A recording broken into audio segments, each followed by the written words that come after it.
Okay, we should be live with Final Fantasy XIV Dawn Trail. It's been a while since I played this game, but the Switch 2 version of the game is available now. So I could have looked at that, but I didn't really feel like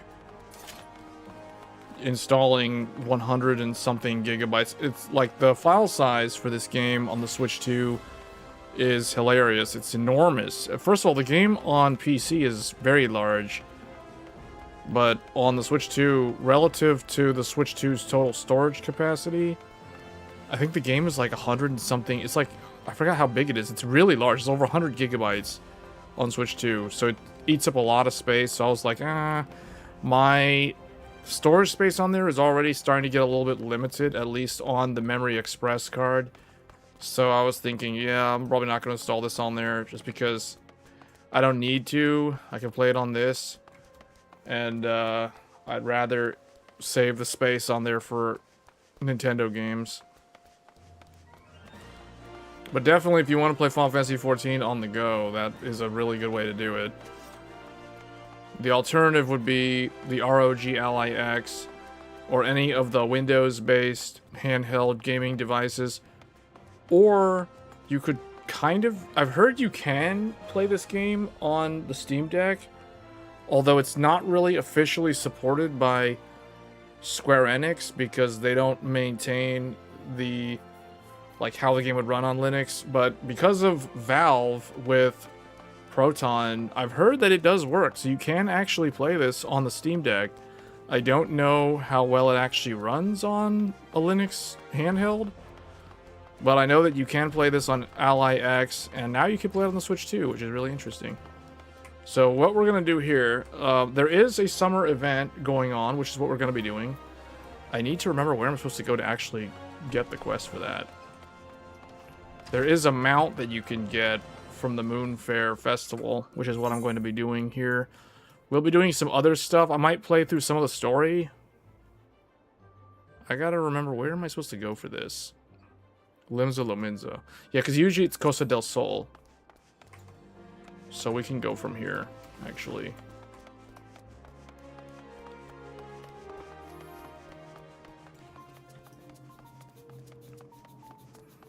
This game, over the years, it's maintained the same look. It actually has gone up in system requirements over the several expansions, but it still runs well. It's still very fun. You just got in. Did you mention? No, I looked at the Switch 2 version. Oh, you missed that part.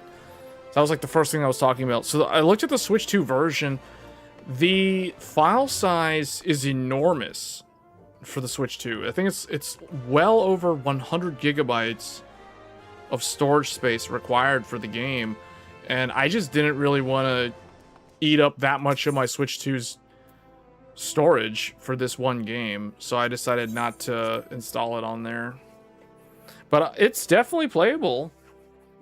It's not always 60, it's rarely fully 60 FPS, but it does run somewhere between like 30 to 45 FPS in handheld mode, and then in the docked mode it's an uncapped, well, it's capped to 60, but it doesn't always maintain 60, if that makes sense. So it runs, it's definitely playable on the Switch 2, which is pretty impressive considering this game over the years has gotten more demanding to run with every other expansion, it becomes harder to run.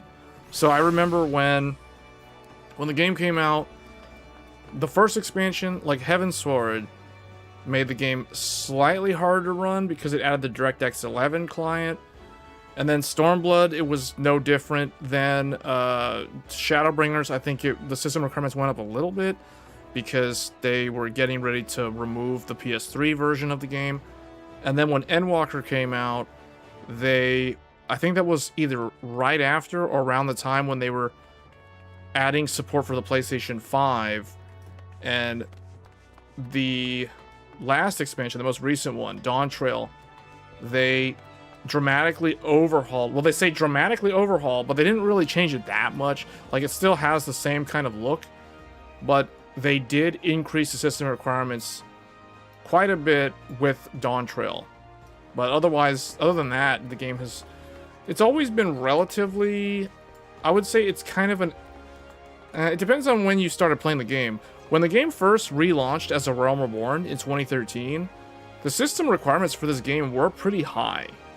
They were pretty high. Like, the recommended graphics card, I remember, was a Radeon HD 7950 or a GTX 660 Ti, or GTX 670, or something, maybe 760 Ti, or one of those GPUs. It was kind of like pretty modern. You had to have a pretty modern PC to play the game well at launch. And I remember I was in the 2 different open beta tests that they did back in 2013, and I remember the game being pretty hard to run at the time. But it's pretty good that it runs on the Switch the way it does. You tried the free trial. You had to make a new Nintendo and Square Enix for the free account. Oh, wireless keyboard? Oh, so on the Switch too. So I'm curious to know about that. So if you have the wireless keyboard, can you connect a mouse via Bluetooth to the Switch 2 as well? Basically play it as though you're using a keyboard and mouse. And then you would have the Switch 2 docked with a big TV or a monitor or something. So you're essentially playing the game kind of like how it would be playing on a PC. Does it actually work that way? I know you can use the mouse controls on the Switch 2 for this game.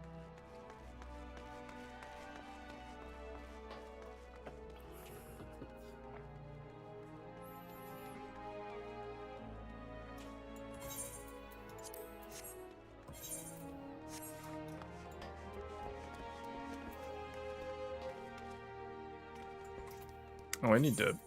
What am I doing? Monk? Let me see. Wow, all my gear is all messed up. My gear sets are all wrong on this PC. Yeah, everything. What happened? Wait, Scholar's level 100. Why is the gear all messed up?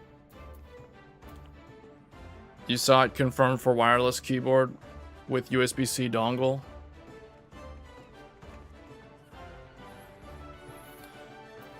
I know that the mouse controls using the Joy-Con controller works.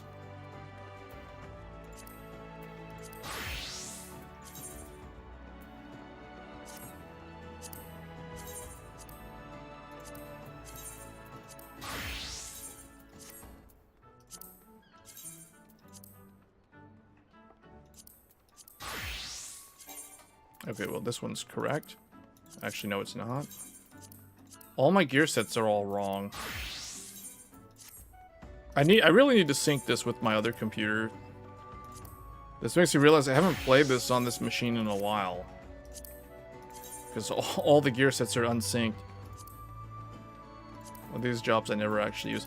Okay, I guess we're gonna go in as a monk. I need to fix the glamour set. You know, they removed... There's a lot of stuff. If you're new to the game, you don't have to deal with this, but they did change the way glamour works in this game recently. So basically, you can make any job now look like... Wait, is this monk? Is this... What is this? Endwalker? This is Endwalker, I guess. What is this one? This is Shadowbringers. This is incomplete. Oh wait, this is oh, that's Machinist. And this is incomplete. What is this supposed to be? Wayfarer? Clive from Final Fantasy 16. I took my advice on tanking and started leveling a warrior. If you prefer that playstyle. Remember the Monster Hunter outfit? Why is the necklace like this?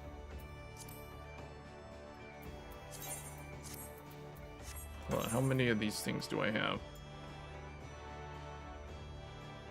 I'm almost kept on wolf marks. I need to probably get some glamour prisms.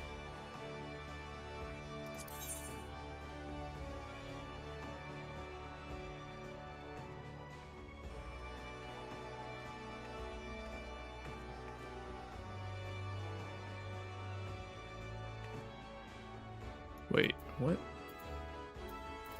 What am I wearing? This is... Oh, I can't do that because this is a level 97. Can I not use this one? Oh, I can.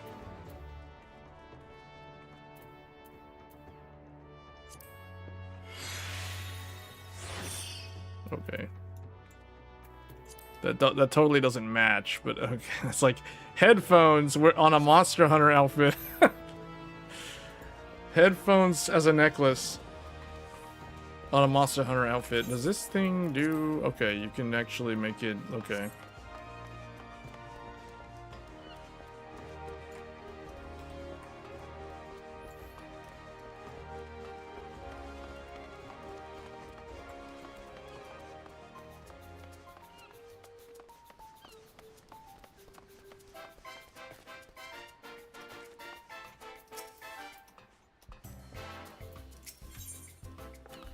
Earning your water wings. So this is the limited time event for the summer.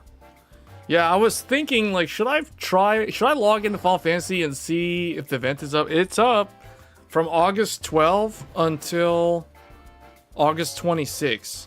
So basically, to 2 weeks, starting 2 days ago.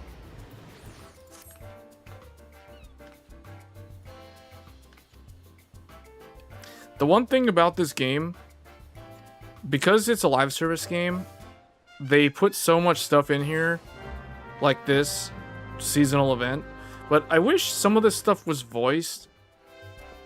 They don't bother to do that. But when I've played quite a few of like the Chinese gacha live service games, and man, they'll do voiced dialogue for even random limited time events.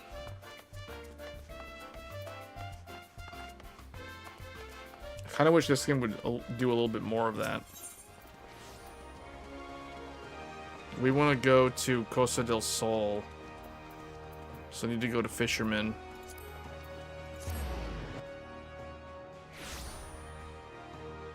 That is one of the better looking mounts you've seen.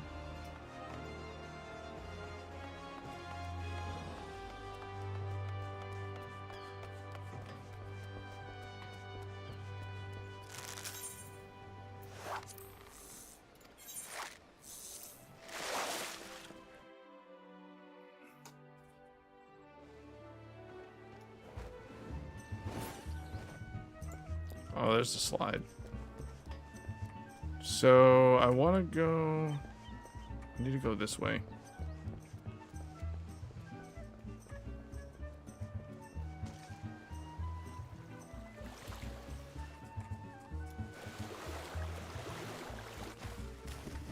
Whoa, you can... He did like a weird animation where he was like swimming in the midair. Yeah, this is 9950X3D2. Wait, I'm going the wrong way. Where am I supposed to be going? Oh, in the water. Oh, I'm supposed to go up there. I need to go way up there. Do they have the obstacle course? It must be around somewhere. Oh, it must be over there. I don't see it actually. The Ultimate Ninja Warrior thing should be around somewhere. Oh, they changed this. It seems a little bit different. It seems similar to last year, but I don't see the obstacle course.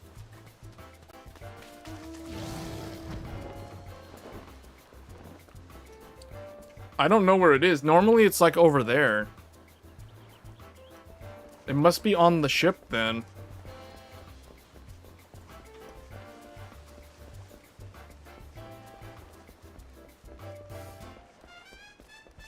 Okay. Oh man, what's happened to this guy? We're here.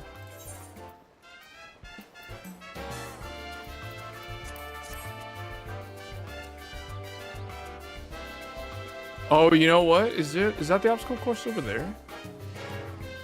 I don't see it. Oh, it's this thing. Is it? Oh, no, it's oh, it's like a jump puzzle.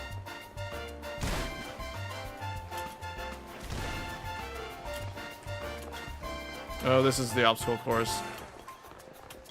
Oh dear. Oh man. Oh no.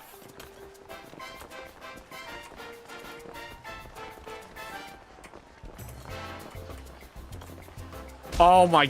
Okay. I should probably turn this in first. Or do I literally need to go up there? It's like way up there. Hold on. How? What? Yeah, it's like one of those Expedition 33 style ones. They did a... This is different from what they had the previous years.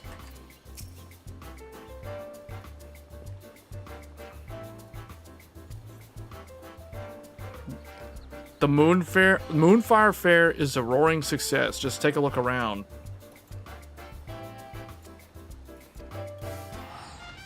You remember Holbiano? She's down on the sands below, and I'm sure she'll be more than happy to give you the details. Okay. So we need to go down here. Oh wait, if I fall from here, I'll probably die. I probably need to jump in the water.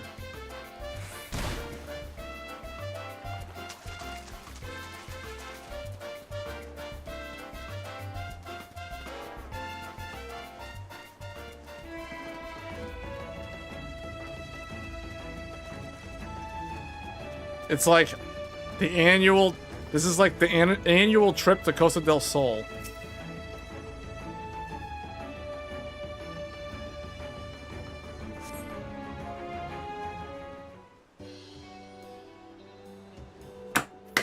You wanted a summer outfit? You should check if the vendors in the area around here sell the outfit from the previous events. Sometimes they do. Not always. Sometimes the only way to get it is through the MOG station, but sometimes they do actually sell some of the old gear.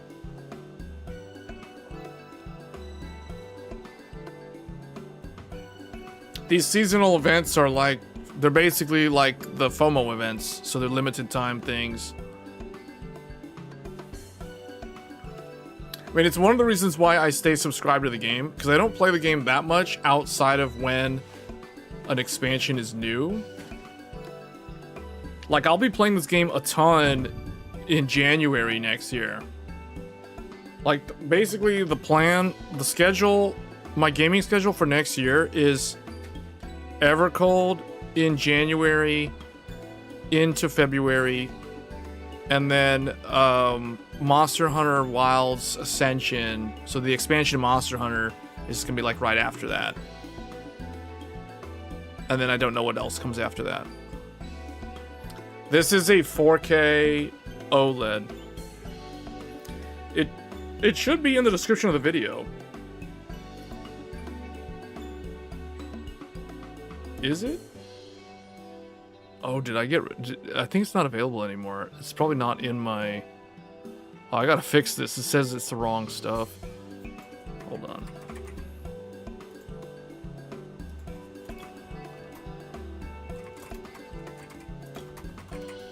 Fix the... I didn't realize. It says, so I don't have the monitor.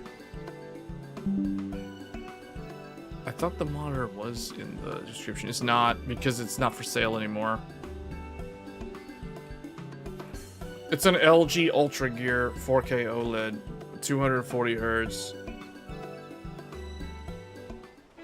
A 32-inch.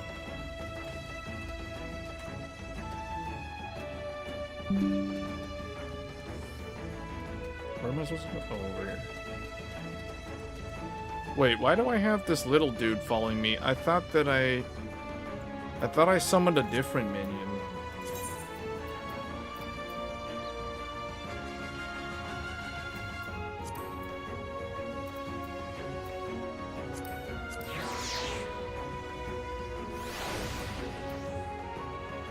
Summon Alexander.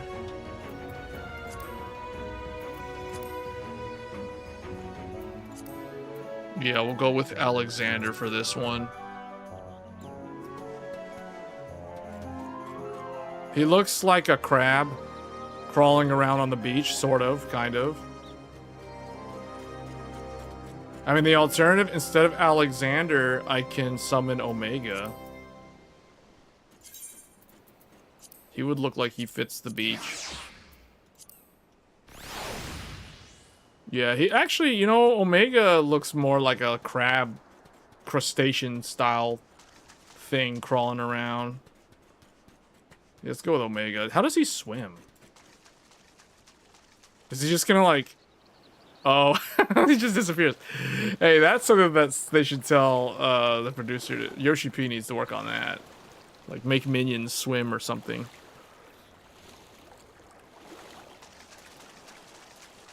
Oh, you're talking about that?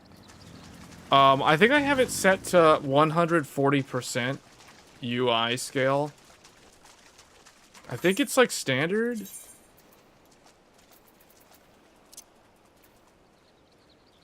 $100% HD standard, but then I set... Yeah, I'm doing 100% HD standard, and then I do 140% default UI size. Apply to all.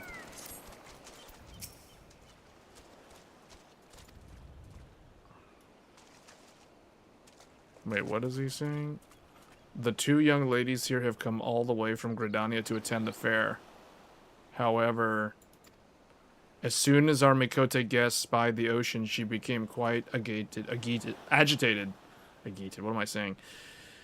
I can't see her boarding the raft in this state. Perhaps I will set her mind at ease to know such a stalwart adventurer is to accompany her.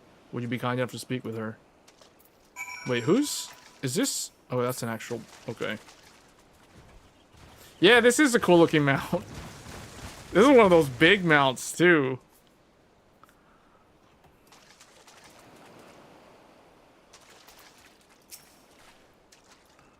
I can't do it. Just look how deep it is. I'll sink like a stone.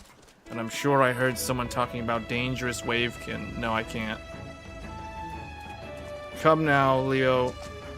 It'll be alright. I won't stay far from the shore, remember? And look, here's our adventure escort. Wait, what? Since when did I become the escort? I do apologize. She was so looking forward to this, but the sight of the ocean seems to have awoken some kind of instinctual fear. I just don't know how to reassure her. Hold on, I can fell anything in this ocean with a single strike. Really? What kind of confidence? You must be incredibly strong. Alright, I'll trust Gohan and ride the Moogle.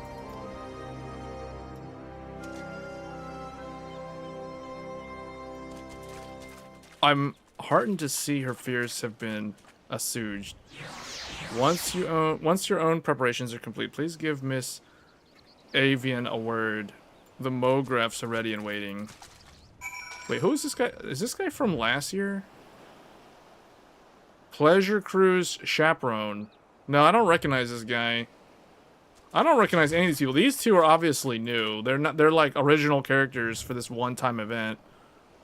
Although sometimes when they introduce characters, they reuse them in subsequent years. Yeah, the glamour on this necklace thing, totally... These headphones do not match the Monster Hunter outfit. Did you unlock Island Sanctuary? I still need to get the glamour from Island... I don't know, actually. I was supposed to do the Island thing with guild members, like, years ago, and I don't think I ever did it.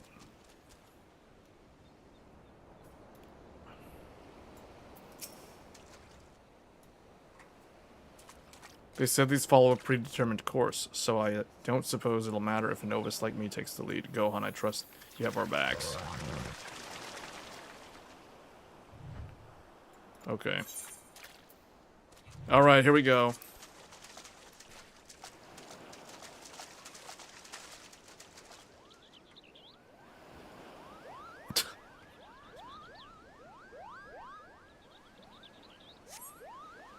They're flying. They're not even floating. They're flying.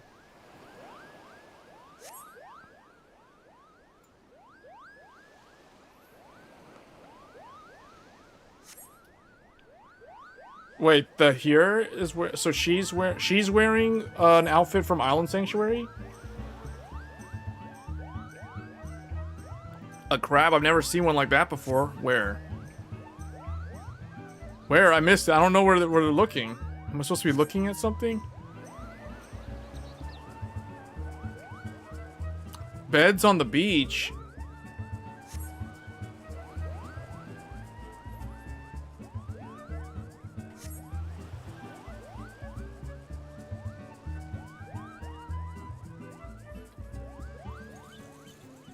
Yeah, this is the time to play this game, man.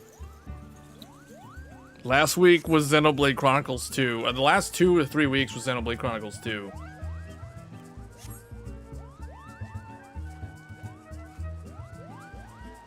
And the thing is, if someone has a Switch 2, there's no reason why they can't just try this. They can play on the trial version for free, and they can go all the way to level 80. And the story from the level 60 to level 80 is really good. How did you enjoy your first ocean voyage? It was wonderful. The feel of the raft swaying with the leaping waves was exhilarating. I saw the most unusual creatures, and everyone looked to be having such fun playing in the sea.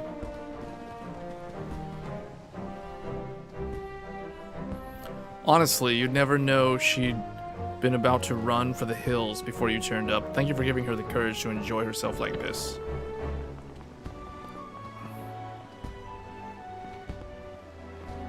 Just the top and bottom pieces, the sandals, the head pieces from previous summer. Oh, you mean the blue outfit?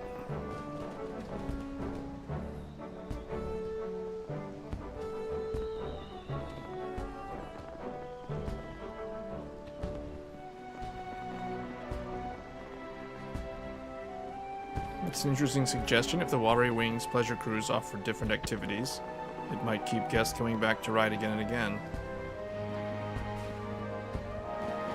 Did the ride over here give you any inspiration?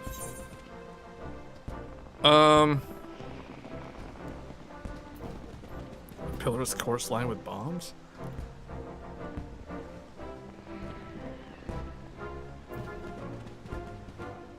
A pillarous course lined with bombs? That's making me think of the summer event in Genshin Impact like 4 years ago. Bombs at the Moonfire Faire? Oh, what? I'm not. That's wrong? You have to choose something else? I guess some small handheld water cannons to drench your companion?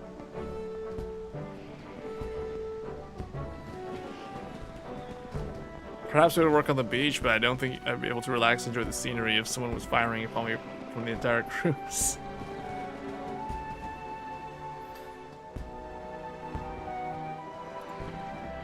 Well, who was the one that was afraid of the water earlier?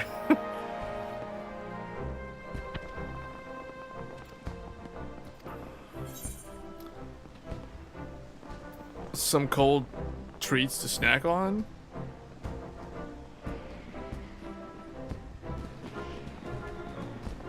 That are sweets made of ice?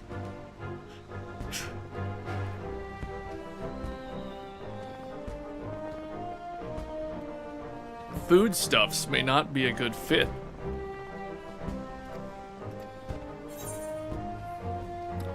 A guide giving information about the local area?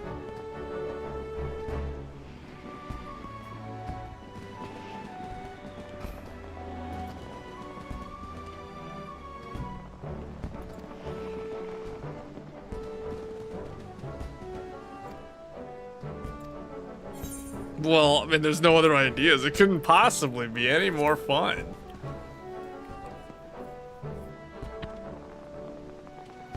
Well, that's given me plenty to think about. Yeah, and the whole time, it's gotten dark outside.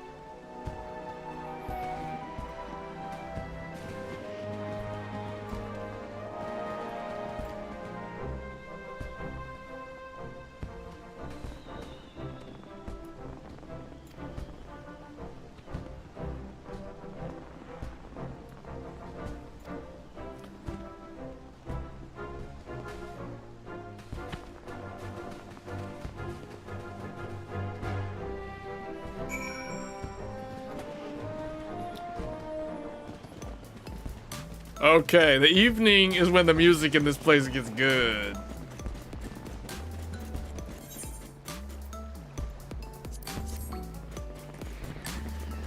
They do the Pulse remix here.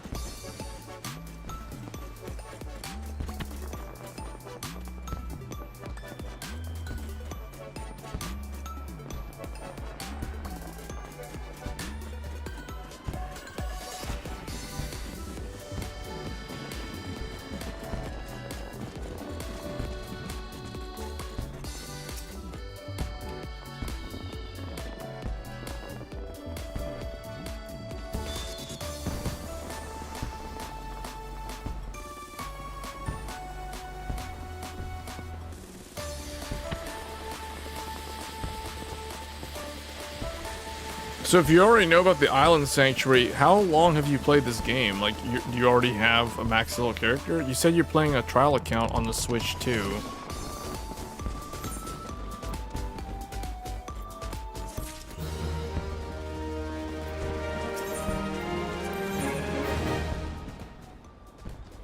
Oh, Pinwheel.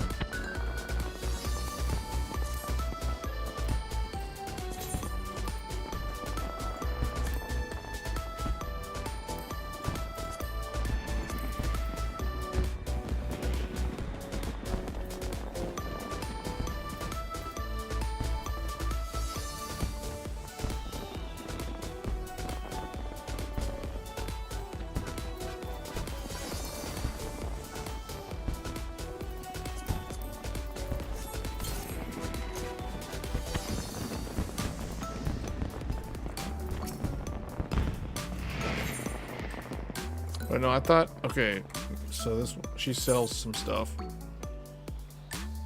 Okay, you can get, for the housing, this is where you get all the limited time furnishings, which change every single year.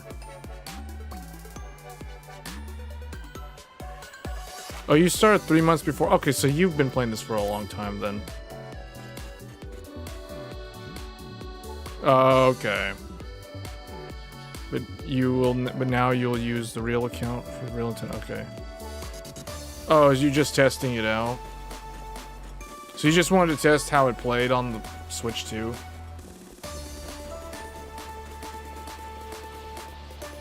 Oh, I can actually go in here. I didn't know I could even go in here and stand like I'm doing something.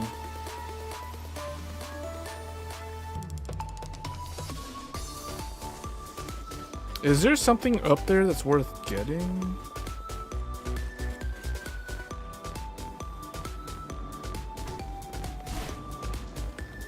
So it's probably like an achievement. Oh boy. Oh boy.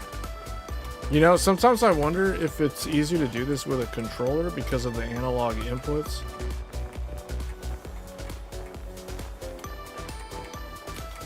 Oh my.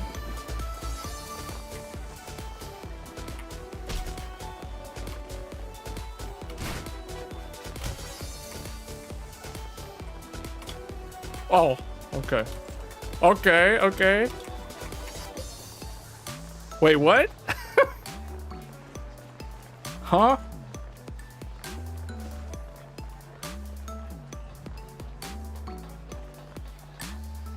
Where am I supposed to... I'm supposed to jump to that one? Oh, yeah, they're like waiting for me. I don't want to go. You guys go in front of me. Okay. Okay, so you are supposed to go to that one.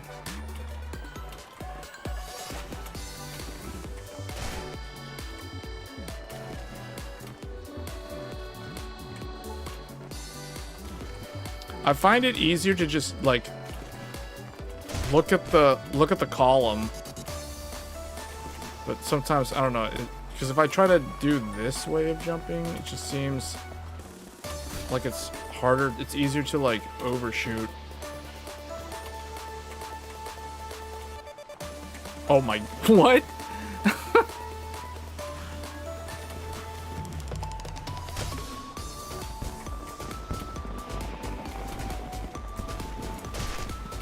I don't think this Topre keyboard's doing me any favors.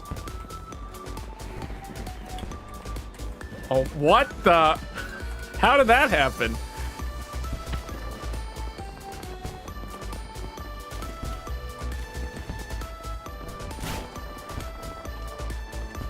Hold on a second, I want to try something.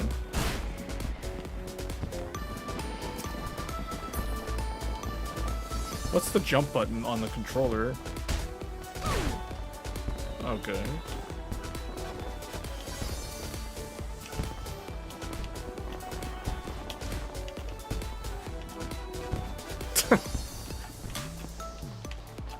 What the? Oh, I was close. I just switched over to the Xbox controller just to see. I don't normally play this game with controller, but I wonder if the analog input makes it easier to control the... Whoops.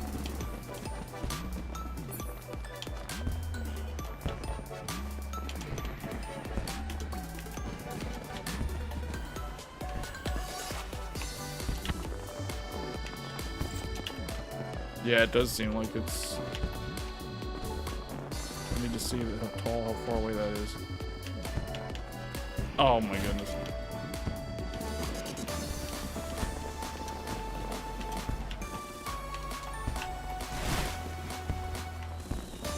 Do you like how it runs? You decided to get it. I just bought the wireless keyboard with USB-C dongle.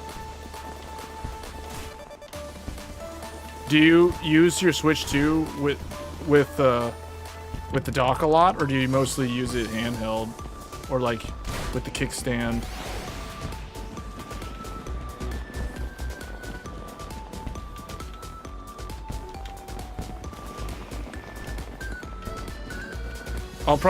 I'll do this for the next like 5 minutes. If I can't get this in 5 minutes, then I'm not even gonna bother.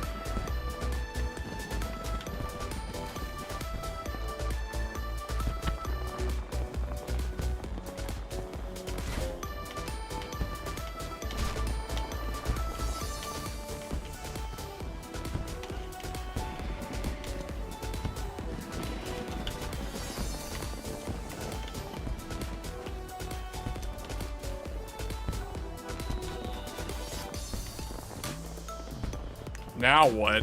How is Omega floating in the air like that?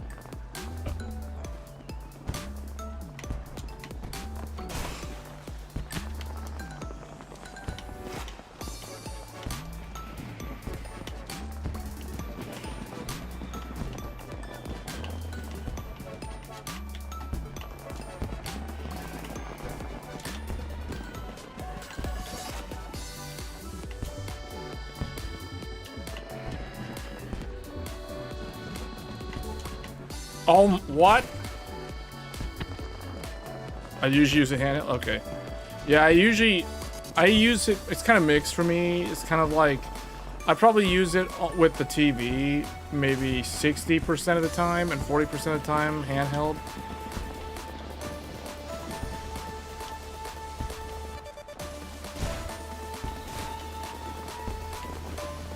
All right, I think I'm done. I don't even know how far. How was I even halfway through at this furthest I got? I don't even know.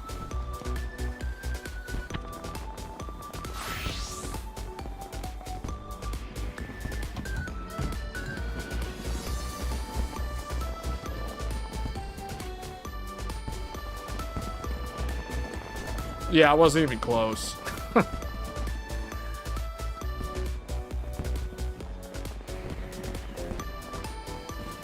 I got to about like right where I'm like right in front of me, and so that's like, I guess this thing where these guys are is the halfway point. So I almost got halfway there.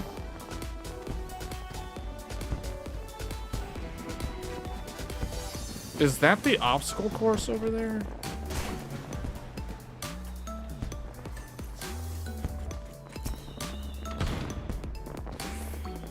Or no, the obstacle course was that thing. But that's not actually an obstacle course, though. That's more of like a platforming challenge. The obstacle course that I remember is nothing like that.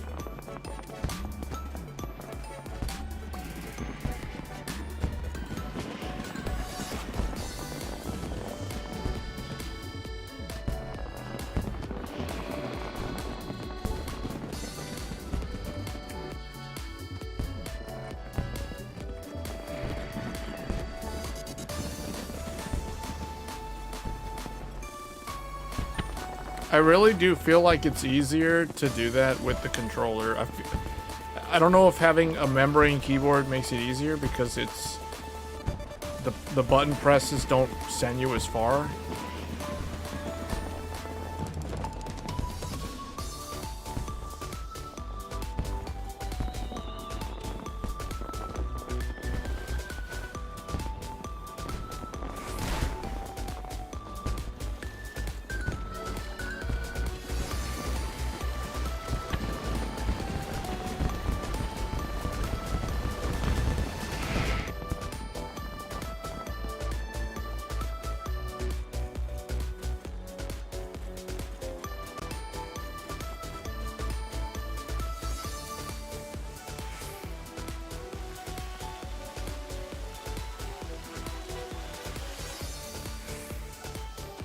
I think that was last year's thing. Last year's thing, I think, was the water slide emote.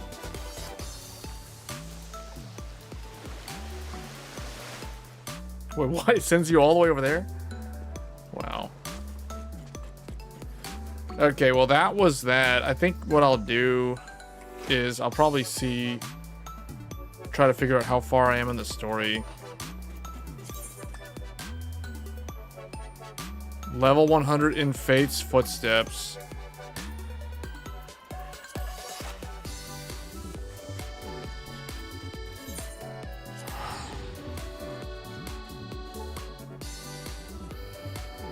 Yeah, I missed the obstacle course.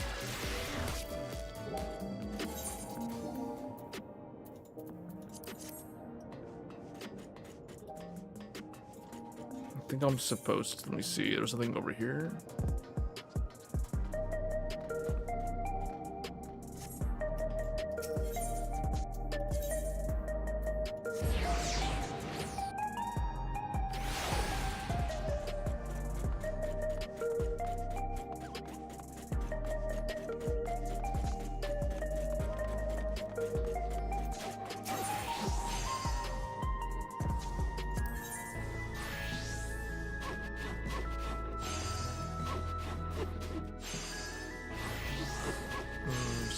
Okay, so 790 is what I said it would be, because I remember 690. Artifact gear starts at 690. If I go back to my Viper, I guess I upgraded all of it already. Machinist? What happened to this gear set?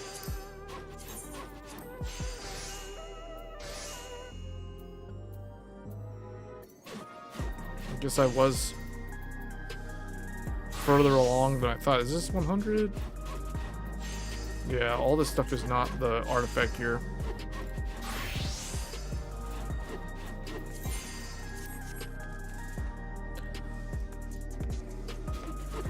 You're on level 97. You still haven't beaten.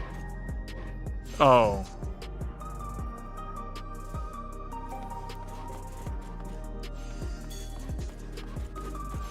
When did you start Dawn Trail?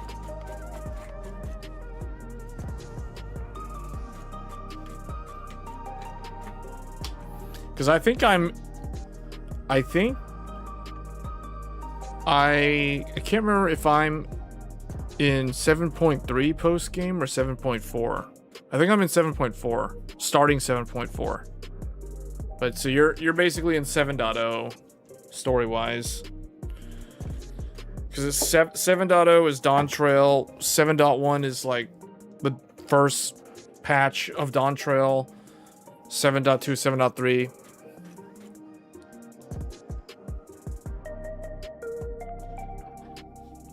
Are you going through the story right now?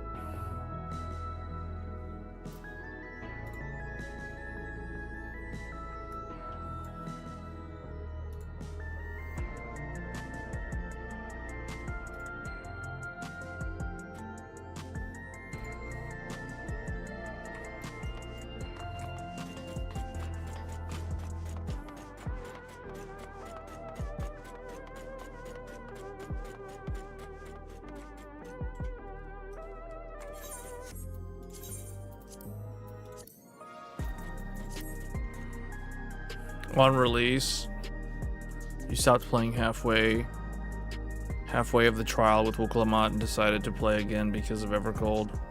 I've reached the second part of the story right now. Okay.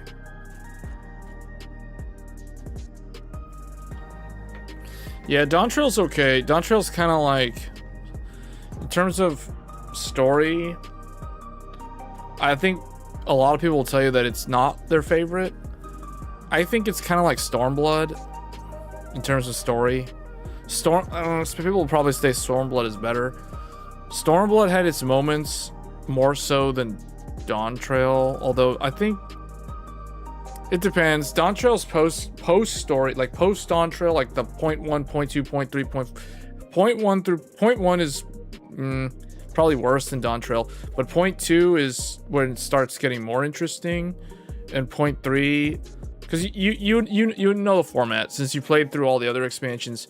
You know they stick to the exact same format. So ever since at least Shadowbringers, they finish. So throughout the expansion story, like what you're doing right now, you'll eventually get to the quote-unquote final boss of the expansion, and then there'll be another final boss in the point 3. That's always how it is.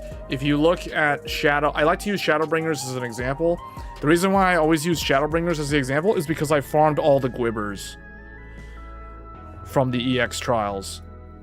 So the final boss of Shadowbringers was Hades, and then in point 3 the final boss is Warrior of Light in the Shadowbringers .3 patch, which was basically Elidibus,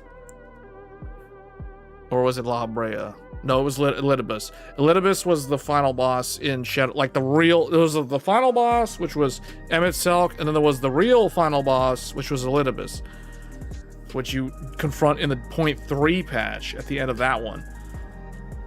And then they start introducing newer themes that eventually lead into the new expansion, the next expansion. So that's usually how it goes. And it's the same thing with this game. So, like, from my point of view, I've already completed the final boss of Dawn Trail, because I think I've done point 3. I'm pretty sure. So I would be starting point 4. So everything from this point on, for me, it's gonna focus more on the setup leading towards Evercold. So yeah, this would be kind of spoilers for you. But I think overall, Dawn Trail, I think a lot of people judged Dawn Trail so harshly just because it's coming off the back of Endwalker, which was really, really good. And even Endwalker was kind of held to a really high standard comparing it to Shadowbringers. And I think Endwalker did do a pretty good job of living up to the name, or trying to not be lost in the shadow of Shadowbringers. No pun intended. But a lot of people didn't like that the Warrior of Light took a back seat in Dawn Trail. I don't know. I kind of it feels very Dragon Ball Z to me. Dawn Trail just feels so DBZ in the sense that the Warrior of Light's kind of like Goku in the Buu saga, or maybe even you can think of it like in the Cell saga, but really more so the Buu saga, because if you're familiar with Dragon Ball Z, you know in the Buu saga, Goku is not supposed to be the main hero in that arc.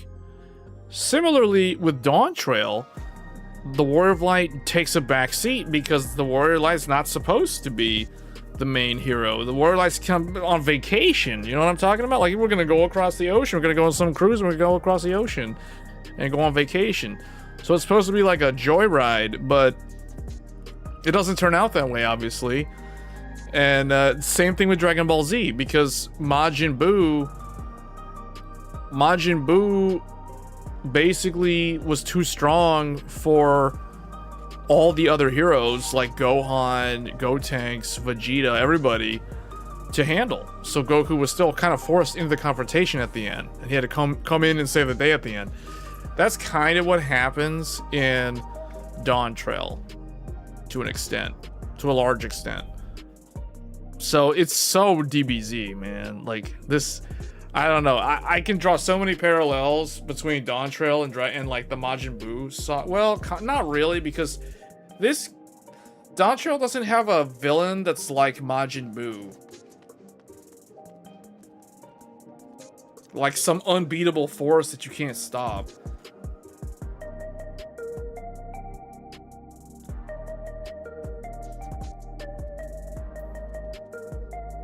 You still need to unlock 3 more maps? Oh. Well, you know how... You know with every single expansion, there's always 2... Square Enix is so predictable with their expansion formula ever since Heavensward. So you know in Heavensward, they added Foundation. The big... So there's like... They always add the big city and then the small town. If that makes sense. Or I guess they add 2... They add 2 like city type places. One of them is the one that has all your trainers for crafting and gathering. And the other one has your tombstone exchange. So if you think of Heavensward, you know how Heavensward had Foundation in Ishgard? And you go there very, very early on in the expansion. Like literally at the very beginning of the expansion, you're already in there. So that's like the big city. And that's the one that has all the trainers for crafters and gatherers, all that stuff. Then you get into this story, you get further into the story, and around like level 57, I believe, somewhere around level 57, you discover a place called Idleshire. So think of it like, you said it was, you're mentioning Solution 9. Think of it like this. The, man, what was the name of the city? Tuliolal. Tuliolal is like Foundation. Solution 9 is like Idleshire, if that makes sense. Endwalker was unique because Endwalker actually reversed the structure. Well, actually, did they? No, they didn't. Never mind. I'm completely wrong. Never mind. Ignore what I just said. because in Endwalker, you go to old whatever it's called. Man, well, I'm forgetting the name. What was it called? No. Not Garlemald. What? Razatan is like the Idleshire in... What is the name of that place? Not Foundation.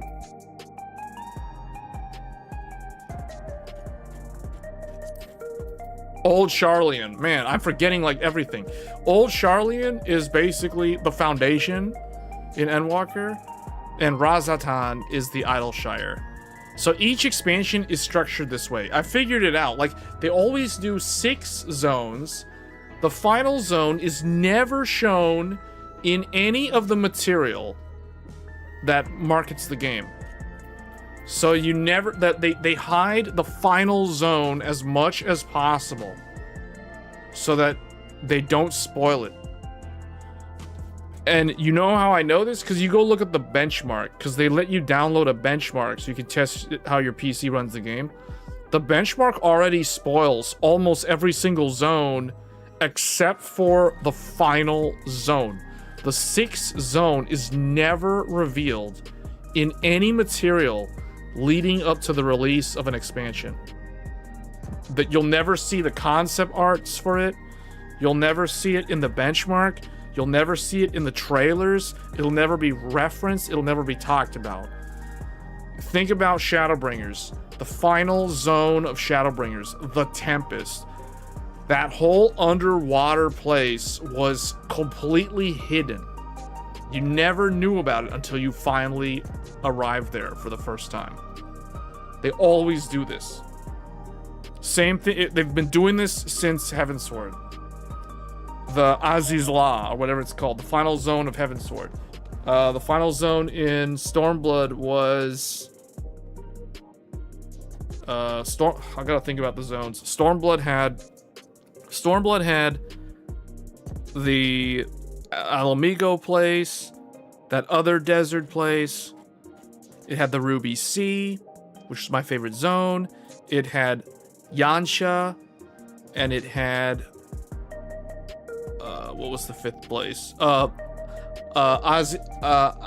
Azim something, the place with the big giant bowl thing, like the Mongolian style place, the steps. That was the 5th zone. And the final zone, what was the final zone? Oh, the final zone was the zone where you confront Xenos in Stormblood. It was like another desert zone. So they had like 3 zones in the Far East, and they had 3 zones in the Alamigo area. And the final zone was like another Alamigo area. So, but they always hide the final zone. You're never supposed to know what the final zone looks like until you get there for the first time. I'm trying to think now. What was the... So, oh yeah, I remember Endwalker's one. So, Endwalker... Yeah, Endwalker had the Omicron place in outer space. Endwalker actually had like 2 outer space type places. You went to the moon, like not even halfway through the expansion. You go there and you confront... You confront Zodiark so quickly, so early on, it feels like, in that expansion. It's just weird, man. Endwalker's pacing was kind of strange. Shadowbringers had Lakeland, Ilmeg, the Rahi. Oh, no, that was like the 4th. No. Well, that wasn't one of them. That weird desert place where the really, really creepy scene with what's her name happens. The Sin Eaters part. I can't remember the name of it now. I can't remember the name of it anymore. Yeah, man. They always do that, though. They always hide the final zone. You're not supposed to see the final zone until you get there for yourself.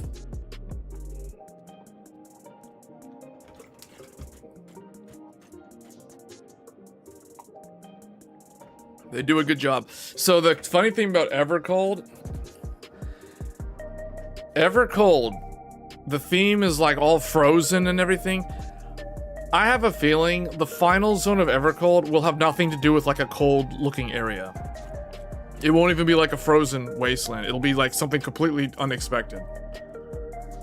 Because I don't think anybody expected the final zone of Shadowbringers to be some ocean floor area. You know, like, I don't think anybody expected that.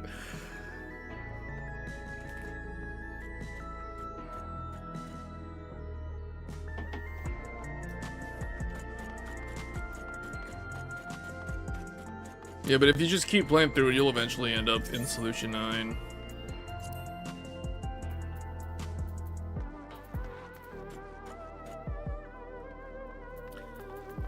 Have you done... Oh, actually, you haven't finished it, so you can't do the raid yet.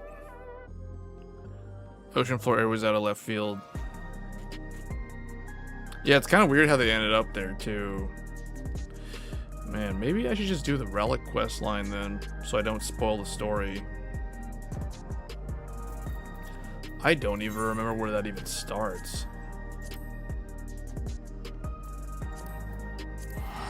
Let's go to Tulial, maybe it's there.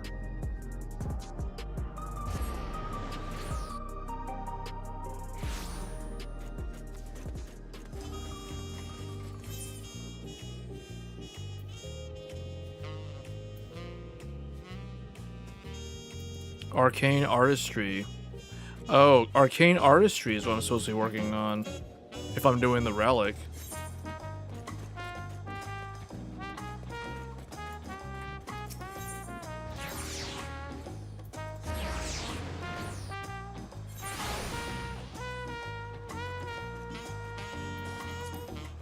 I don't think you'll be able to figure out the hidden zone of Evercold. It'll be so off the wall random. I'm pretty sure it's not going to be a frozen snow area.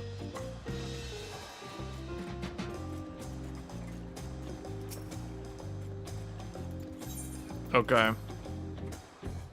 Alright, well, I'll see you around.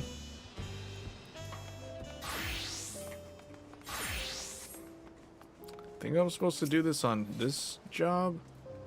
I'll channel the islands either into a smithing process. Oh, I gotta get demiatma.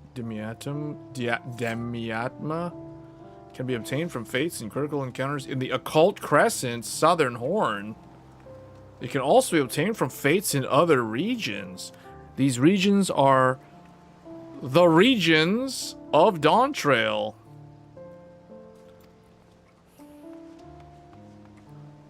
So, okay, this relic sounds very similar to the relic from Stormblood or Shadowbringers. One of them, I think it was the Shadowbringers one that I did years ago. Yeah, it's like, because you could get the materials from doing Boja, or you could go to the zones of the different expansions. They use the old zones from the old expansions. They do this to keep those zones from being ghost towns. And I'd actually prefer to go in the regular zones, but I mean, you're kind of incentivized to do the new field exploration thing. But it's, I don't know, I feel like it's tough from a game design standpoint to get players to go and do the old zones. Because it's like, when the relic is new, you want to do the new field exploration.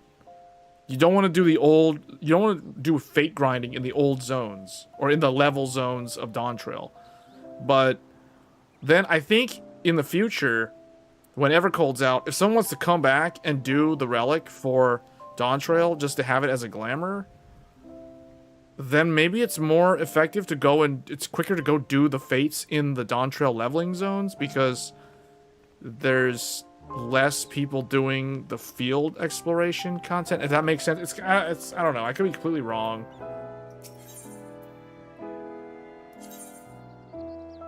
What? Journey to the Occult Crescent? If your knowledge level is above 20, you will be synced. Alright, we're going in.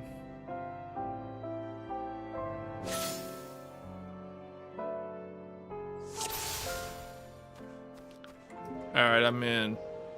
Why am I a bard? Huh? Phantom job?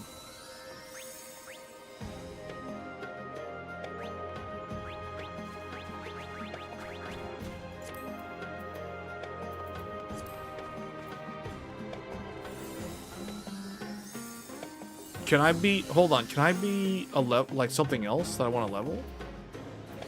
Can I be a monk?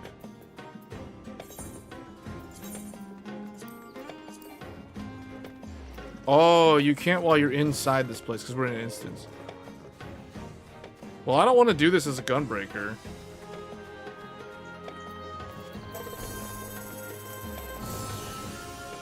What the heck?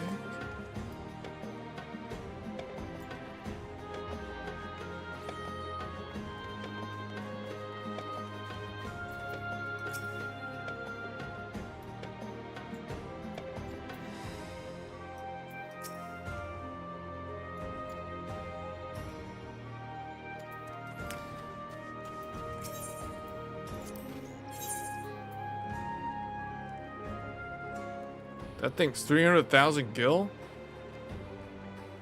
The special blend of herbal extracts and etheric essence rejuvenates body and mind, instantly restoring HP and MP.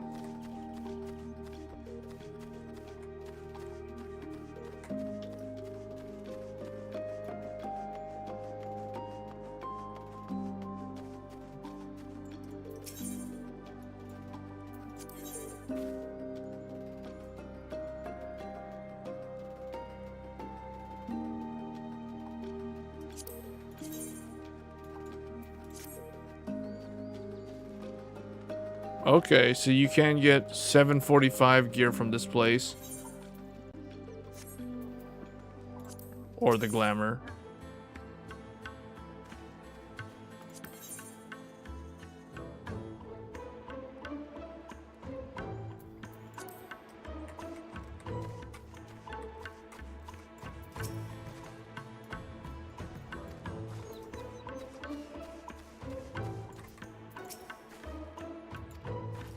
Yeah, I'm just gonna have to do the whole thing through from like level 2.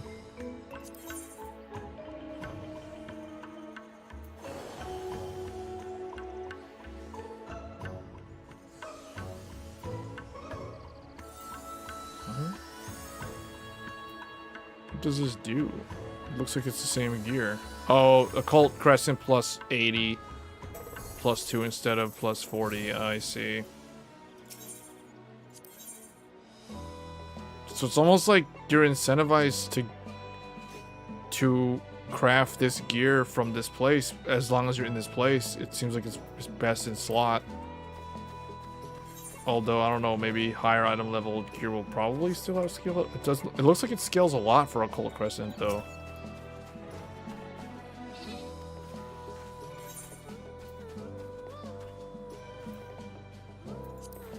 Okay, well let's look around. I forgot how much I've actually done here. I did actually go all the way over there. There's people doing stuff. I think I just have to follow through the storyline. I gotta get the things. Yeah, it's like Boja. I don't know if I'm gonna actually do this.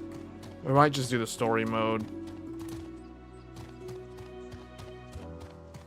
This is just Occult Crescent. I think I'm just gonna go. This is like having to do Boja all over again. I don't feel like I want to do this right now.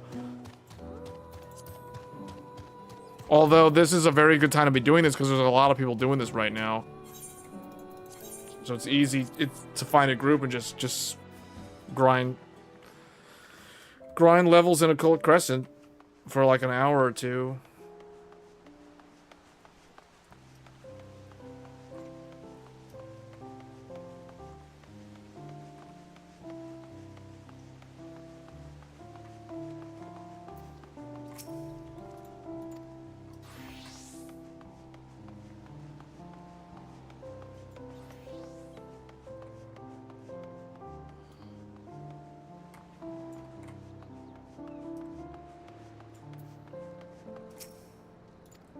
You know what I should actually try doing? I should do the 24-man raid. I don't even think I've unlocked it. The newest one. Where is it?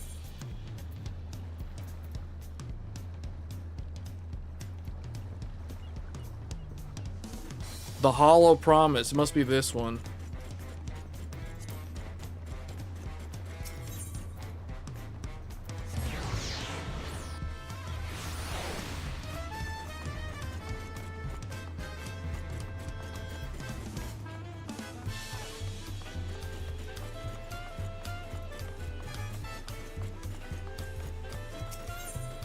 Yeah, this is it, the Hollow Promise. Here we go.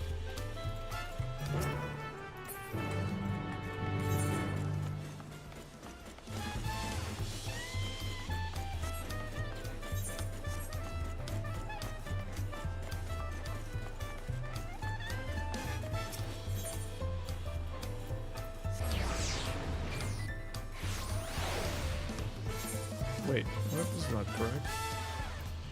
Oh, I'm supposed to go... Where is this? Outside of Solution 9. What?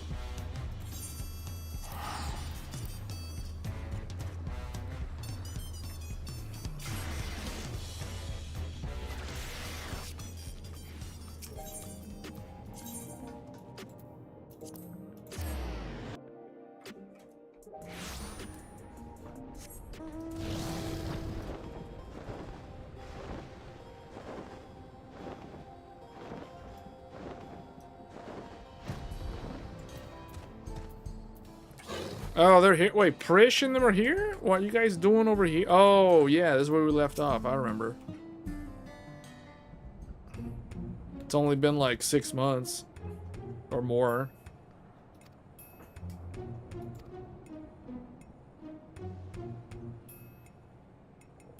After a thorough examination of Prish and Alaxel.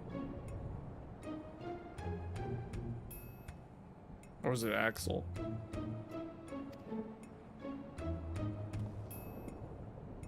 You are indeed artificial life forms, each possessed of an electrobe ore. or said cores to be damaged. It will become increasingly difficult to maintain your form. What is the present state of said cores? While Axel's core shows signs of wear, there is no significant damage. I don't expect it will break apart anytime soon. Parish's core, on the other hand, is, well, to be blunt, it's a wonder you hadn't already blinked out of existence. We used all the electro tricks we had to mend the worst of the cracks. Wait a minute, this sounds like some kind of bump gate, red ring of death, yellow light of death, 7th gen console story. What's going on here? Bump gate? They're talking about like cracks in the solder? Like what? Her core should hold itself together so long as she remains out of harm's way.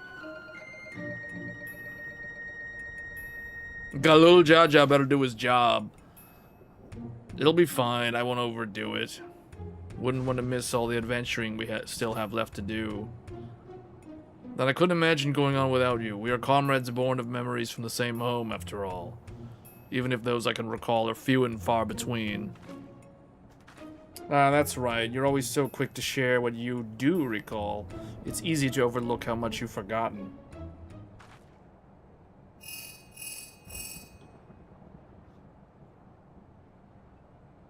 Yes, Bakul Jaja is right here.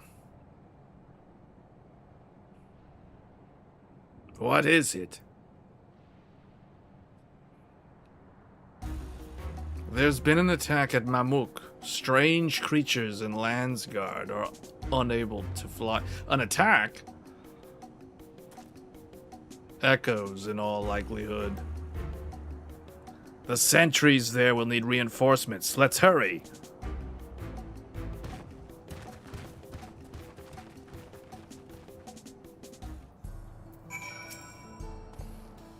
Born from another world, not truly her own, and she may never even live to see it. Truly, fate is a cruel mistress. And yet, the twinkle in their eyes as they walk about Solution 9 suggests nothing of such hardship. I pray this is all resolved soon. I'd very much like to hear more of their adventures here and elsewhere. Okay, we need to go to Mamuk. Mamuk.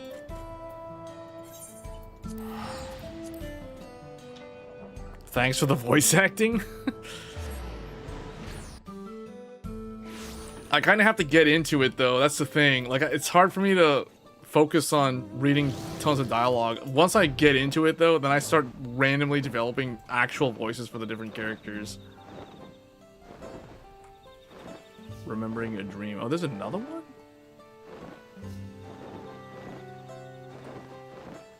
Where is this place? It's like right over here?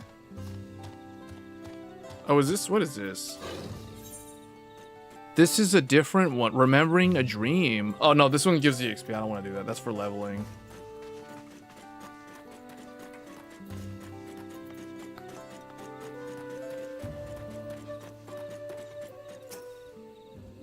Yeah, this is the best time to be playing this, actually. There's a lot of people that went back to this game with the last update. And now the summer event. Bakul Jaja, you brought the others. You've all done well to hold the line.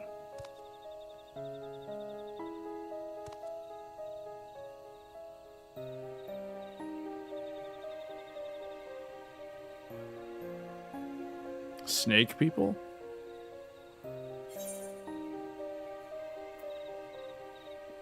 Ananta? Here?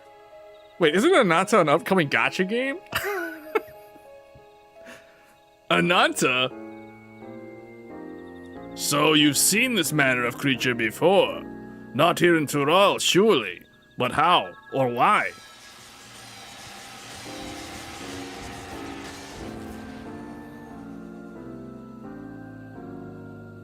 Echoes. So that other world is home to these Ananta. I remember these fiends. In Vanadil, we call them Lamie.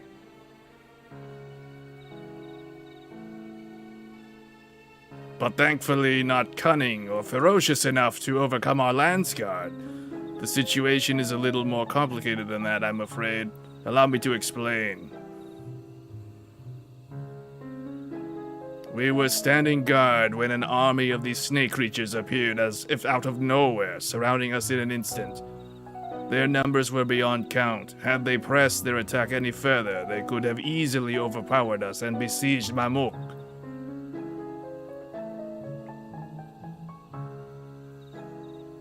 Just as all hope seemed lost, a strange mage arrived, barely a child, judging by her size, and felled the army with a single strike. Then she vanished before we could ask as much as her name.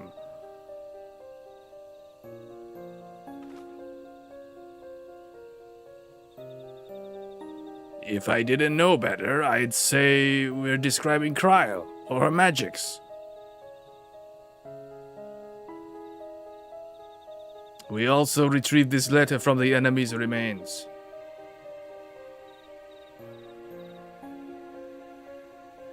Dearest champion, it is with great pleasure that I inform you a vessel for the king has at last been chosen. To that end, I have sent forth this celebratory military procession. You are hereby invited to return to Yuno for the coming coronation ceremony.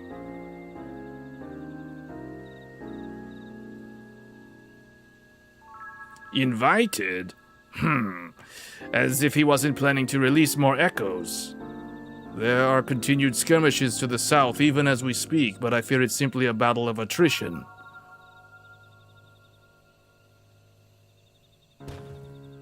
Well, I'd love to be the one that gives Saralja a sound thrashing. My place is with the Lance Guard.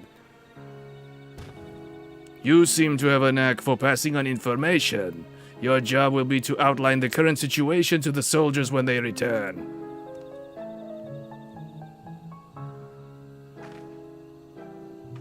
Right then, let's go and kick Sarilja's. Don't forget what Kikwenza said.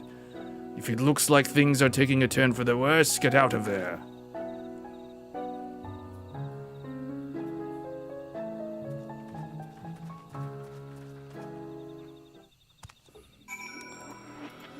Okay, we need to go. Hold on, what does he have to say? Nothing? The Lance Guard will be fine with Bakuljaja helping to hold the line. Hurry and see Sarilja. Oh, it's the the music.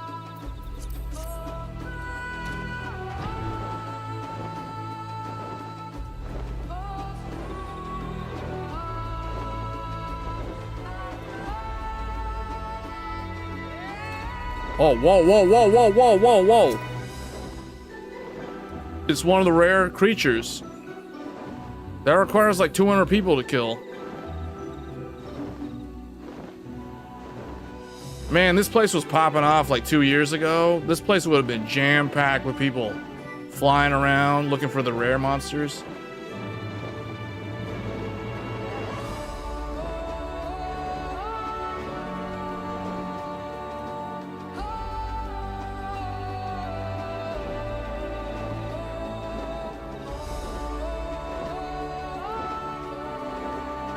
Probably one of the best MMOs, classic MMO, worth playing right now. This and World of Warcraft. But I feel like this game has more modern appeal than WoW. WoW just seems very dated in terms of its appearance, even though they have updated it over the years. Alright, we're gonna go in, we're gonna do this. I think it's, we have to go to Ueno. Ueno?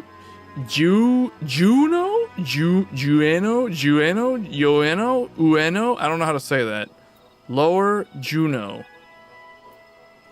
Huono. I don't know. Is that supposed to be like a Spanish style pronunciation or what? Ueno? Alright, here we are. It's like, hey guys, we're in Final Fantasy XI.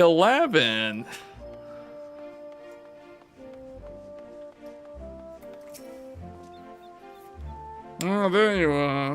You've been burning questions about this place or anything else you want to do. I should be happy to answer them. Okay, these dark, shadowy figures scare small children, so I don't know why these things are here. It's kind of strange that there's dark, shadowy figures in like bright daylight. Like in broad daylight, there's like dark, shadowy figures just standing by a fountain.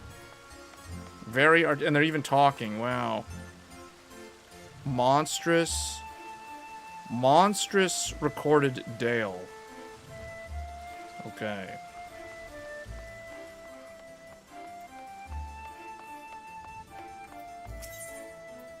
Oh, triple triad. No, we're not playing no card game. I ain't got time for that Yu-Gi-Oh. Let's go. Let's queue up for this thing. Let's get this show on the road.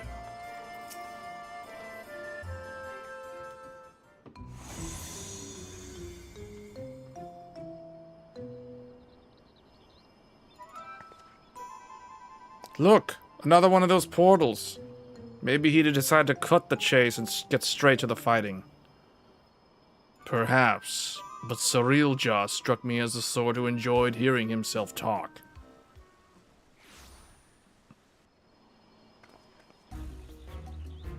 Huh? What? So, someone did force their way in. I assume you lot. Thieves, then? No, such a feat is beyond the petty bandits.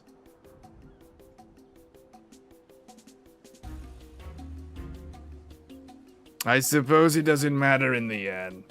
Whoever they are, their fate was sealed the moment they set foot within my domain. Even with all your prattling, you're clearly no match for Gohan, so why not just turn yourself into the Landsguard? Did you not read my letter? I have found a vessel worthy. He who first incited conflict in the lands of Vanadil, this adventure has no chance against such a primordial being.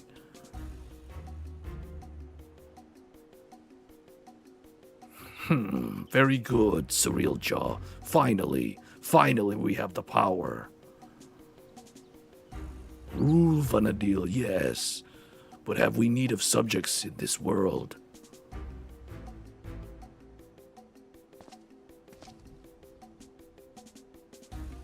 So long as we draw breath, you will not bring harm to this world or any other. I thought you might say as much. I'd expect nothing less from a man who's... perhaps that's better left unsaid. What are you hiding? What have you learned of who I am? As for you, Gohan, never fear. When my echoes have finished with these appetizers, I've no doubt that they will take their time to feast on your flesh. So let us not waste any more time. To commemorate this auspicious occasion and the coming of our king, a veritable feast of powerful foes awaits. I should hope you'll survive long enough to grovel at the feet of our new ruler.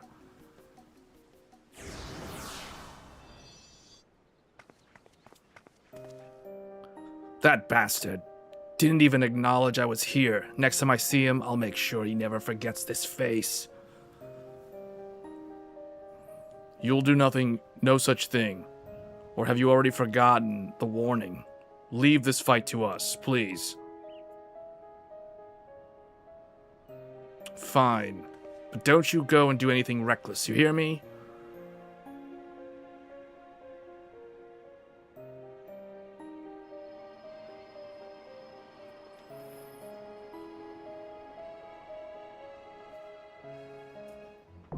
There it is. Windhurst, the third walk, now accessible. Alright, we're going in. We're going in. Oh, insta-Q. That's why I play tank. That's why I play tank. I ain't waiting around. We ain't waiting around. We're going in. Insta-Q. Because I'm in demand. It's like, put the application in. You accept it, you're in. It's like, okay.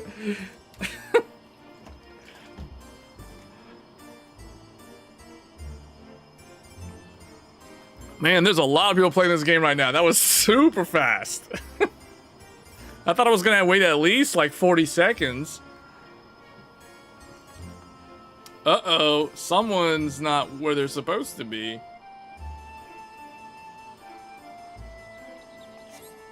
Uh-oh.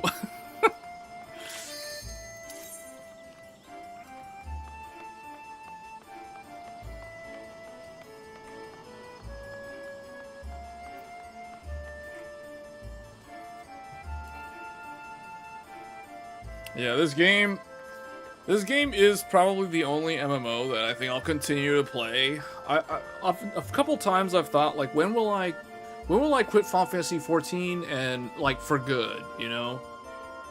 And I don't know if there's an answer to that. I may just keep playing it. I've been playing it all these years, on and off.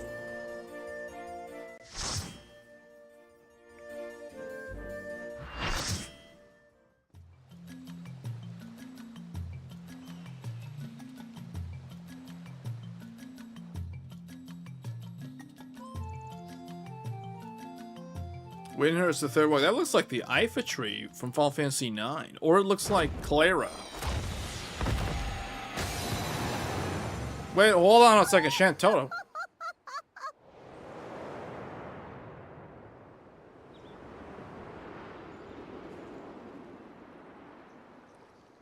Shantoto. Final Fantasy XI. An MMO within an MMO. Echoes a Serelja conjured this time, I wonder.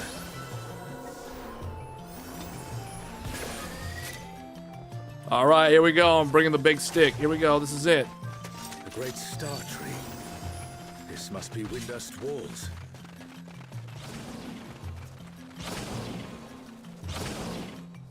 Shantoto. What's this? More vermin come to play? I'll put you down without delay. All right, I'm going in. Here we go. I'm taking aggro. I'm empty. I'm empty. Here we go. Check this out. Conjured such a terrible echo. All right, I'll stand with him. Oh, stand with it. Stand with me. Stand with me.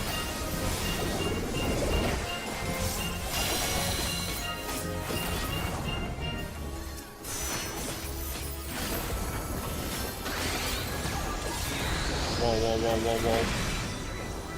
You've no recourse but to cower before my true What's happening? power. What's happening? What's happening? What's happening? What's happening? Refuse to obey. I don't understand. I don't understand. Groundbreaking quake. Groundbreaking quake. It's like a Tetris thing.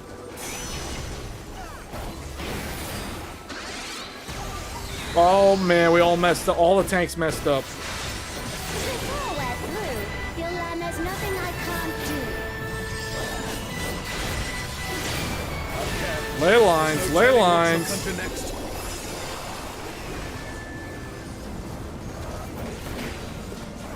What? Fear will not survive Whoa. this without powerful healing magics.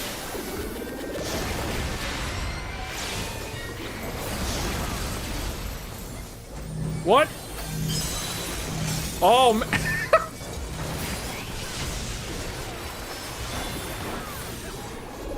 For my next feat, let's turn up the heat.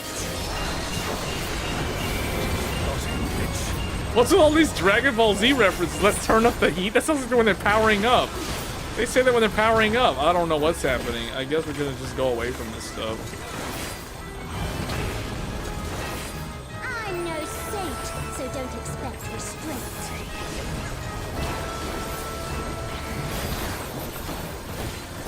Oh, watch out, watch out, watch out. My patience is through, and now so are you. Very well.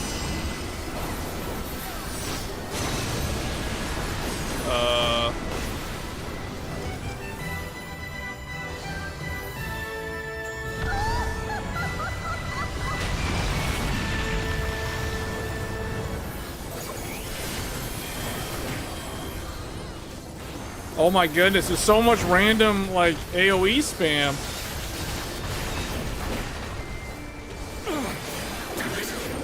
Is everyone run, I'll still have my fun.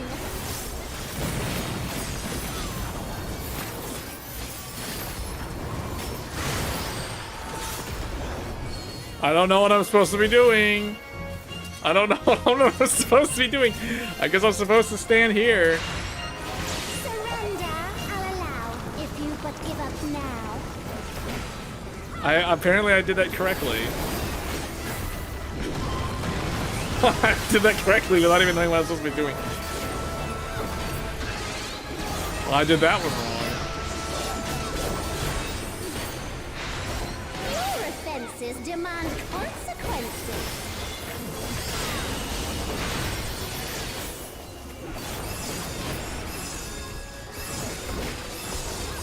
Oh, wait, we gotta be ready,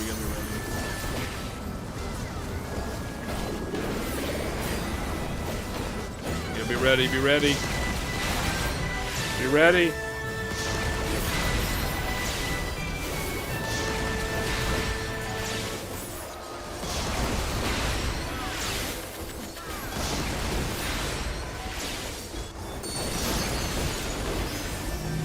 Oh boy.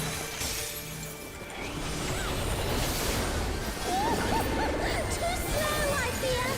You never stood a chance, my dear.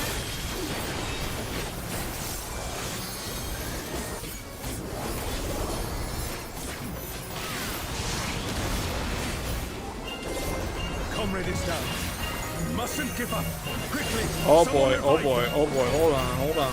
I shall snap your blade. Another swift rout.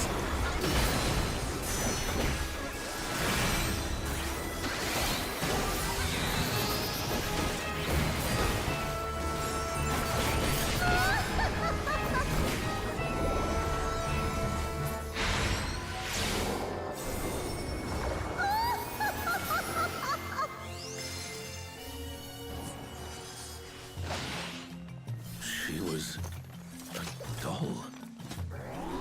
You've proven a match for my magic doll. Perhaps you have merit after all. This is 700. Wait, this drops 780. By Altana. This looks like Artogan.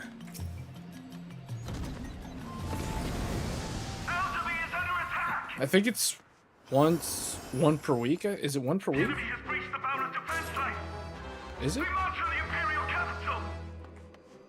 The city has been besieged. Yeah, it's once The per enemy week. will Okay, I soon can't be get upon anything us. else this week from this place.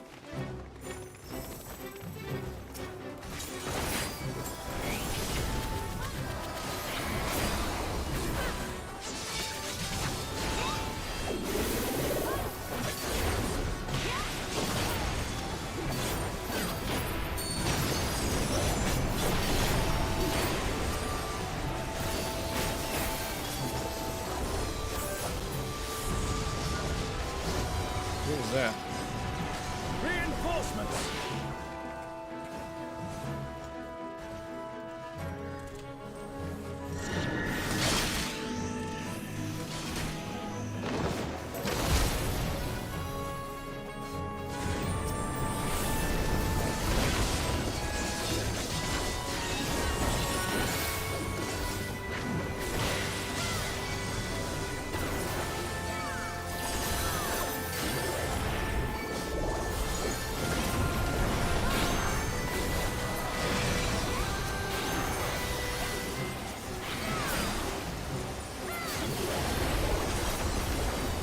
And now the fight begins in earnest.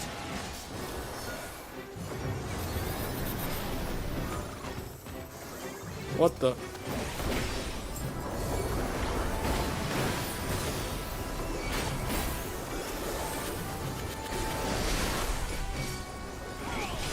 Oh boy.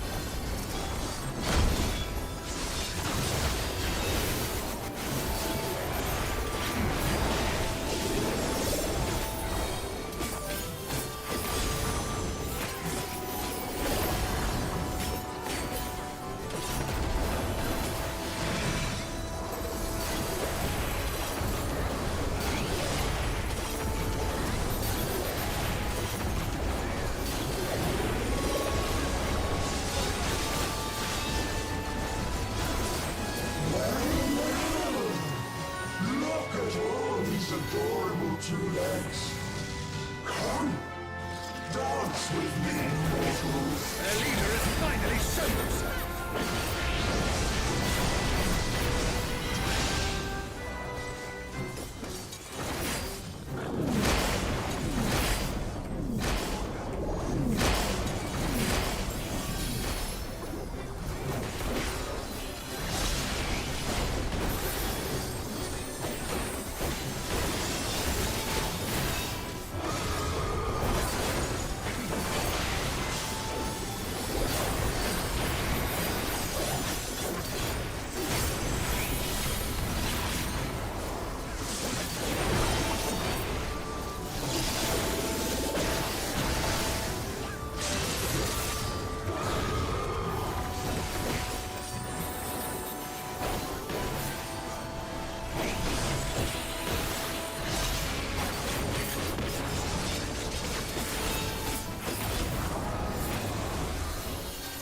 All right, we got him. Here the siege has ended.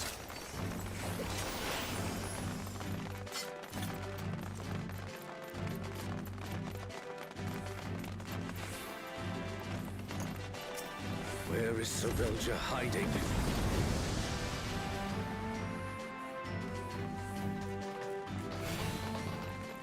Wait, that looks like Alexander. See ruins of Al-Zadar. Al-Zadar. Yeah, that looks like that looks like Alexander. Alexander resurrected. Ability.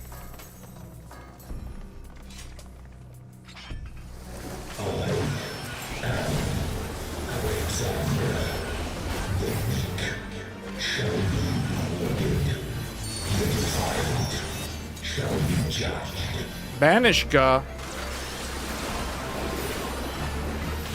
Alexander. I should probably move him a little bit to the middle. Yeah, there's like the guys in the back row are probably like, Divine arrow.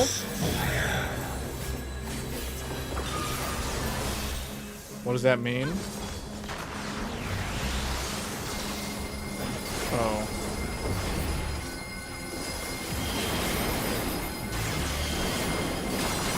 Donut.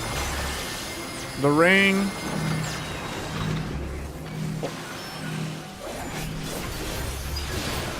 Is it an echo can match the resilience of Alexander? You know the thing about Evercold, they're introducing a new tank. So that means my primary role is getting a new job. Oh, I walked into it, I messed up so bad.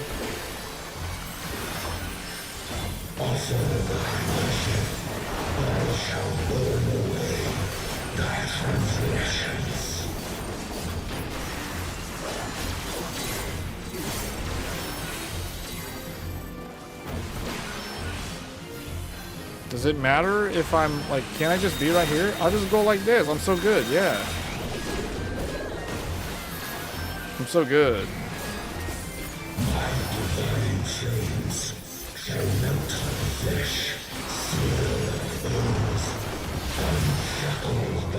Uh-oh. Should we be outside of this? Watch out. Hold on. I'm coming over.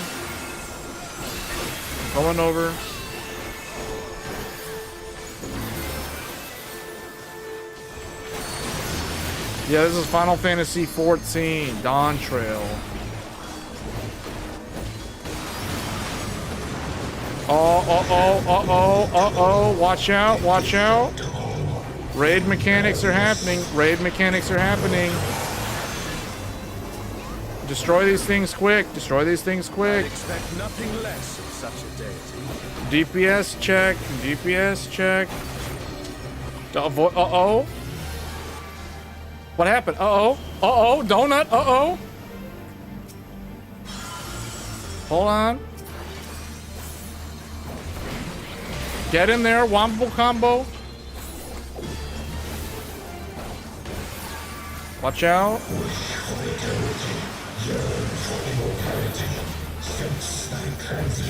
You want to play Final Fantasy XIV? Well, then get in here. Well, watch out, people, watch out. Oh, man, that's big damage, big damage, big damage. Mitigation, mitigation, mitigation. Mitigation. Well done. Mitigation. All right, here we go. Watch out. He's doing divine arrow, divine arrow. Divine arrow. Stand to his right. Stand to his right. Prepare, prepare, prepare. Oh gosh, that's a lot of AoE. Whoa, that's a lot of AoE. Oh, that's a lot of AoE. Oh, that hurts. Oh man, that's AoE. Oh, Age of Empires. Come make us down. Someone revive. Watch out. Oh no, the healer's down. Get the white mage up. Get the white mage up. Hold on, hold on, hold on. White mage is down. White mage is down. Oh, I'm taking the aggro. Oh, here we go again. Here we go again. Watch out. Hold on.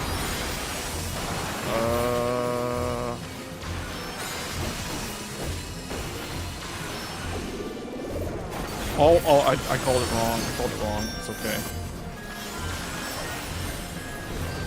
Rampart. Okay, he's attacking me. He's attacking me. Watch out, watch out, watch out. Watch out.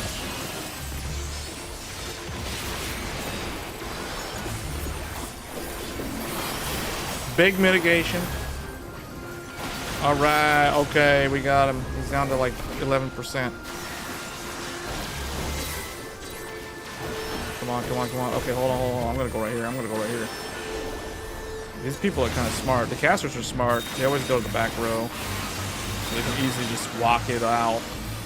They just walk it out like they're doing the doogie. Meanwhile, I mess up like that. Like melee can. Oh, watch out. Don't overlap. Don't overlap.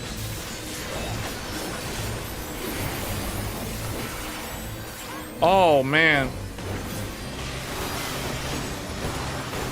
Oh, a third wave? Come on, bring it down, like in the Helm's Deep. Bring him down, bring him down. Come on. Oh, yeah, okay. All right. Ooh, wait, what? I don't even know what this is. Oh, I don't know what this is. I can't roll on any of these things because I already won something that I didn't even want.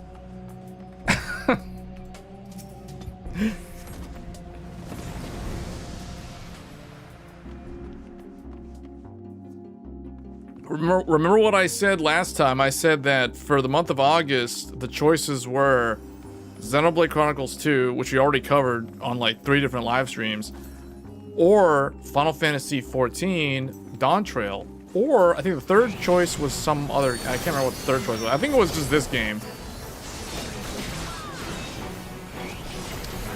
You can play the game for free. The trial, just set up a trial account. It's on Switch 2 now also. I just randomly guessed the correct position where to stand. I didn't get hit by any of that stuff. Oh no! Okay, hold on, hold on, hold on. Okay, that one I messed up because I targeted the wrong one. Okay.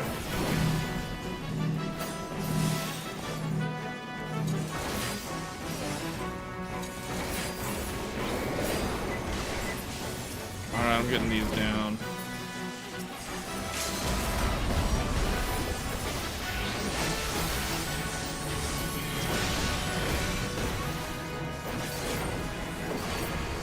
They've got Legion Go. Oh, okay. Man, if you listen to the end of yesterday's Tech Thursdays, that whole segment about Mac and Linux was insane. I don't even know what I was thinking when I was saying all that stuff. I don't know if you were there, but we were talking about Mac. There was a whole section on Mac yesterday on the live stream. Twilight God, here. Whoa, what is this? Pay dearly for this. Aliens. Now before the very father of creation. Hold nothing back. What is this thing? Promanthea. Uh-oh. What do we do? Just stand in the puddle? Where do we stand? I don't know. Oh, I guess we're supposed to go here. The emptiness threatens to spread. Watch out. The emptiness threatens to spread. Oh! Whoa, whoa, whoa, whoa, whoa. People are going far away. People are going far away. People are going far away.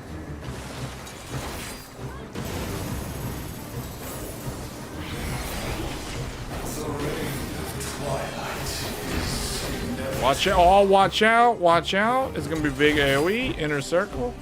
Inner circle. Get out of the inner circle.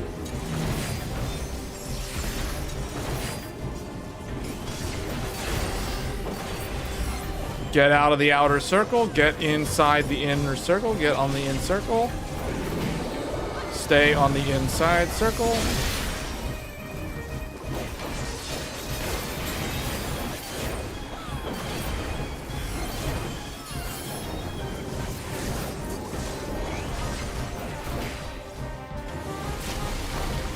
Nintendo consoles? Man, Nintendo consoles are good. So this, you can play this game on Switch too. This game just came out on Switch too. Ooh. Whoa, whoa, whoa, whoa, whoa, whoa, whoa, whoa, whoa, whoa, whoa, whoa, whoa. Hold on, don't stand near me.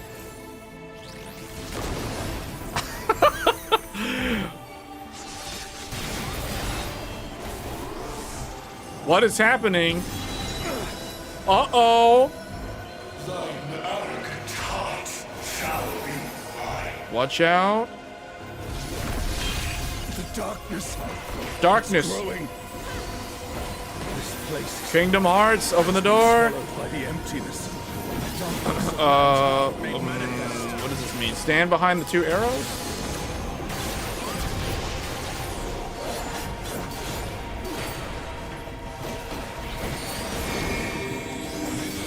Watch out. Stand with your back to the wall. Okay, stand here. Puzzles. Puzzles.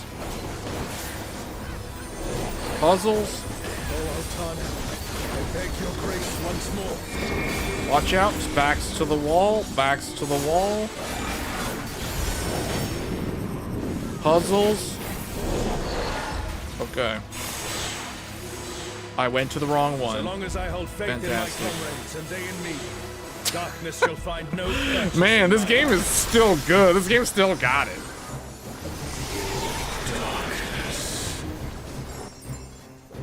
It's taking the darkness into itself. Uh-oh. Down for the count. Down for the count. Man, a bunch of people died. Oh man, both my healers are down. Sorrel's done.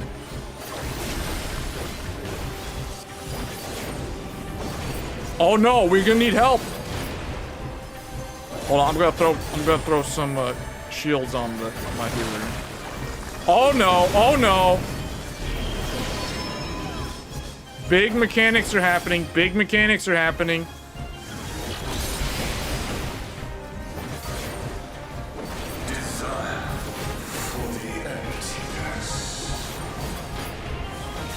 I feel like for my first time experiencing this content, I've never done this before. This is the first time doing this. I feel like I'm doing pretty good.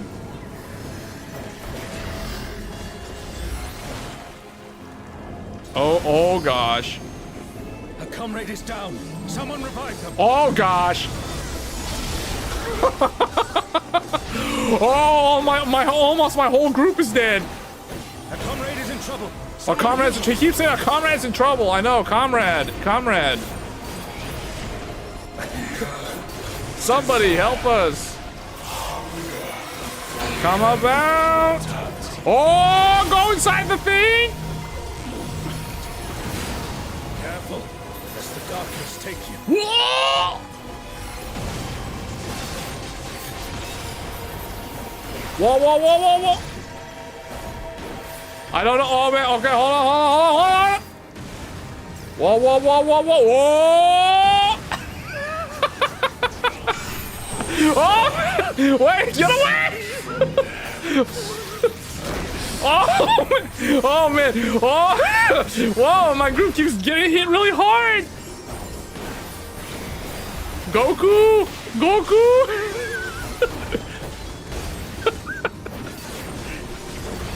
How am I still alive? I've got like 7 vulnerabilities. Oh no, only 1. Never mind.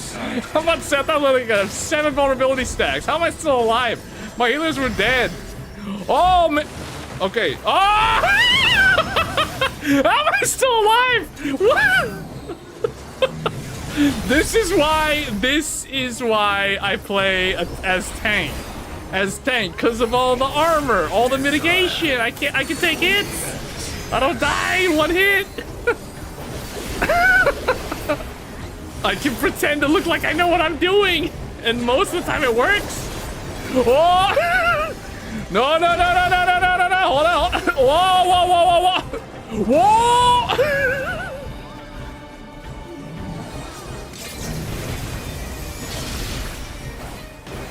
Oh man!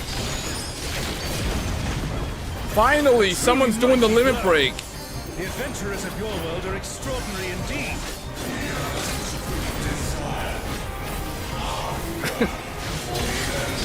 Come on. Watch out. Uh-oh. Meteors. Ice Age. Oh, what? How those guys die? What?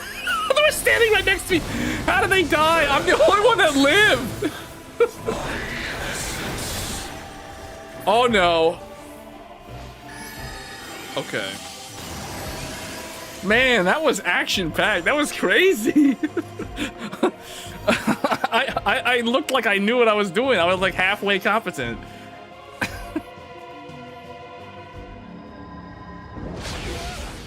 Oh!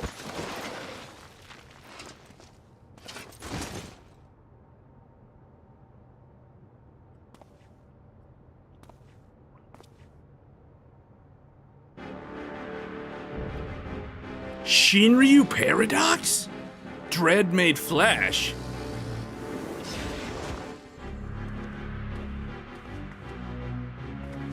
Huh?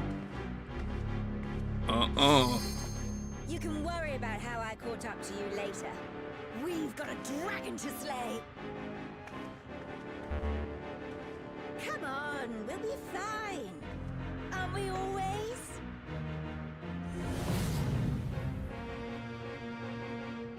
Yes, I finally remember who I was, who I am.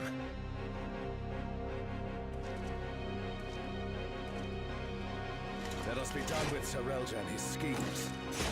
Our journey's end awaits, and with luck, a new beginning.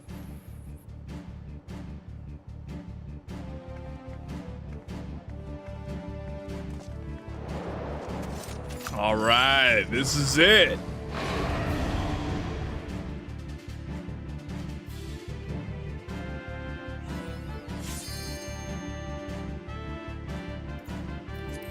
Oh wait, I didn't even get a chance to check the loot. Hold on. I can't even... Okay, I'll just roll on those. I can't roll on those stuff. All right, here we go. This is it. All right. Oh man, I almost fell through. Paul, am I supposed to fall down? So, World Destroyer wouldn't be I'm confused. Am I supposed to be up here or am I supposed to be down there? There's like 2 levels. Are we supposed to be on the 2nd floor or the 1st floor?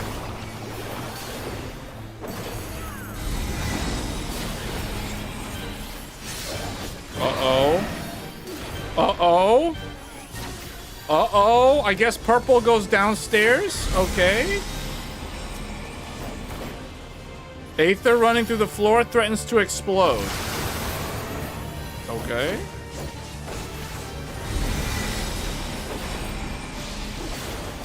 Whoa. Fully overlaps. That looked like a Oh. bird. Hang in there. What? Where? What? Oh! I'm supposed to... I'm still alive! Oh, move! Move! Never thought I'd see a god that'd give Primath a run for his money. Whoa, whoa, whoa, whoa, wait, hold on, I can't tell what your dark resistance has been reduced. Your dark resistance has been reduced. I suppose you. Okay, you guys with the dark stuff, go upstairs. Wait, what? Are we supposed to go downstairs? How am I like barely dodging at the last second? I'm like a microsecond away from getting hit by that attack. Oh, this looks so amateur. It's so hilarious. Keep in mind, guys, this is my first time here. I've never actually done this before. I'm supposed to look away from him. Look away. Don't look at him. Okay, don't look at the dragon. Don't look at. Okay, stay away from me. I'll stand in the corner. Time out. Time out. Ah! What? How? What did I do wrong? What did I do wrong? I had the tank bust. I guess I didn't put any mitigation on.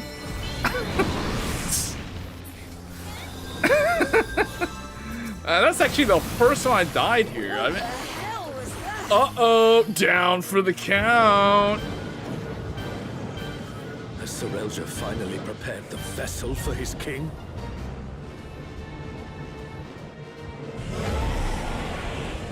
Would MMO mouse with a bunch of buttons be good for this game?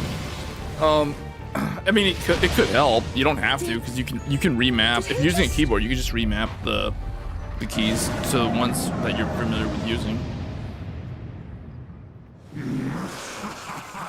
You have done well, Serelja. Man, this guy fused into some kind of Megatron from Beast Machines.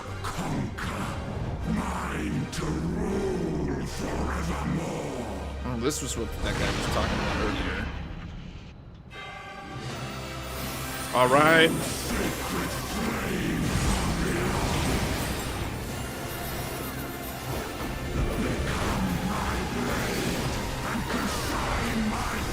Man, this music, the music sounds epic. Put that music, turn the sound effect down.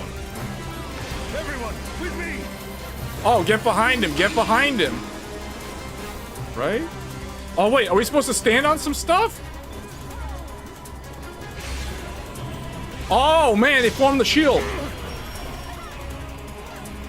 Okay. Oh man, we've been pushed back. Uh-oh, all right, I'm standing here. I'm standing here.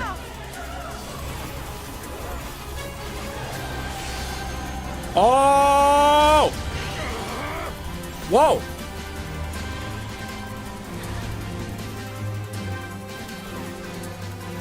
Insolence! You dare defy me!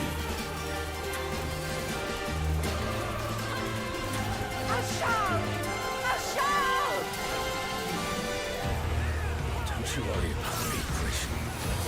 I'll see this adventure to its conclusion.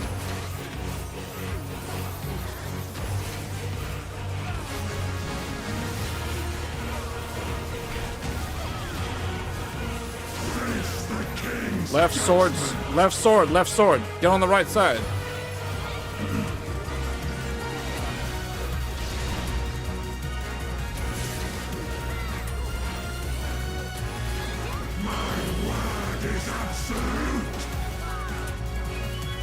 Whoa, that's weird. Donut? Donut plus, okay. I've never seen that marker before. That's weird. Oh, question mark, question mark. Question mark means look at him? Look at him? Yeah, it's a riddle. It's got the Riddler in here.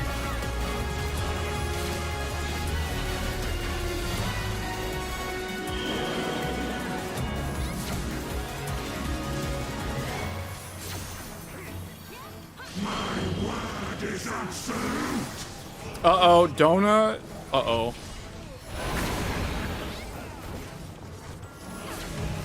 Oh no! Someone's down!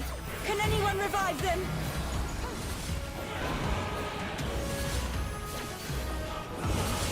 What's he doing? Oh, swords. Swords. Whoa. Whoa. Oh man, the sword's gonna come across, I think. Sword's gonna come. Oh, sword's gonna come. Oh, uh-oh. Oh, I'm supposed to stop. No, I can't move. I'm supposed to stop moving. Yeah, I did it correctly.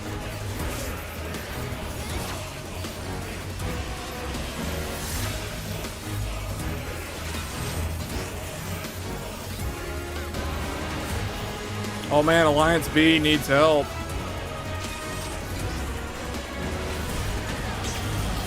Ooh! Oh man, my group! My group, hold on! The adventurers of your world are extraordinary indeed.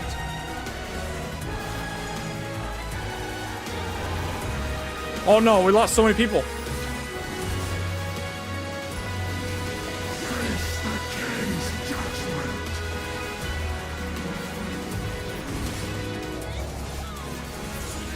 Got him.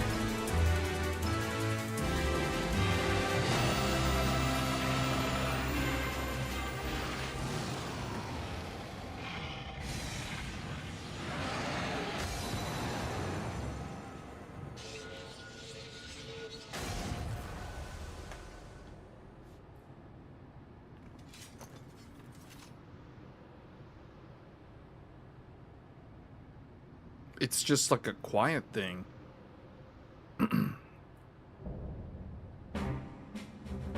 The third walk complete. All right. Fresh minion. I can't roll on any of this stuff because Wait, what does this look like? You get some good stuff from here. Item level 780. This is like the second best gear in the game.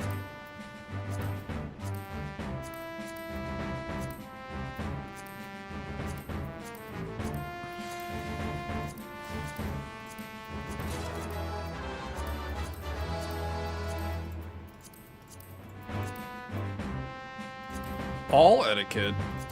Oh, I won the ball etiquette? Wait, what?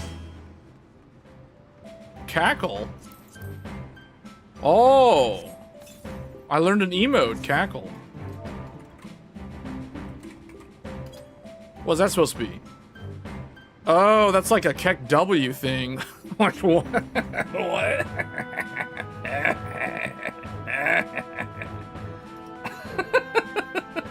Man, this game has so much personality, for real. Like, this game is good. Should I get D2? You want a D2? What? You actually need, like, this type of CPU? D2 is really good for like, multiplayer games. You know, someone was telling me the other day that Star Citizen is basically an MMO. That game is so CPU demanding that it minimum is 8 cores. It'll max out 8 cores. So you really need to have like a 16 core X3D. Basically the CPU for like a game like Star Citizen. I like how they're just kind of like floating on this giant rectangle.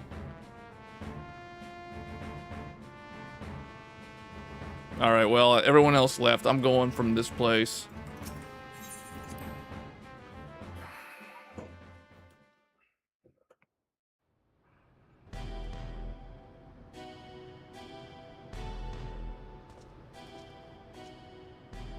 You were supposed to be here. What? And miss out on all the fun? My gut told me something was wrong, so I leapt through the portal. Next thing I knew, I found you on the ground and a giant dragon looming over our heads. I know I'm pushing my luck, but I'm glad I was able to help. Indeed you did. In fact, I dare say your presence is what turned the tide.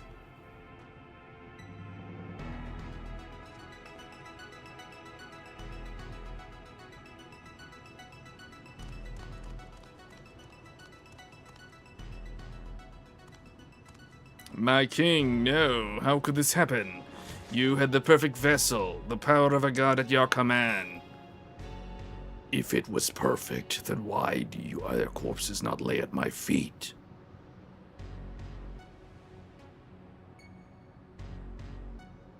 Shinryu only came to be when Promanthea, the Twilight Gods, sought ever greater power. It slew their world's greatest champion and brought ruin to the world. To find a stronger vessel will be no easy feat. What in the hell are you talking about? Promanthea didn't slay anyone. Quite the opposite, in fact. Your victory over Promanthea, alongside your adventure companion, was but one of countless possibilities. Like Shinryu and the death of Vanadil's twin. How can you be so certain? The battle against Shinryu, seeing you there, it all came back to me.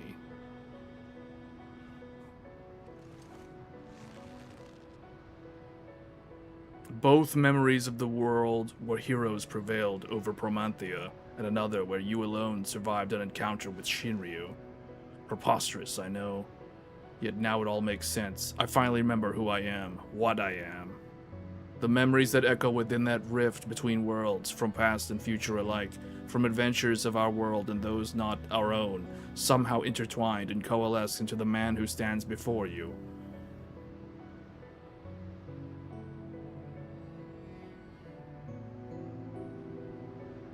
Meaning you share the memories of my friend, too. Well, that explains how you remember so much about me.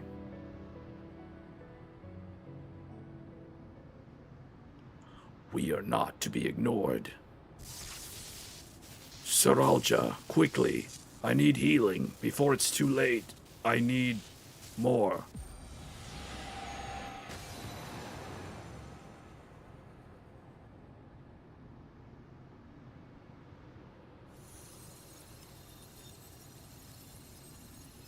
This place it's vanishing.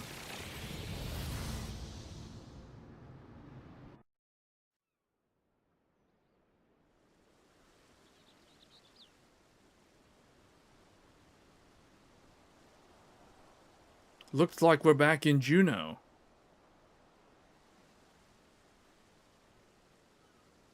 No. It can't end like this. I won't let it. I only need to return to the Walk of Echoes to find another world, another champion worthy of my cause. Where do you think you're going? You're finished, Saralja.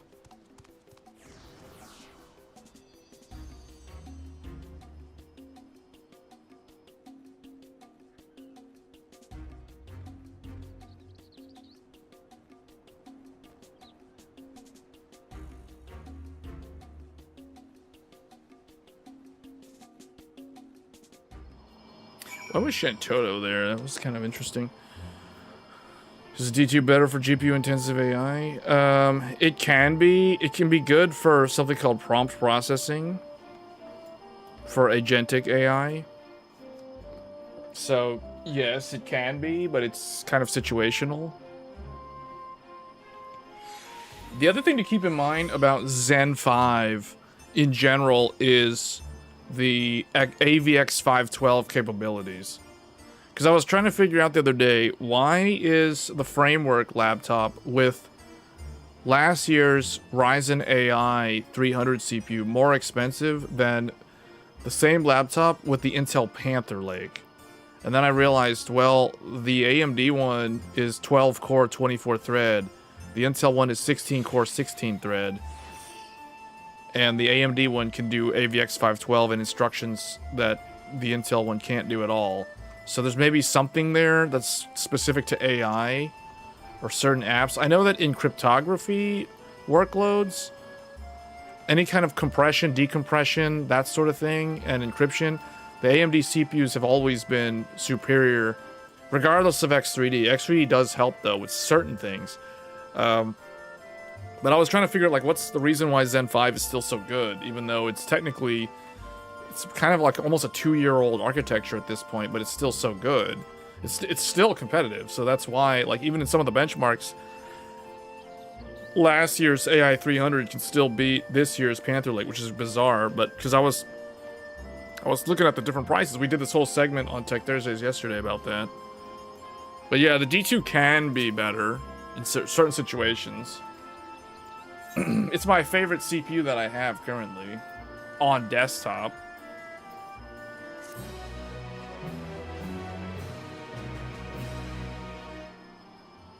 The memory sleeping in Juno's stare. Perhaps the Hume adventure has new knowledge to share with you. Well, that's a whole... Wait a minute. That's like 5 different things.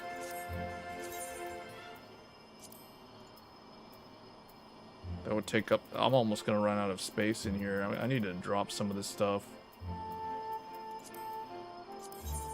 How do I not have any room?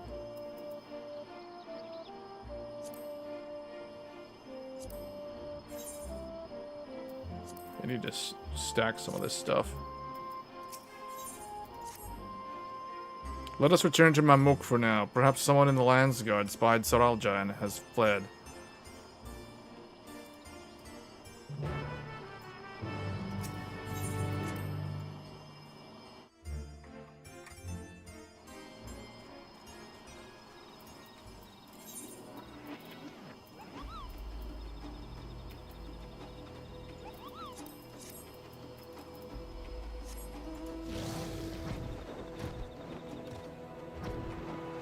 Actually, why am I using the Quiver? Just use this thing. Yeah, the Dragon Gundam. Let's go.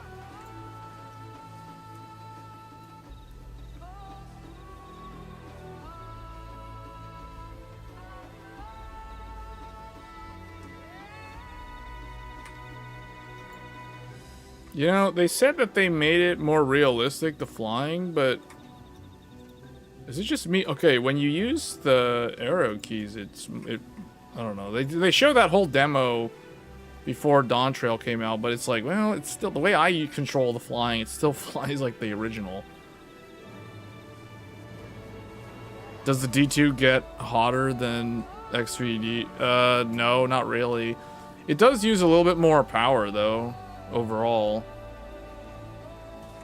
I mean, like, what does it say on the thing? 56 degrees. Right there on the postcode debug, 56, 55, 56. While gaming and streaming, so it's like, yeah, that's like nothing.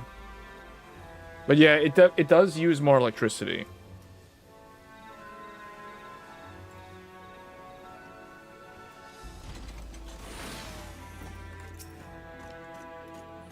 It's basically a 9850 X3D plus a 9800 X3D combined.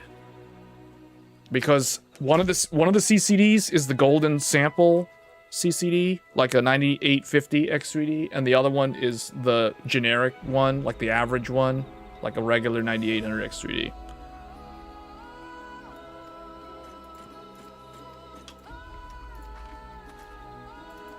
Okay, so it looks like they found him, or he ran off again, or something.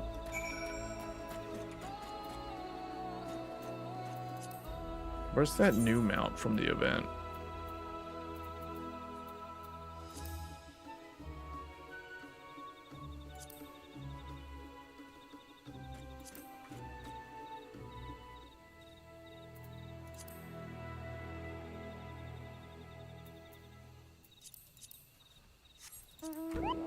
Oh, there it is.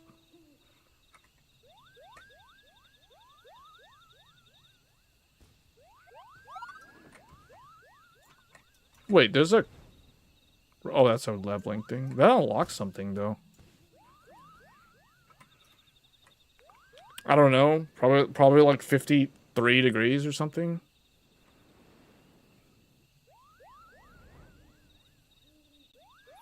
I'm not concerned with the temperature. The temperature is not the thing. It's the electricity. This one uses more wattage.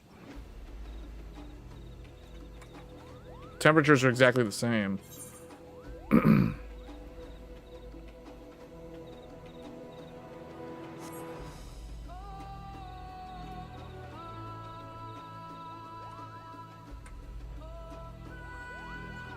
Wait a minute. Did we just literally fly there and then flying all the way back?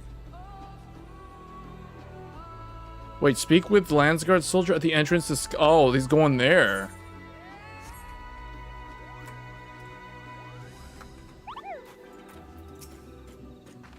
What is he scheming now?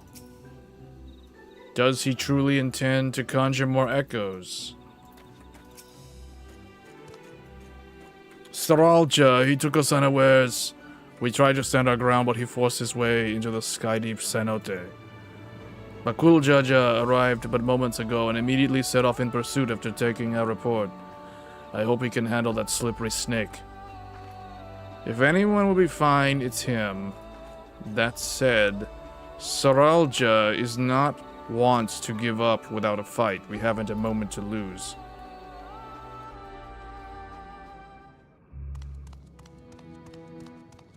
No, that's not the case.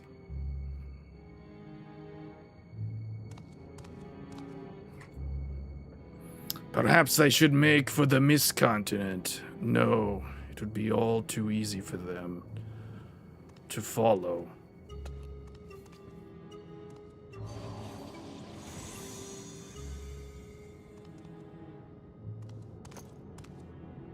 I have no choice but to return to the rift.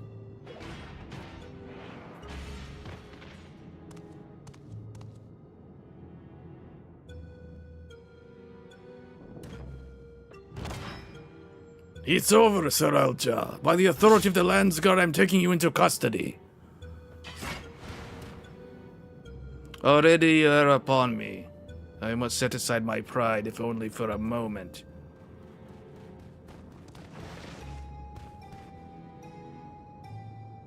I beg you wait, my king. Your king? If Tuliolal is to return to its former glory, the Mamulja require a worthy leader to unite them, and there remain none more worthy than you, the elevated chosen. Indeed, I have no doubt your father, too, longs to see you take your rightful place upon the throne. So come, Bakuljaja, come to me. So you attempt a lapdog with not a bone but a crown. I didn't expect your bravado. You won't be gloating for long.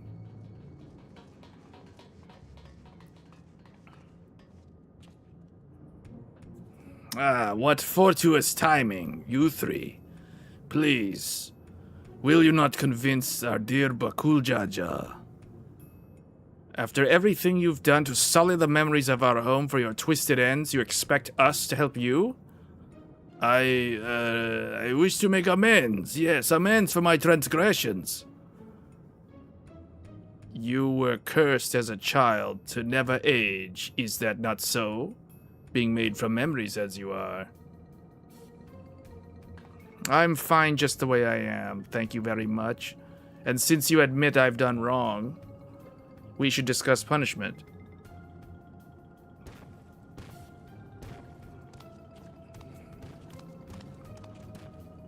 I can return you home to Vanadil, to perish in a world to which one bears no ties to its ill-befitting adventures of your caliber. Would you not agree? There's no denying I long to see our home, but I also long to see our friend here bring you to justice. Without me, you'll be stranded. You would really forsake your own means of returning home? It matters not when we met. He's our friend. We don't need any more reason than that.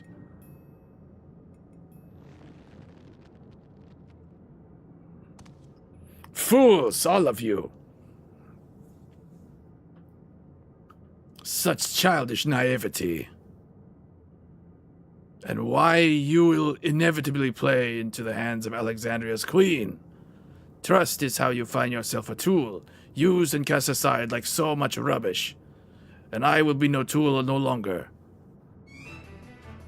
If you would throw in your lot with the other refuse, then it would be my pleasure.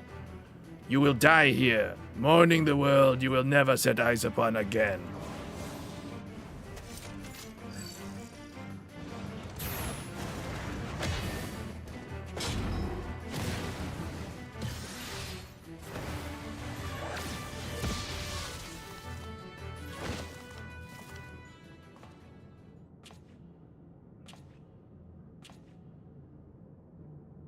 You have strength enough to stand on your own, so why? Sometimes strength alone isn't enough.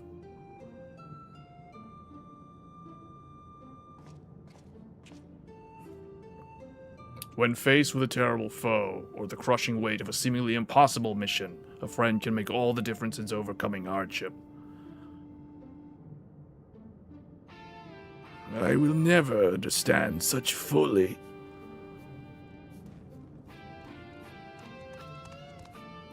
Live long enough and maybe you'll find someone to thaw that icy heart of yours. After you've atoned for your crimes, of course.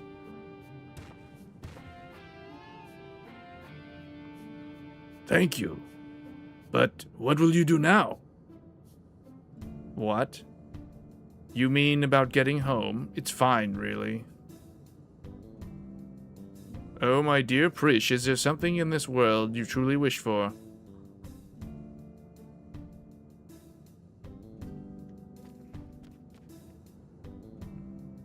Shantoto?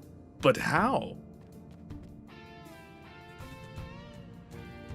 Might we save the pleasantries for a more tranquil space? I've grown tired of this unsightly decor in this place.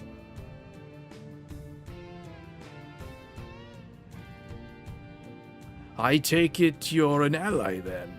Very well.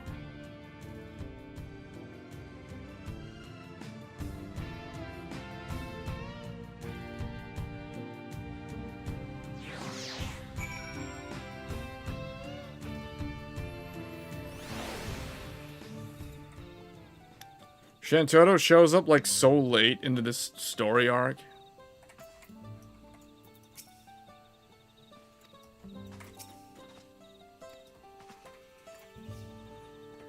No, the 9950 X3D is only has one 3D V-cache die, so it's the 9950 X3D is a 9850 X3D plus a 9700X.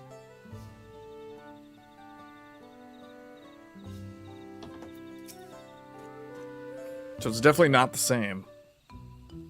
Because the second CCD, it doesn't have X3D, so it's like a 9700X. These Mamulja have shown me no hostility. How novel beastmen versed in civility. But where is the one who escorted us here? As head of their guard, he has simply gone to apprise them of what took place in the Sky Deep. More importantly, Shantoto, might I ask... Silence. I hear the deafening speech of the wheels in your mind turning. But fret not, you shall have the explanation for which you are clearly yearning. To begin, as I'm sure you already know, I hail from Vanadil, the one and only Shantoto.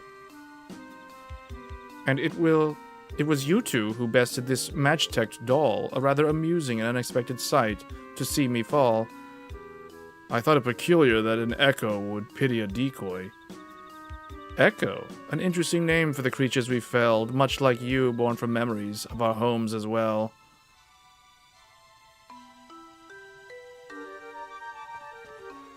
A truth anyone with eyes could plainly see, well made, like my dolls, but no true article like me. So it really is you, Docs. Or rather, a doll created by the real you, who now speaks through you? Docs?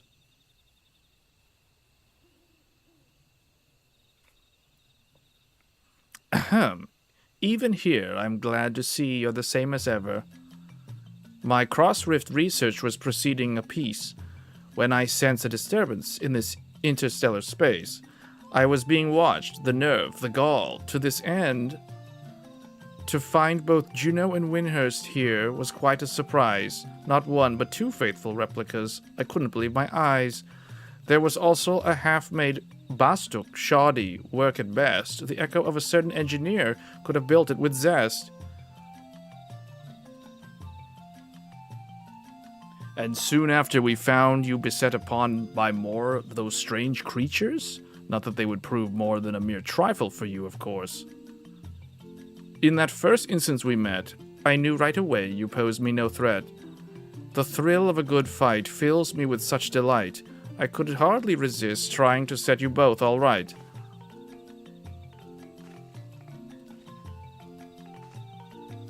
As you might have guessed, Shantoto is wont to get a little carried away when the mood strikes her. In any case, you'll be happy to know that Sarilja, the fiend responsible for preying on the memories of Vanadil, has been apprehended. You needn't worry about more prying eyes in the midst of your work. If the trouble has passed, then my work here is through. This doll would return home, but what of you two? Both your 11 cores appear compromised, so it's hard to say how much longer you'll survive. Both our cores?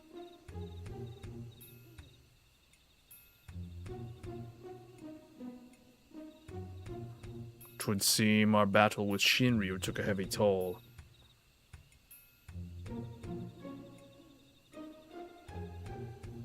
If you wish to come along, you need only ask. Ensuring your safe passage is a simple enough task.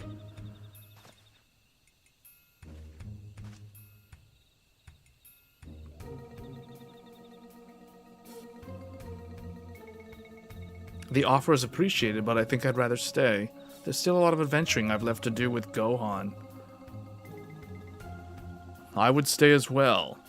I'll not deny it is a choice made with some reluctance, but if my time is short, I would spend it here, on an adventure with my friends.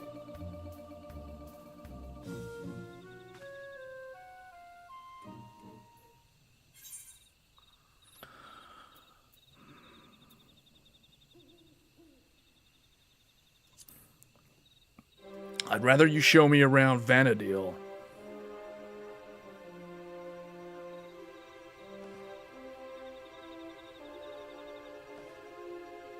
An adventure in Vanadil? Are you serious? That's a wonderful thought, but how in the world do you plan to make it over there?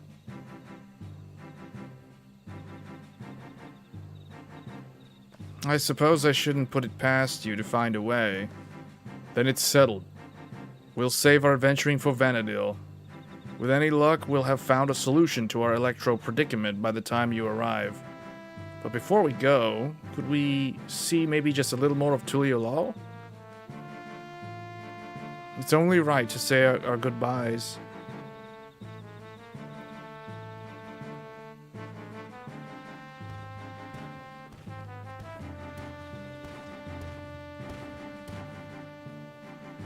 Did I hear that right?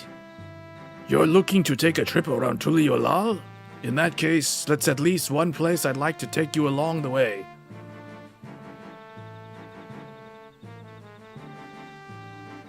Noting the contrast with Vanadil has been a real treat, so I'm coming along too, and that's my suite. Just as well. Something tells me I would regret leaving you to your own devices. I suppose the dirigible landing is as good place to start as any. When you're ready, we'll meet you there.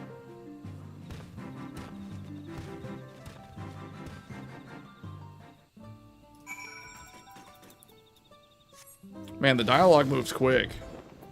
Oh wait, speak with Bakulja and have him and British accompany you. Okay, so we need to go... We need to go back to Tuliolal for this. Where does Yaktel take me? Oh, I gotta go up there. Or I could just teleport. Let's actually fly. I want to fly to above these trees. These trees are huge.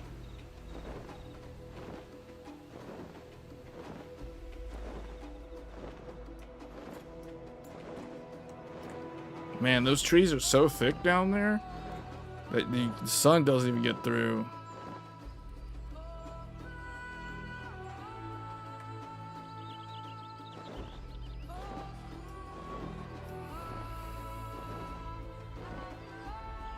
What is this stuff? Is that like a rare? What is this? Oh, for a second I thought that was like a rare monster or something.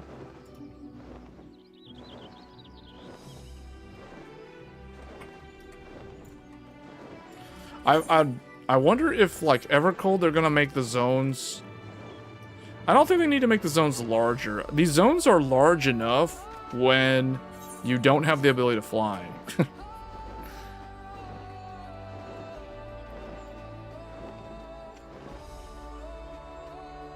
I can't remember if Yoshi P said during the fan festival that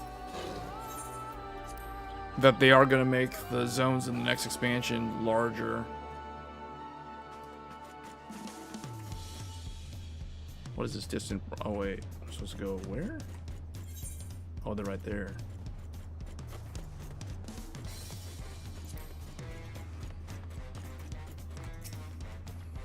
I hope you haven't been waiting too long.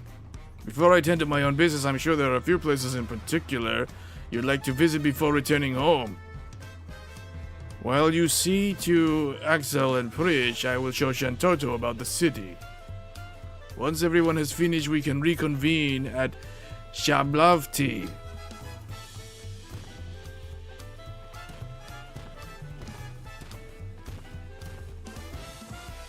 If I didn't know better, I'd say Bakul Jaja has grown a touch more hospitable since we first met. Shall we stop at paying a visit to the Landsguard? They have been a pretty big help, haven't they? Alright, let's head to the Bright Plume Post. Being our last time and all, I'd like to take in the sights a little while longer. Alright, so now they've basically grouped up with me. Let's go.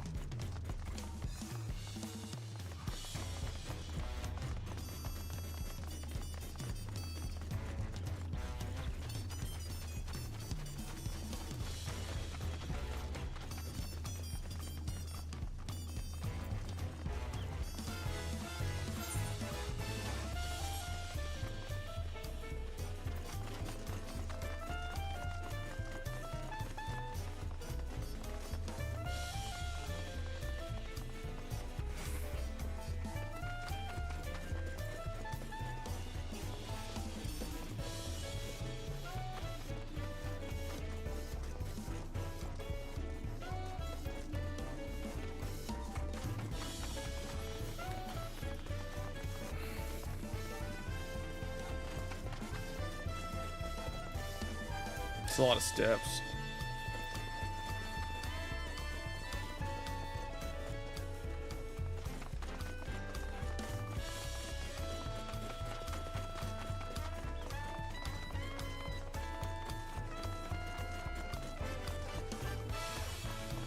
Man, they climbed like how many steps have they been going up? We've been going up the whole time.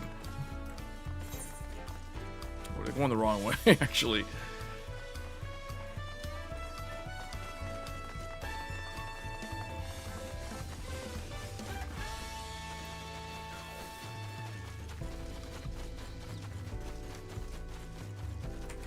Hold on, is there... Do they warp with me? Oh, I can't even warp. I'm like...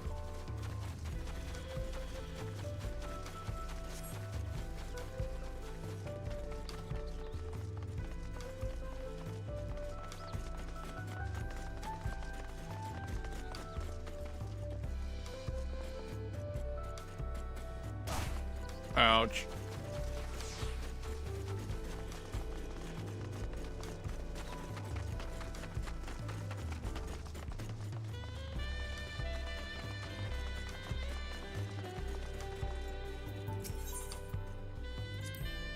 I feel I owe a great deal to the merchants of this market and the supplies they furnished me for our adventures. So I don't think... Okay. I don't remember them being here, actually. I don't remember when these two characters actually came here to this city. It must have been when I did this last year.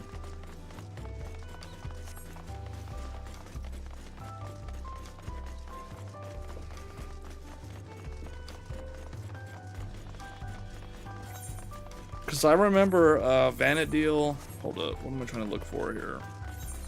What was I looking for? Oh. Juno, the first walk. This was, when was this? This was like fall 2012. 24 or something. I can't remember when they were in this city.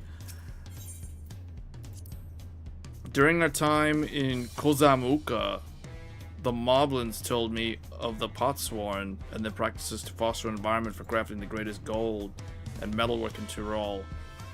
Such disparate peoples working together in such a fashion is something you would never see in our world. It's perhaps what I miss the most when we return home. The Pelupulu over in Ukopaka sure have an interesting way of talking about money, don't they? Makes me want to go and visit just to hear them haggle. They all seem to be such shrewd salesfolk, too. Always finding just what I was looking for before I even asked. Bleeding mind readers, I tell you.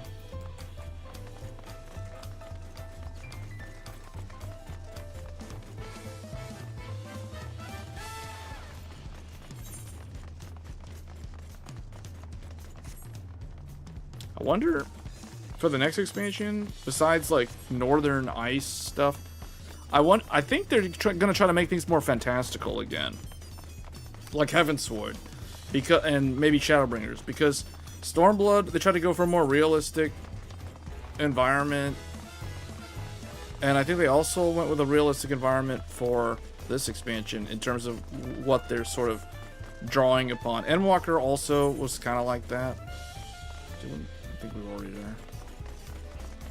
Where are we supposed to go? Oh, we're supposed to go up here.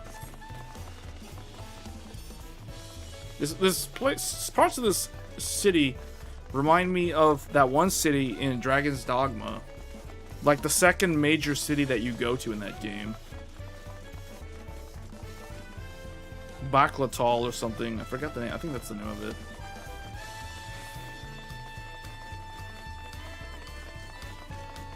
Except this place is more rainforesty. That place is more arid desert.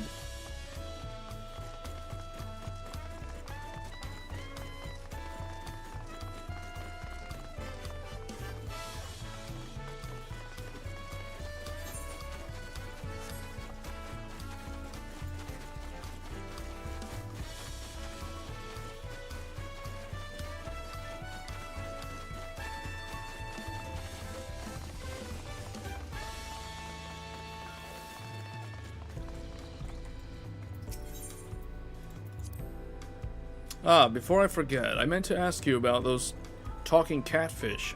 Are they also considered one of the tribes of people here? Whenever I see them, I instinctively wish to protect them and their adorable little faces. Were they not so violent, I would be sorely tempted to take one back home with us. The other day, I was talking with someone in the outskirts who was torn about going home to Tuliolal. There being their 30-year time gap and everything. I know what it's like to lose time, which is why I told them they should make that trip while they still can. Even if there's people they lost in that 30 years, there could still be people here waiting for them. I wonder if they're already here.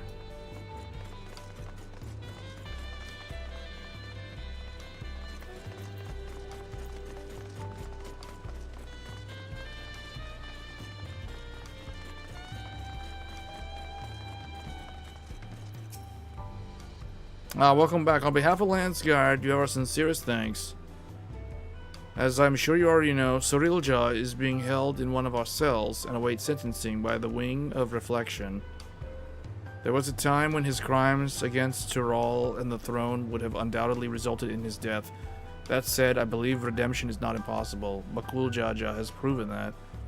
Though there is also the matter of the lives lost at Sorilja's hands. But these are matters you needn't concern yourself with any longer. I take it you'll soon be sending off somewhere? We are, as it happens, home. We thought it only right to come and say goodbye. Could you also pass along our thanks to Kikwezana? Yes, of course. I've no doubt he'll be sad to see you go, as will the rest of the Landsguard. May you both have a safe journey.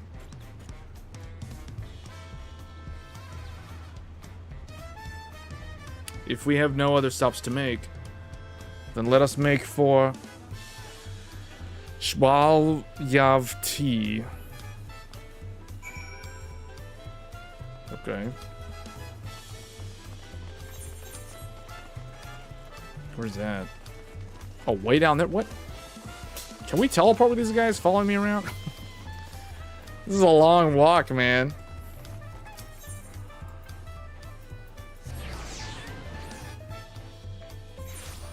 Okay.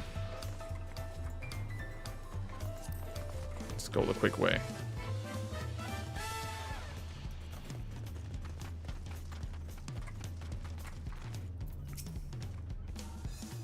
Well, here we are. Though I see no sign of Bakul Jaja, perhaps the tavern keep has seen them.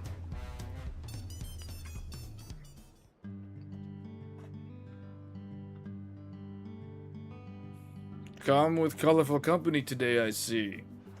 Will it be just the three of you? We're expecting 2 more, actually.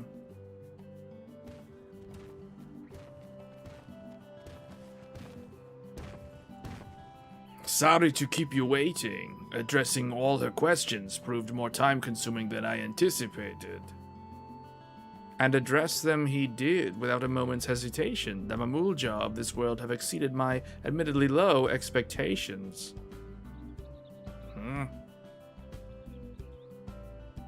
Before you all leave, I wanted to treat you to one last round of tacos.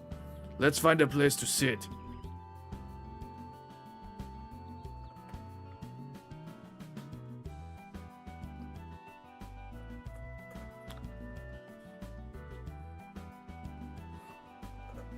Oh man, tacos. Aren't you going to eat? I swear the tacos here in Tuliyalal will change your life. While the offer is appreciated, this doll needs only magics to be duly satiated.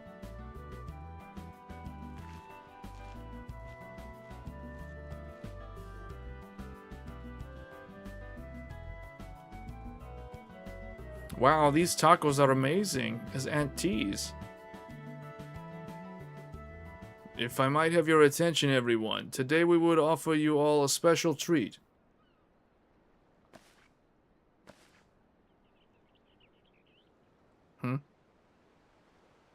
A special performance by Scoria, the up-and-coming songstress hailing from Alexandria.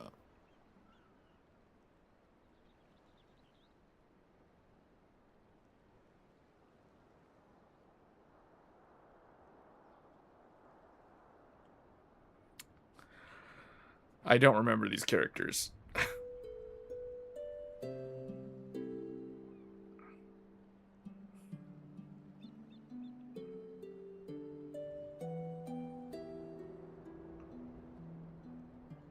This is the only problem when you take a long break from a game. When you come back, you lose some of the context of the story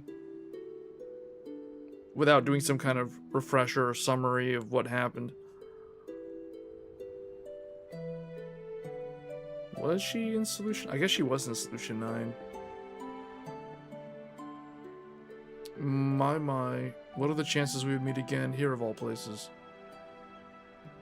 She's been practicing every day since you left, determined to realize her dream of becoming a songstress. Imagine our surprise when Brooke Evu approached us, asking if she could hold performances at this establishment.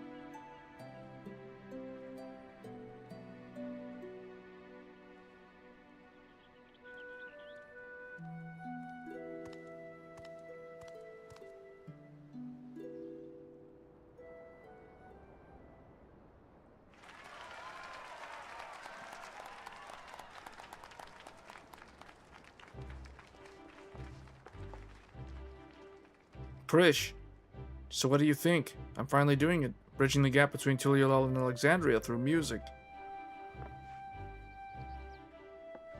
Absolutely incredible. I'm glad I got to hear you sing before I had to leave. Leave? Does that mean you're finally going back home?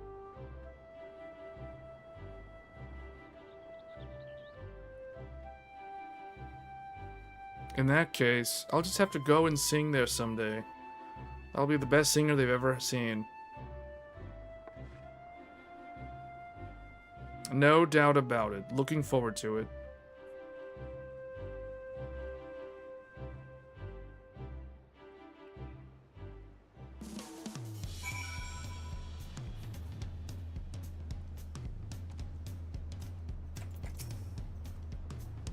A beautiful voice like that is certainly to be popular here in Tuliolal.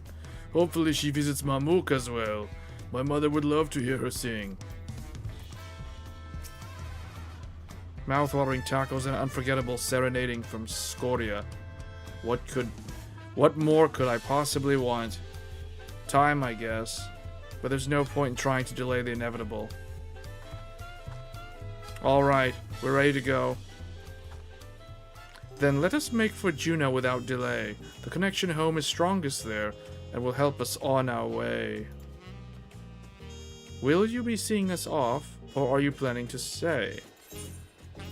Let's go. Whoa.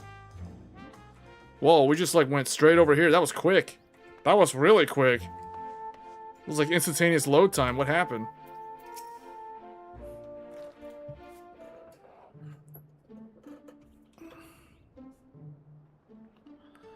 If we have no further cause for delay, I shall plot a course for home.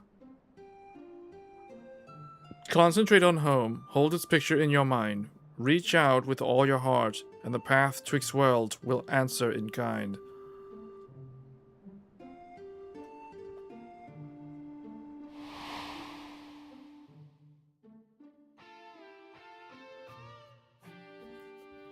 This is just straight up Final Fantasy XI. These are just screenshots of Final Fantasy XI. For real, this is Final Fantasy XI.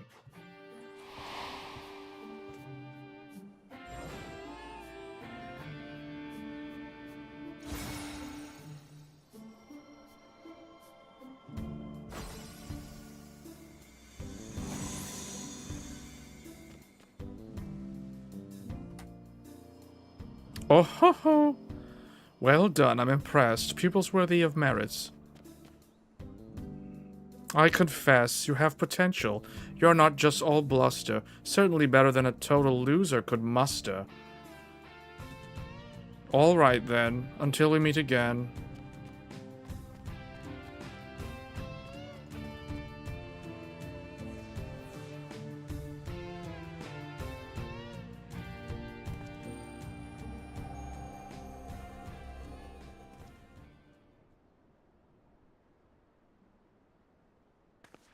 I guess we may have overdone it a little with Shinryu.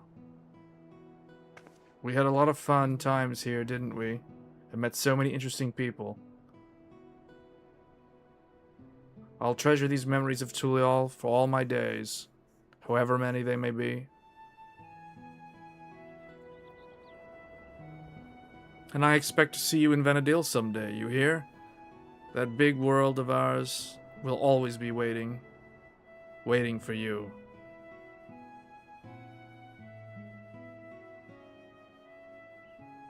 It is strange to think I will soon live alongside those self-same adventures whose memories created me. Stranger still that you two may someday cross paths with them. Should that day ever come, I hope you will afford them the same kindness you gave me.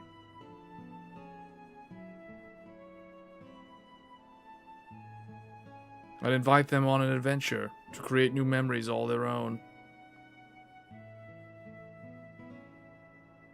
I hate to interrupt, but I don't think it's wise to waste any more of the little time they have left.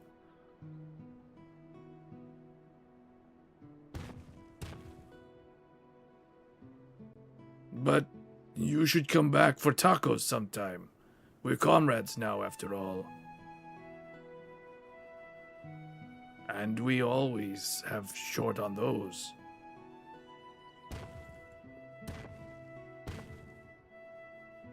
Take care, you two, and safe travels.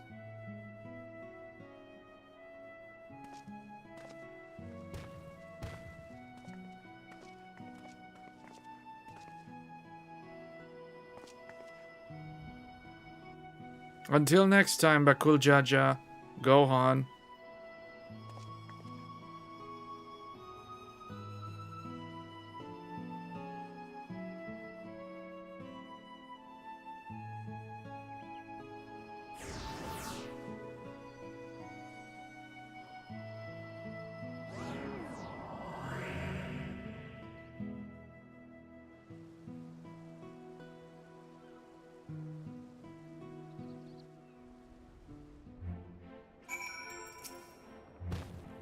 It suddenly seems so quiet now. Dry your tears, brother. We still have me. What tears? Out of the two of us, I'm the strong one. We should be heading back to Mamuk. I'm sure Mother is curious to know what's become of Axel and Prish.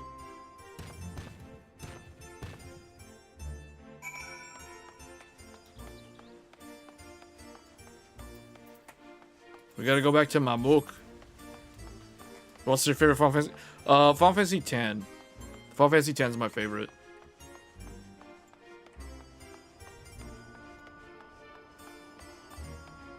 This whole thing that I'm doing is basically an advertisement to get people to go back to Final Fantasy XI, or get people that play this to try Final Fantasy XI. Sort of. I mean, that's kind of how I'm interpreting it. But, I mean, after playing this, I cannot go back to Final Fantasy XI. That'll be like going from like World of Warcraft to like EverQuest.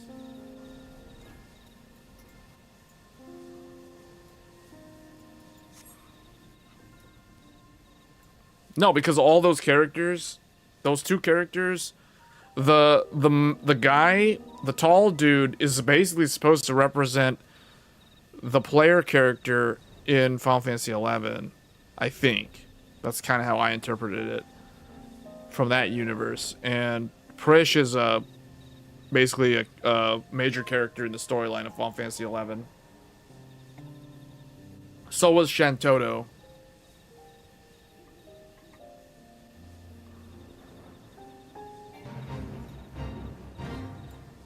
Oh wait, there's people doing stuff over there. Wow, there's actually people do. Oh, you know what? Because they're working on the relic. They're working on the relic. Because you can finally complete the relic and get the best weapon in the game now.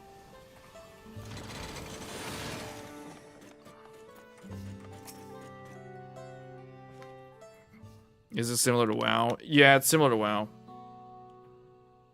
Ah, you've returned, Gohan, but where is Axel and Prish? Have they... Yes, Mother, they've returned home. A bittersweet parting, I'm sure. Those you consider friend are few and far. I didn't say they were friends. They're comrades. Prish, Axel, and Gohan. Nothing more.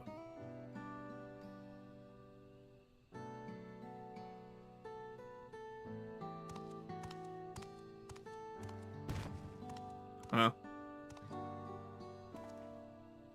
It would be remiss to not offer thanks as well before you go. I shudder to think what would have happened, not only in Mamuk, but all of Taliolal.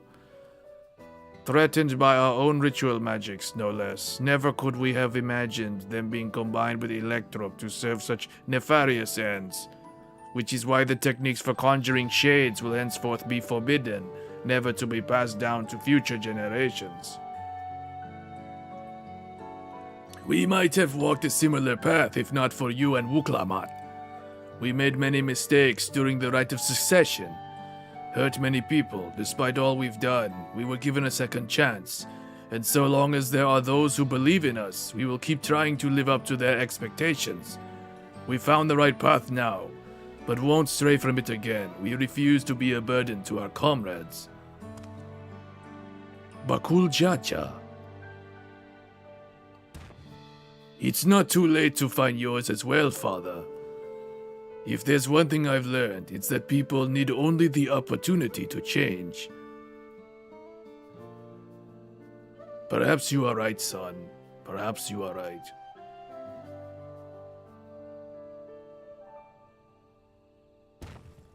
If you've ever needed help again, don't hesitate to call on me. Your enemies will rue the day they met Bakul Jaja.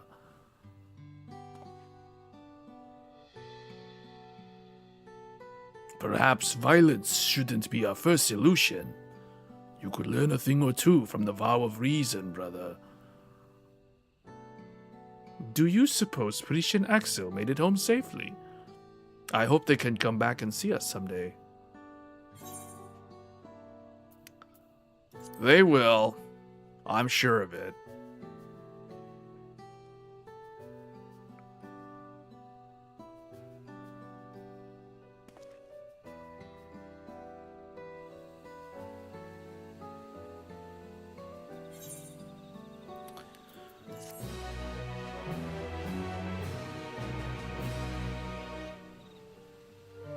The memories abiding within Juno stir once more. Perhaps the adventures have new knowledge to share with you. Wait, oh, real? What? Already? They're back already? Like, what?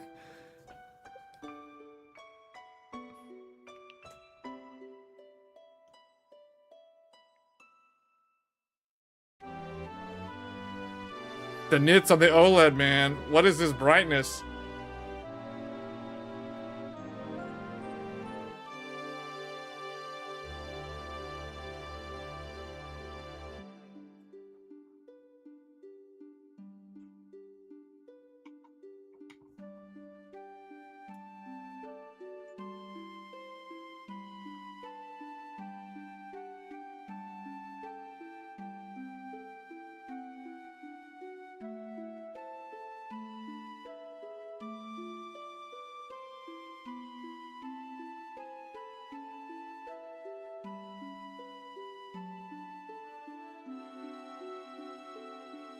Something wrong. It's nothing. Just thinking of all we've been through. It was some adventure.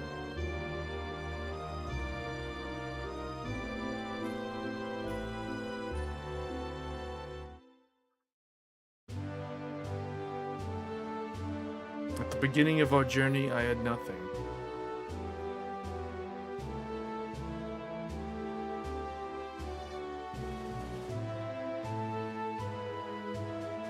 No name, no memory of who I was, only a vague sense of duty to guide me.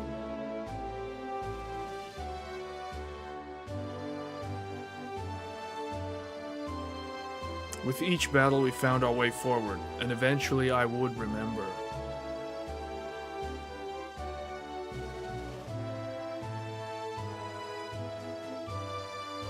I remembered what it was I was fighting to protect.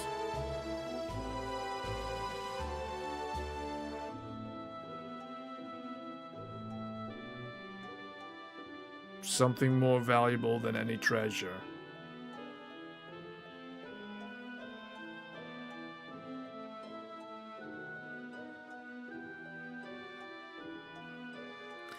You fight to protect it as well, which is why I know we'll meet again.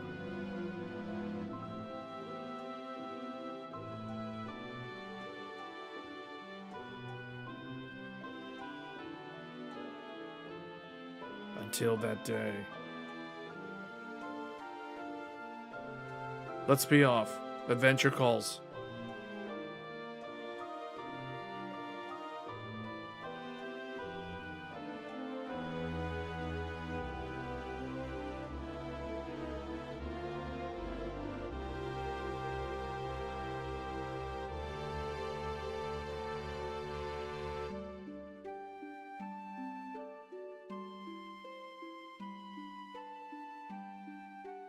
Oh, that right there, that's it.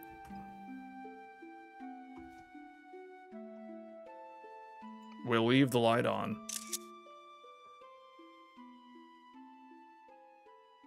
Yeah, that's Final Fantasy XI right there. Yeah, this whole collaboration thing was basically Final Fantasy 14 cross Final Fantasy 11. And that was it. Wow, I used up all. Wow.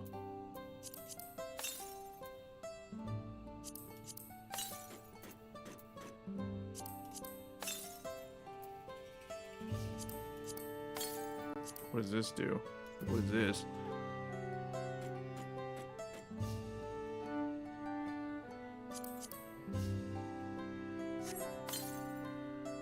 A Framer's Kit or something.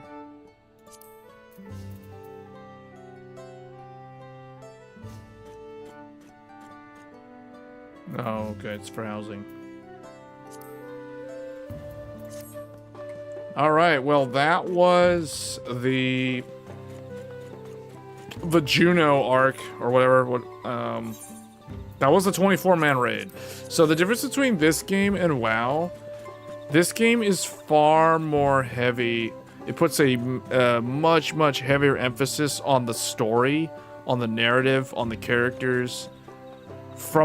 in a direct sense, like cutscenes, sometimes voice dialogue, oftentimes not so voiced dialogue, and that's kind of the structure. Whereas I think World of Warcraft, now I haven't played World of Warcraft in a very long time, but WoW is less concerned with the heavy narrative. WoW does have a very good campaign, but it is not, in terms of like the overall quality of the storytelling, I feel like Final Fantasy XIV is the best one there is. So if you care about narrative and story in an MMO, because sometimes people don't care about that in MMO, then this game is the game to play if you want to play like an MMO.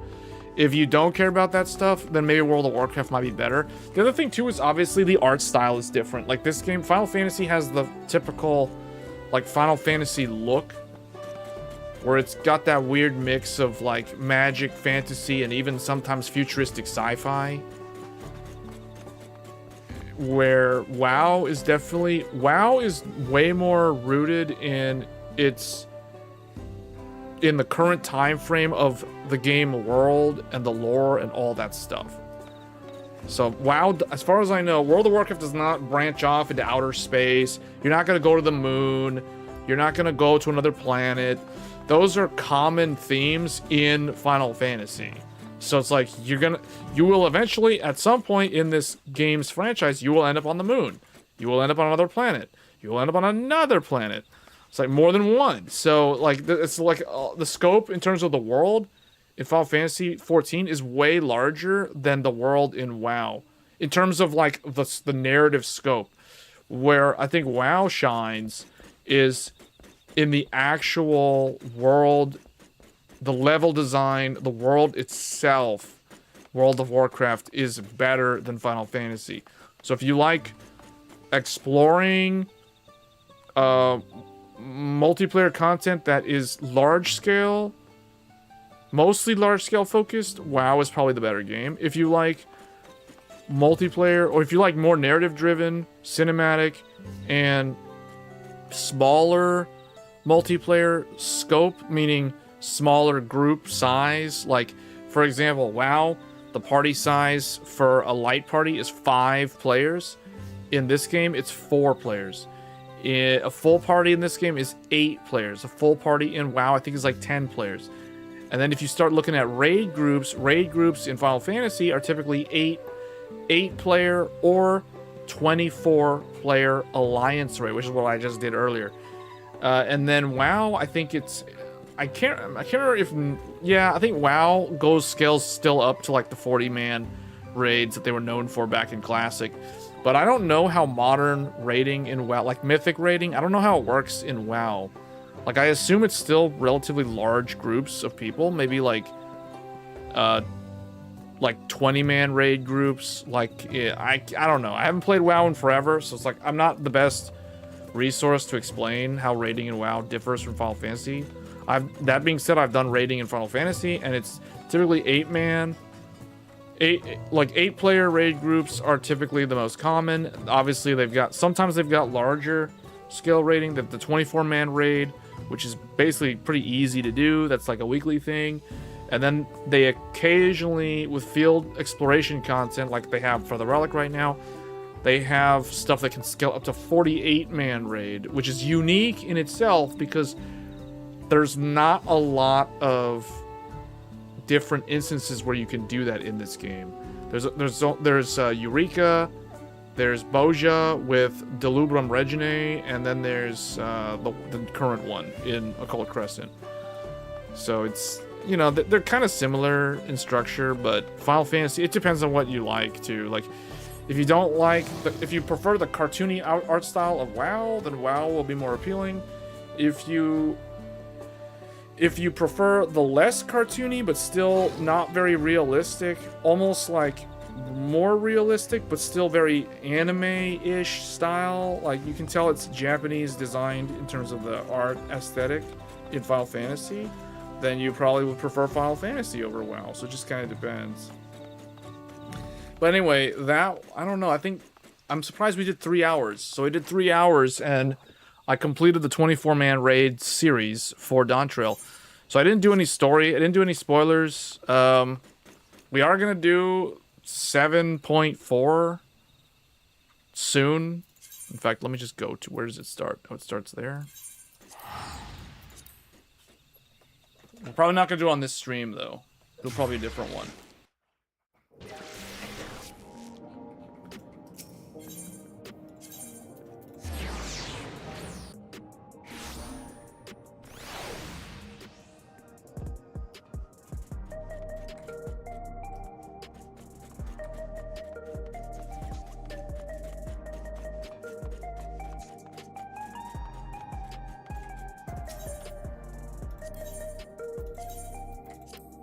Died so many times, so my gear needed to be repaired.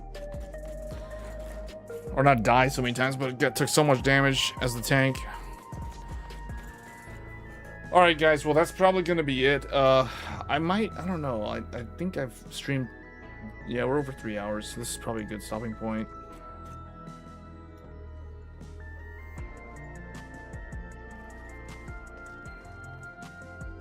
I didn't realize that the camera got kicked. Well, see, I'm gonna take a break, but I'll come back. I don't know what I'll do though. It's either gonna be continue this, or I might play Monster Hunter.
Okay.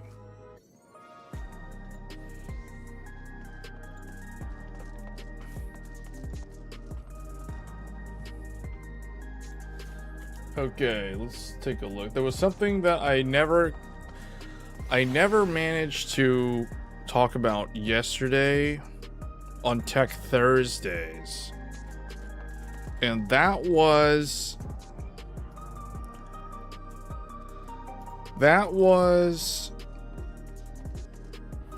the prices of electronics, like as a whole, not just random components. I'm talking about like laptops and computers and stuff. So let's take a look real quick for those of you that have decided to stick around. This is kind of the bonus content for the stream. Hold on. Where is... Oh, it's over here.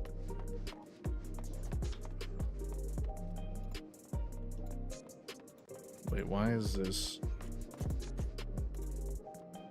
Okay. So, I was looking at the laptops to try to understand, is the price of electronics completely out of control? And it looks like not quite. So there are some deals. There are some back to school deals for computer hardware.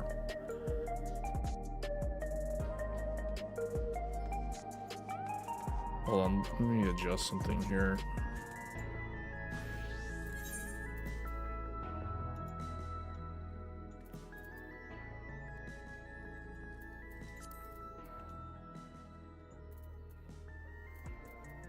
There, that's probably better. Okay, so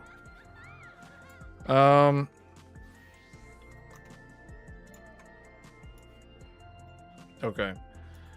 So if we look at these laptops,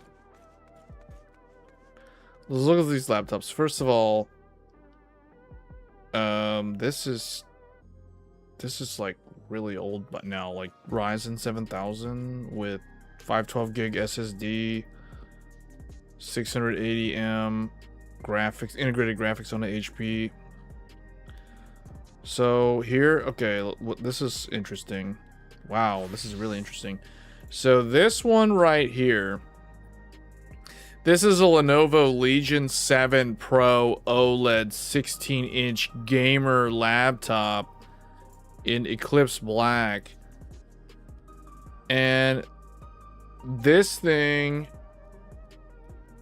this is the type of laptop that I would never get, but I'm just looking. Okay, so it's got a 5080 laptop GPU, 2 terabyte SSD, WQXGA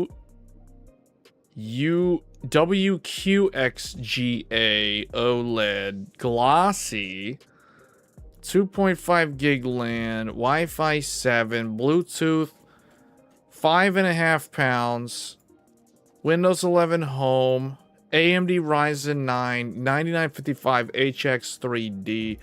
So this thing is $3,500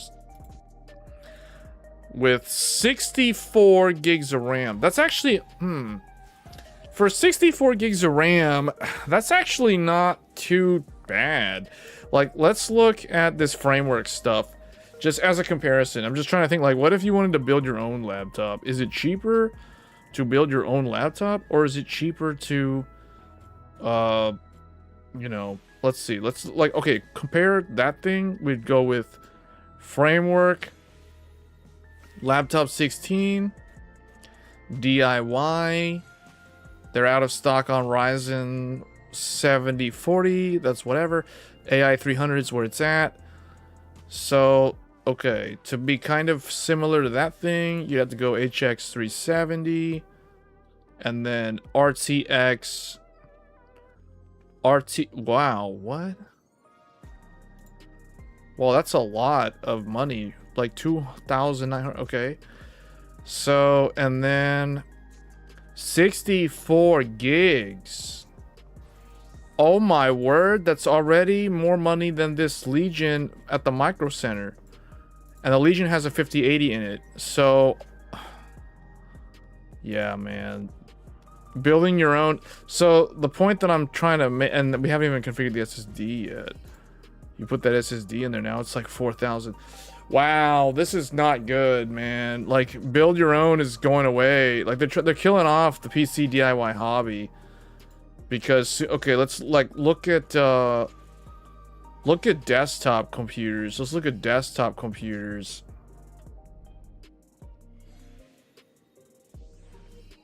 Power spec. Like, okay, these are 32 gigs of DDR5, 2 terabyte SSD. The problem is, as time goes by and these prices stay so elevated, I'm slowly gonna lose track of what it used to be like. You know what I mean? Like, I just have to remember what the price I paid for individual components were 2-3 years ago to remind myself of, like, what these things are supposed to be worth. Because I'm starting to have trouble figuring out, like, is this overpriced or not versus building your own.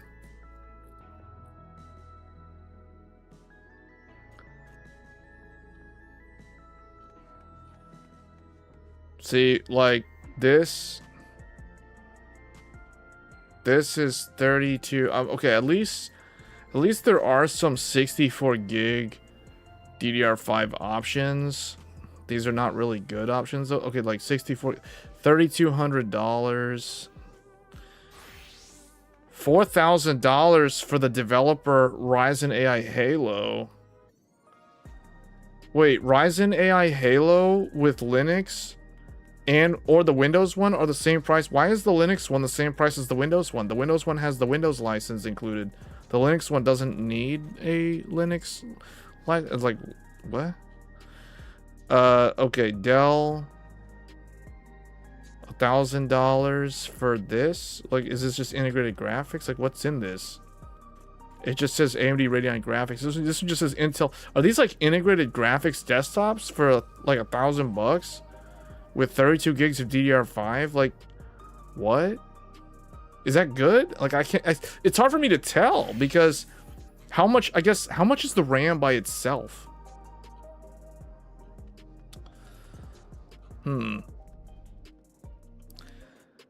Do they have, let's see, workstations? This is the real deal. Okay. Power Spec AI 90 with a 9950X and a 5090 Founders Edition. Where did Micro Center get a Founders Edition 5090? $6,000.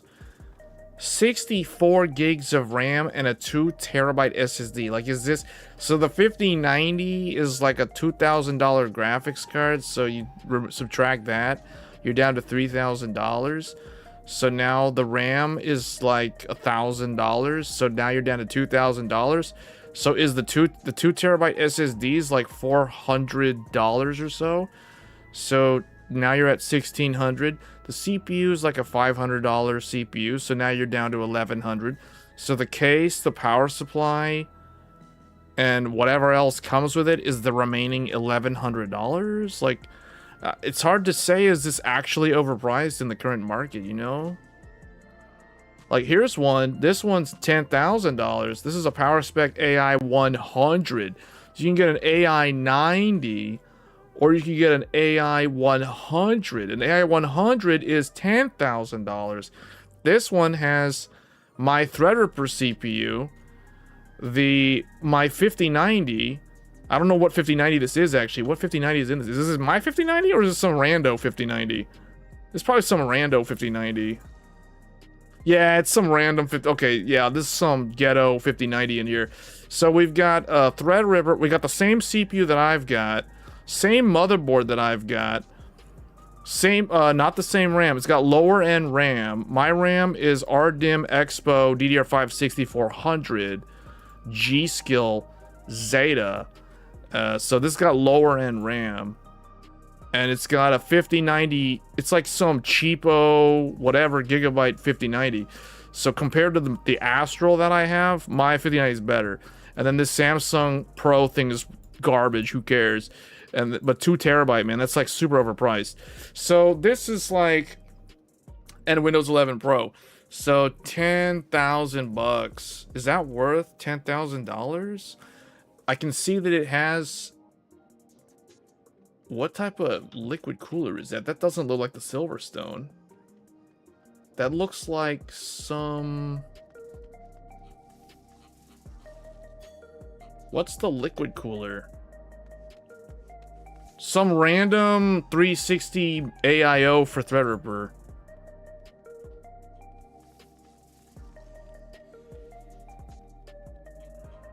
It doesn't also, what power supply is in this thing?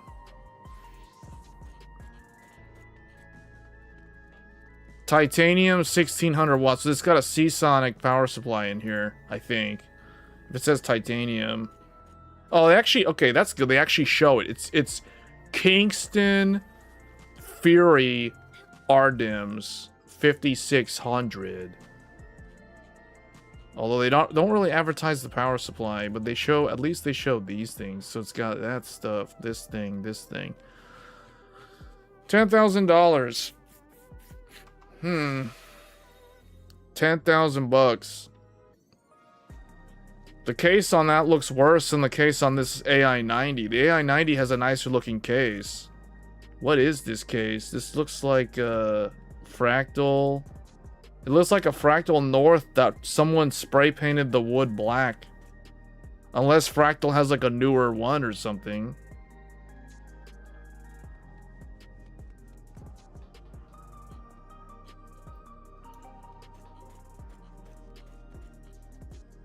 Here's the minis form. Now this is the real deal. And the crazy thing is, man, this thing kept going up in price all year. I watched this thing go from like $1,900 last year. Now it's at $3,700, and that's with a $300 discount sale price at Micro Center. Because when AMD went and launched the AI Halo at $4 grand, that just drove the price up even more of all the AI mini PCs. It's kind of ridiculous. Like, this is the type of thing that I would get. Like, but it's too much. It's too much money now. But like, I'm just saying, like, this is the real deal. This thing right here means business. This thing's got Thunderbolt 5. Like, this is really good. Oh my goodness. 128 gigs of LPDDR5X, 8,000. Man, that's good. But the prices are messed up now.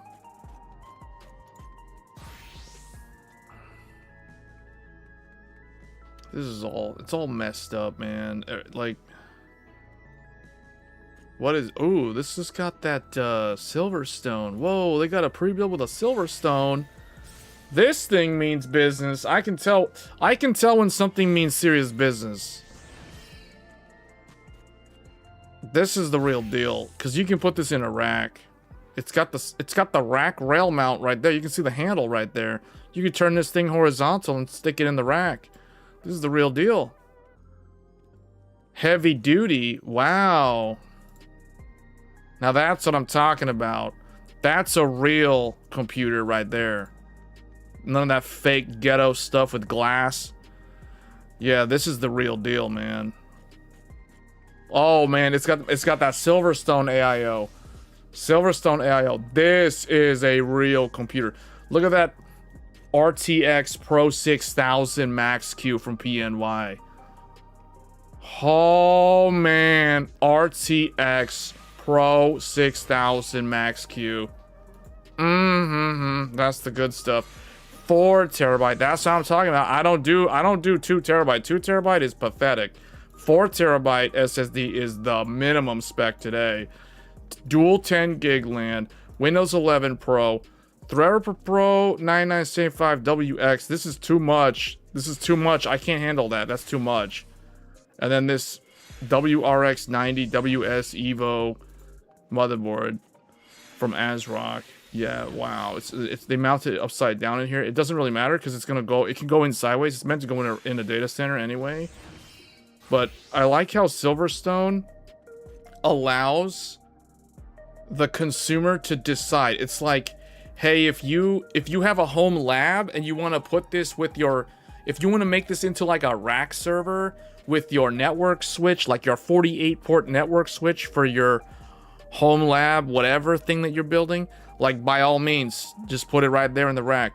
Run that long USB 4 or Thunderbolt cable from the computer all the way through the walls and stuff, so that your area where your OLED monitors and all that stuff are with the keyboard, the mouse, all those things are off of the docking station. The docking station runs that cable, that optical laser cable to this thing via the USB 4.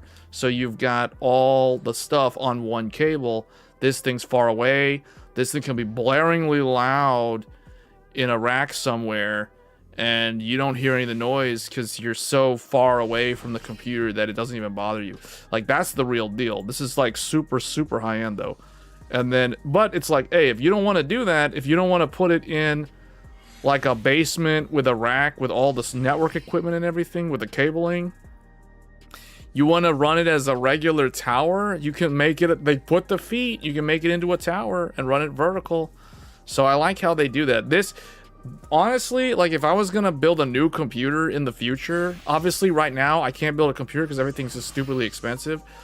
But this would be the type of case that I would get. I would definitely consider something like this for a future build.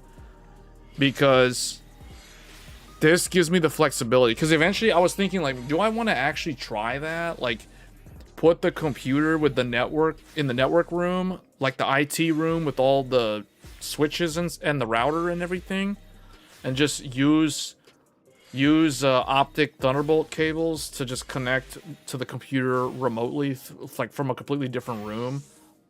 That would be pretty cool. That would be like an interesting project. So that's why having a case like this would give me the flexibility to do that in the future. But this is the type of thing that interests me.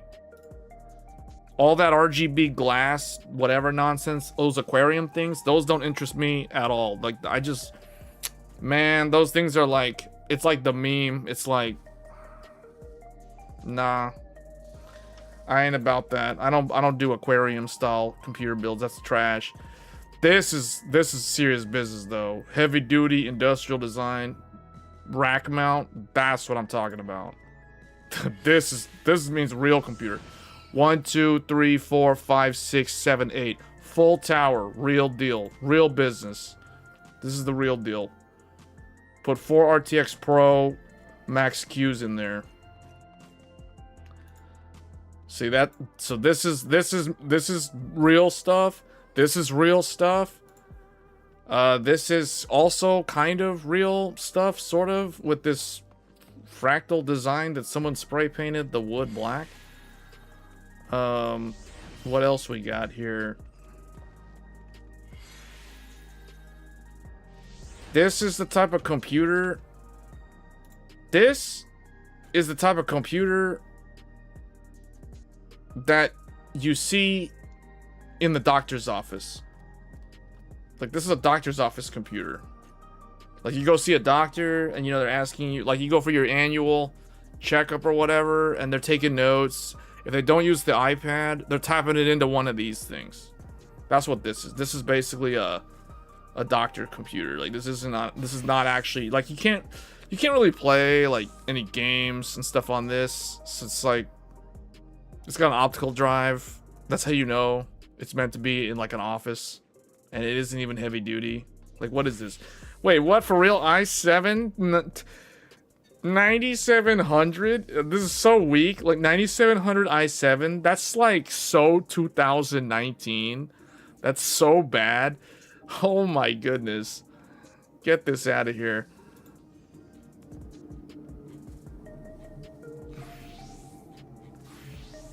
Yeah, so it's mostly all like, yeah, what did I surf? Okay, I must have done something. Okay, workstation. That's why I was like, why is everything like appealing to me except that one office computer? Okay, so here is some pre-build stuff. Let's take a look at this. Aquarium. Yay. No. Power spec. What do we got here? Okay, I like this case has mesh. There's none of that glass blocking the airflow. This is proper airflow. It does not have a rear exhaust fan, although it may not need one. How much RAM is in this thing? 32 gigs of RAM. DDR5 6000. ASRock. The IO shroud is... There's no IO shroud on this motherboard. There's no heatsink on the M.2 drive. So, yeah, that's what a pre-build is. And then you got some... What is this? 5070. Some small... Some short and fat 5070. And, yeah, that's basically this pre-build. For the price of my gaming laptop from last year that had a 5080 laptop GPU in it. So, I think, still, to be honest, the case is okay. Like, this case is okay. Let me see. Is this, where's the back? 1, 2, 3, 4, 5, 6, 7. I will never buy this case, so this is automatically disqualified. Thank you for attempting, but no thanks. And then, okay, this one. What do we got? I should probably just start at the back of the case to determine if it's even eligible. 2, 4, 6, 7, complete. Okay, disqualified. Immediately you're gone. This one is obviously too small. See, like, the only time I would consider these small cases like this is if I was gonna do like an ITX build. Like, I'll give you an example. If I was gonna take my framework desktop, I can literally take the motherboard out of my framework desktop and I can put it into an ITX. I can put it in any case because this is a standard ITX motherboard that they use. So this is a nice thing about framework using industry standards. Unlike companies like Minis Forum and GMK Tech that use these custom PCBs, like laptop PCBs, you can't really convert this into a full desktop if you wanted to. Whereas with the framework desktop, you can actually do that. And then that allows you to use that X4 PCIe slot for whatever. So it's, yeah, that's the flexibility of the framework solution. But you don't get that with these. So, but like, the only time I would ever consider a case like this is if I was going to take a framework desktop motherboard, throw it in this thing, and be able to, you know, use that X4 slot for something. That's what I would do with this. But otherwise, this computer for $1,100, it's got an X3D. I think this is like a 6-core X3D, if I'm not mistaken. But it's only got 16 gigs of RAM. So it automatically disqualifies itself because it's only 16 gigs of RAM. I don't care if it's $1,100. It's 16 gigs of RAM. So that automatically means that it needs to be upgraded. So it's like, that defeats the whole point of it being $1,100 because it doesn't have enough RAM. So that's, you know, whatever. But that would be an interesting one to convert like a Strix Halo mini PC into one of those things to expand it. These aquariums are automatically disqualified. Well, that's not that. Technically, is that an aquarium? Yeah, that's aquarium. Okay, those are whatever.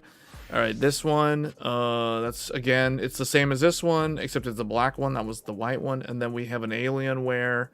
These Alienwares have gotten worse and worse. Like, I don't know what Dell is doing with Alienware. Like, I've just watched them ruin Alienware every couple of years. Like this, what is this?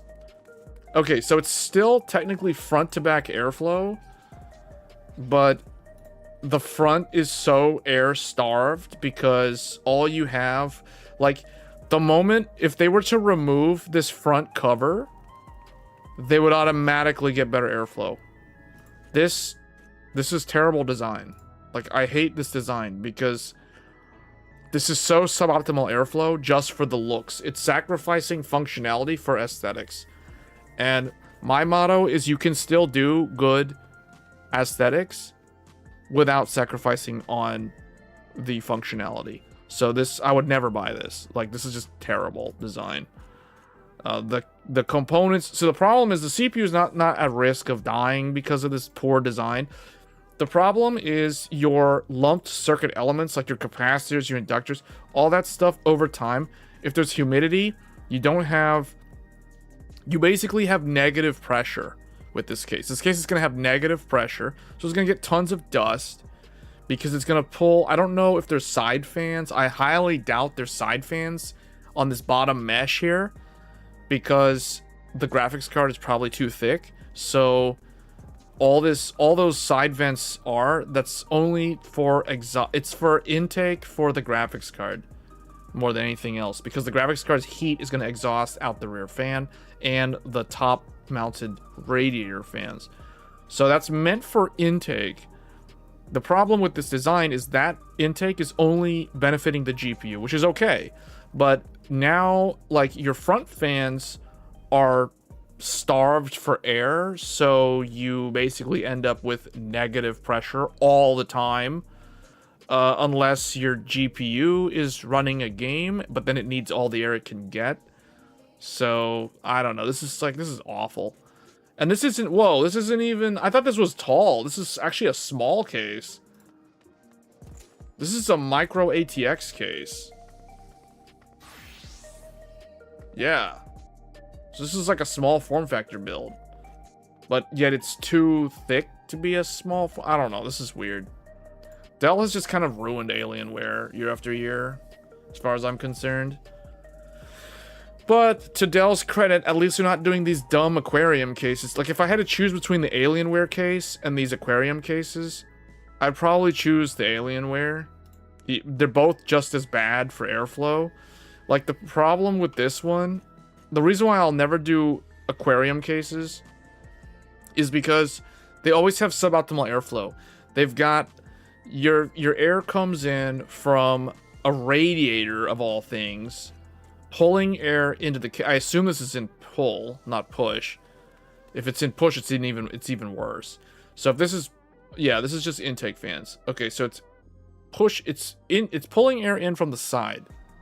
That air is gonna flow toward the glass, not toward the components. It's gonna flow toward the glass, the side, and then it's gonna like bounce off of the glass in a very chaotic waveform, and then that's supposed to get sucked or moved through the motherboard, like across the components due to the pressure from the rear fan and the top radiator fans. So your airflow is just kind of it's like meh, it's like not good compared to a typical front to back airflow design, because when you have a front intake and it's a mesh intake, it's not some stupid thing like the Dell where you're blocking the front fans. It's got full intake, so you got positive pressure, and it's directed airflow. It's flowing straight in, goes across the RAM, across the GPU, perpendicular to the motherboard, or I guess no, parallel to the motherboard, perpendicular to the RAM, perpendicular to the GPU, and then it flows toward the back, and some of it will get pulled up from the radiator if you're using a radiator at the top. So the traditional style is definitely superior. There was a Japanese YouTuber years ago that actually did the test. He tested aquarium style versus traditional front to back case, and he found like 5 to 8 degree delta in the temperatures. The idle one was like on average of 4 degrees Celsius. The under load was more like 8 to 10. The most extreme case was like 10 with a high wattage GPU, 10 degree delta with in favor of the traditional front to back airflow. So as soon as I saw that, I was like 100% convinced I will never build a stupid aquarium case, because that's just stupid. Like, for it's practical. It's all about looks. It's like, yeah, the computer's mostly fine, but no. No. Especially, like, what if you want to add multiple GPUs? And now you've got multiple GPUs, suboptimal airflow, and it's just, no, man. It's just bad. It's just bad. Thankfully, they still develop, or they still design traditional cases that are front to back, because I'm never going to get those glass aquarium things. Like those of you who want to watch like me do a build video, I will never do a build video featuring an aquarium case on this channel. Like that's not going to ever happen.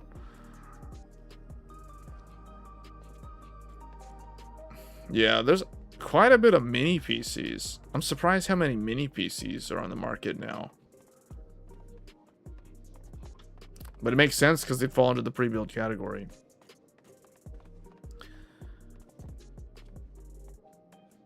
Yeah, there's another Area 51 for $6,500. Is that worth that much money? I don't know.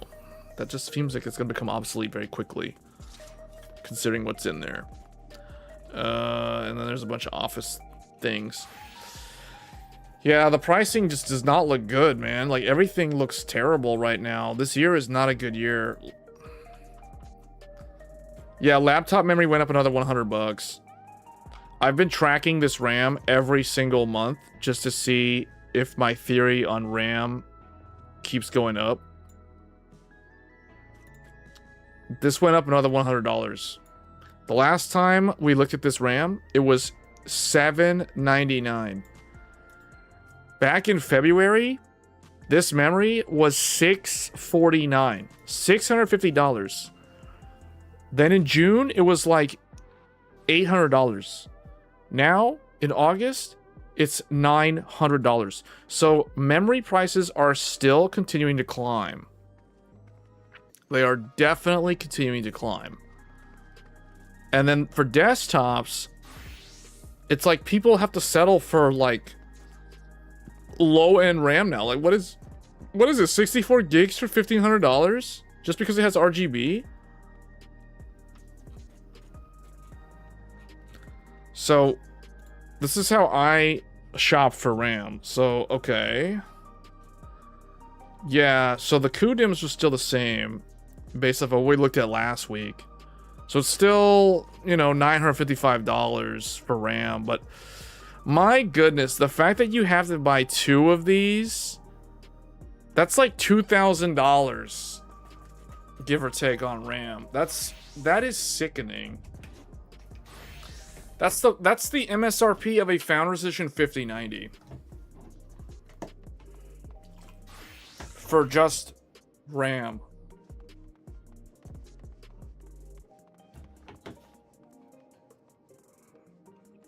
I don't know how you're able to use, like, how do you use that computer?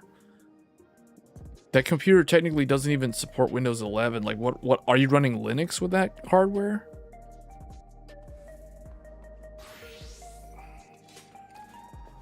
Pre-built desktops, that's what I was looking at earlier, but pre-built desktops really kind of depend on the purpose. Like, the only pre-builds that make sense to me are, like, workstations. Wait, why am I looking at laptops? Where's desktop? Okay. Yeah, we were looking at a bunch of them earlier. I was thinking, like, okay, this one, AI 90, comes with a Founders Edition 5090, which is one of the most notorious ones for melting the cable. And then 64 gigs of DDR5 and a 2 terabyte SSD for like $6,000, and it has a 9950X. I mean, you subtract $2,000 from this, so you're left with $3,000. No, $4,000. Oh, $4,000. $4,000. Then you subtract another like $1,000 for the RAM, I guess, somewhere around there, give or take. So now you're at $3,000. Then the CPU is $500, so you're at like $2,500. Then $400 for this, so now you're down to $2,100.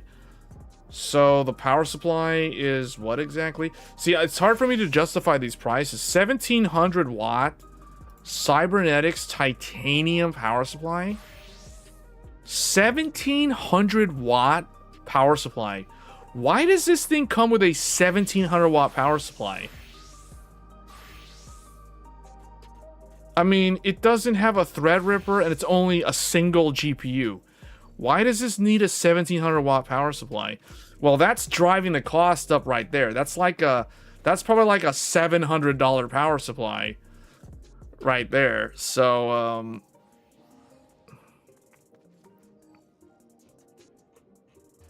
you're on Windows 10.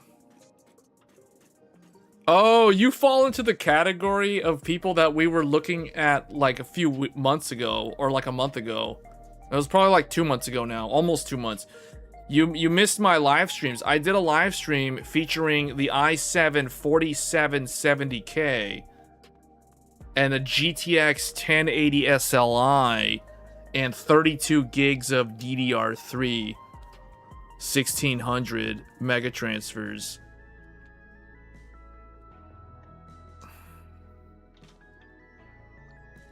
Yeah, it was not good, man. You can't really play like any modern games. That computer that you've got, you can't even play games on that computer. At least you can't play any modern games from the last like 2 years that have good graphics. I know, because I tried. That's There's a whole live stream of me attempting that. So you missed it. You missed the insane live streams.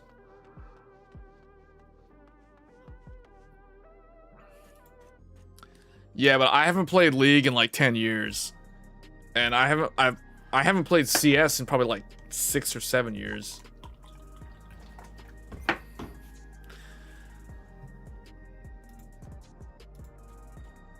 Yeah, we did that a few weeks ago. I tested I basically did a challenge. I did DDR3 PC gaming in 2026. Like, is it real?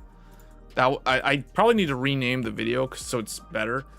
But we did I did 2 computers. I did PC number 1 was AMD FX 8350. I even did a live stream build of this very computer that I'm describing with a motherboard with Asus ROG Crosshair Formula Z or Z. This is a 990 FX Crosshair Formula Z. The RAM 32 GB DDR3 18. No, that's not true. Was it true? 18? No, 1600. Was it 1600? I can't remember. I can't remember what the RAM was. I know it was 32 gigs. It was 4 sticks of DDR3. I think it was 4 sticks of No, it was 4 sticks of DDR3 1866. I'm pretty sure it was 1866 DDR3. And then we did GTX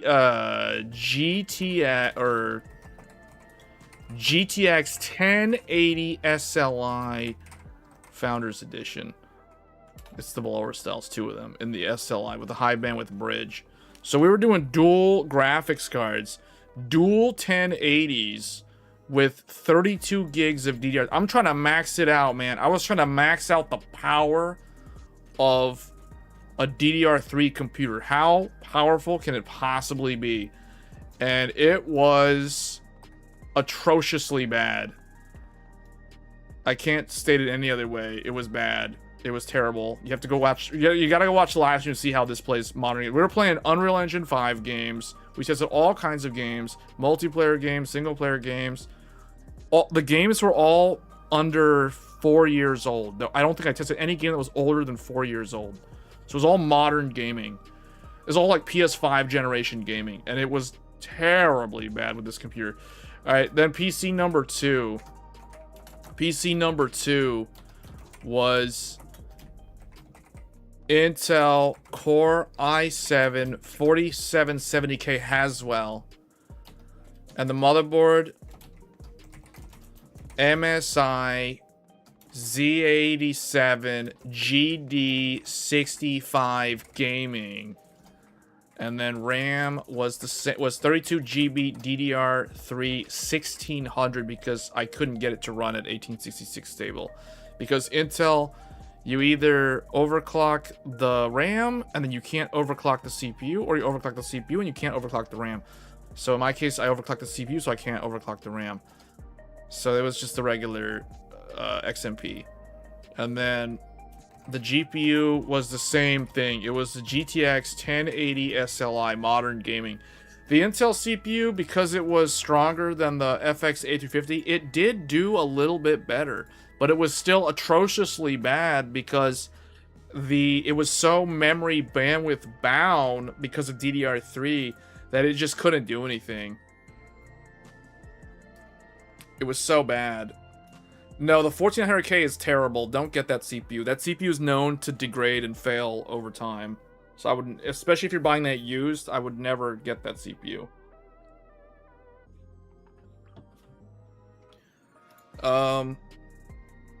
So this was the old computers. Then we did another test. We did DDR4. DDR4 PC gaming in 2026. This one I have not completed, actually. I need to test a couple more computers that are DDR4. But we tested PC number 1 was what was number 1? Ryzen 7 3800X, I believe. And this was ROG Crosshair. Wait, how did I open the... How'd the Intel thing get open?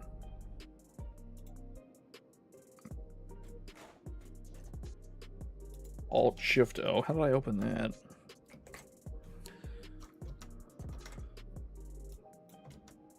I don't even know how that got open. Anyway.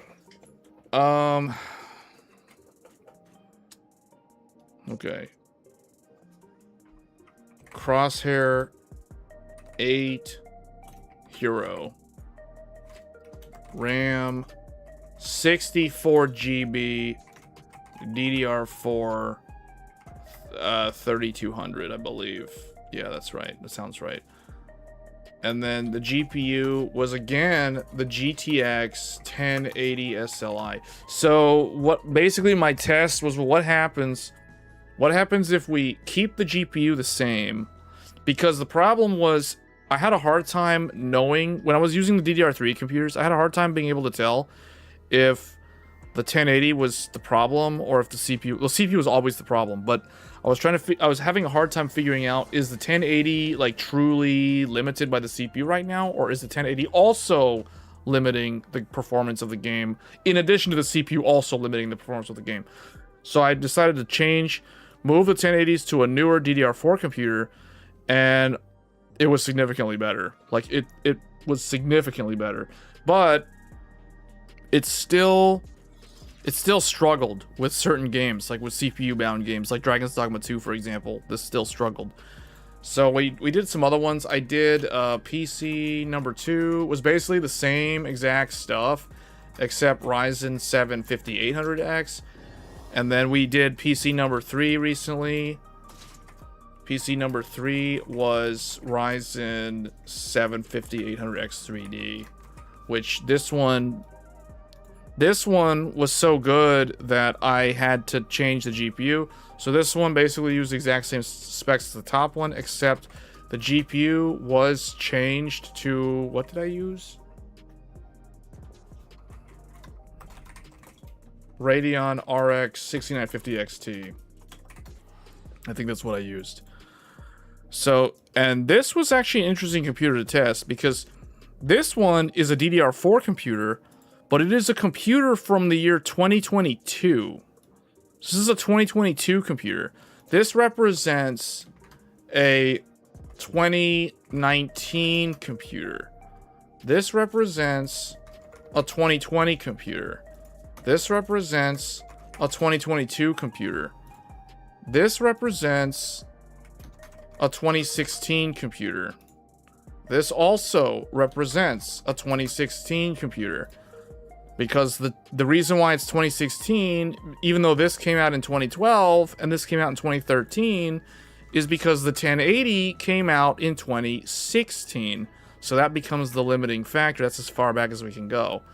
And this was kind of the end of DDR3's era, was around 20, like DDR4 came out to HEDT in 2014, and then it rolled out with Skylake in 2015. So with Intel's 6th generation, Intel i7 6700K in 2015 was DDR4's, was the first DDR4 consumer mainstream desktop CPU. So 2015 was technically the beginning of the, well, if you get really technical, 2014 was the first year of DDR4, but that was for like very expensive HEDT high-end desktop, which was not this. So yeah, I kind of wanted to test DDR3 as though it was as far into the as most recent as it could go within reason. So that's kind of why we went with this. So yeah, it was interesting. I need to test some Intel CPUs with DDR4. I have planned, the viewers that were watching the streams voted, and they voted on the 11th gen Intel.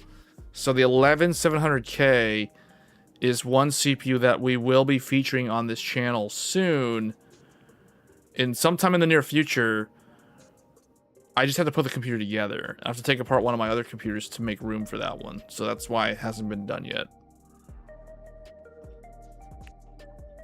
Anyway, so that was kind of some bonus discussion for those of you that stuck around to the end of the stream.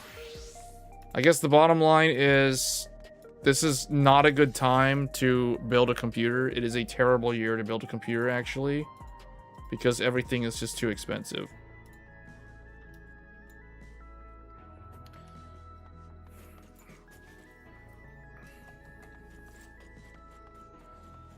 But being on DDR3 is the biggest problem right now for people with really old computers, because the challenge, it's like having a really old car that slowly burns oil, or you know, it might have a leak problem that's developing, or it needs to be serviced, or you know, it's like having an old car when you have an old computer with DDR3 in it. Not that the computer is going to fail. What I mean is the computer is failing to perform due to how apps and software and codecs and just how code bases, SDKs, how all this stuff has changed over the years. Instruction sets have also changed. You know, like the Intel 4690K, that doesn't do like AVX512. I don't even know if it does AVX2, like the full featured AVX2. I think it does I know it does AVX1. It might do AVX2, but it's so old to the point where you start having to question whether or not the CPU can do certain instruction sets. You know what I'm saying? So it's very similar to having an old car in that regard. And it becomes hard to find parts and things. Like if the motherboard breaks down, you have, like if a capacitor fails and the motherboard, it becomes unstable, then you have to replace the motherboard, and then now you gotta go find one off of eBay. And then it's kind of a toss-up of how reliable are those used motherboards on eBay.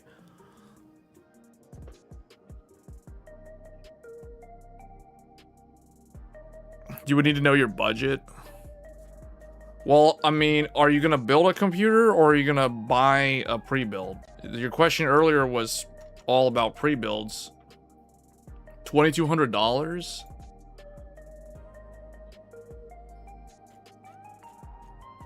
$2,200.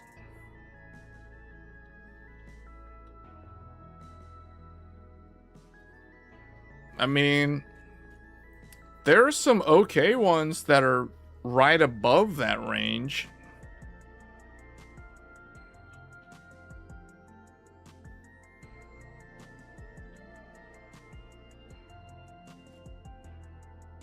Even with the RAM, I guess. I don't know if you can get 64 gigs of RAM for $2,200 though, in a full pre-build.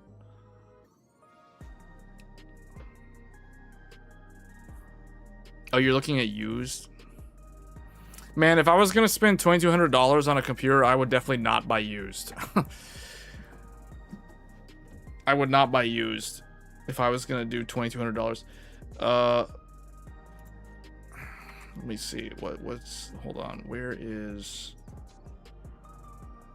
their custom? Okay, custom PC builder. Although building a computer in this era, like right now, is gonna be tough.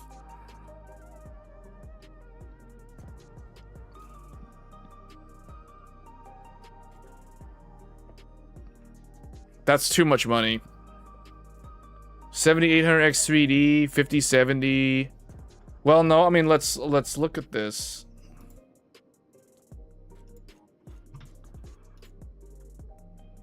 Cause okay, let's just build a new one and see what this new one will be priced at.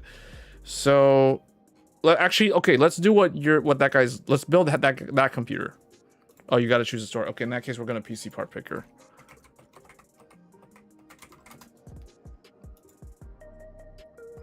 All right, let's do this. So, she said 7800X3D. 7800X3D can be cooled by. Do you know all the stuff in that computer? Like, what's the cooler and everything?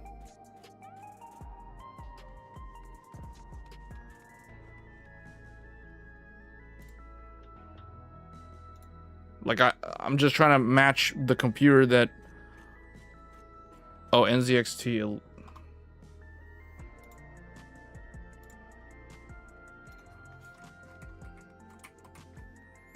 NZXT... That's a Kraken Elite.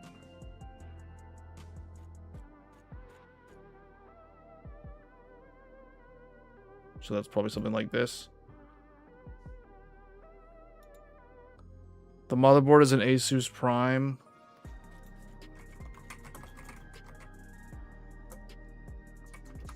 X670E is not for sale anymore, so we have to do 870E. Is there no X870? Okay, so wait, but he's X870. Is that really X870E or is it X670? Wait, is there X670E? Oh yeah, there is. There is, but it's not manufactured new anymore. So we would have to do... There's actually no E Prime. So we would have to go with something different. Something similar.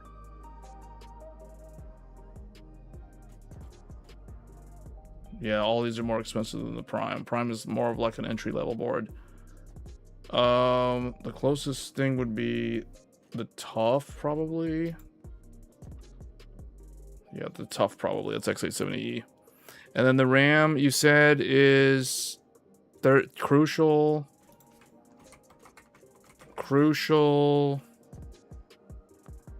32 GB. You said 6,000, so that would be one of this one, 32 gigs. Wait, hold on. It just says Crucial 6,000, 32 gigs.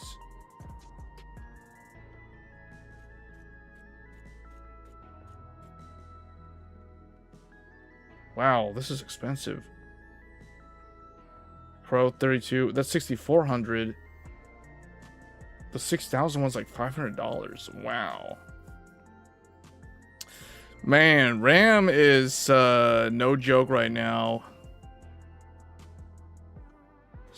Okay, here's one for 545.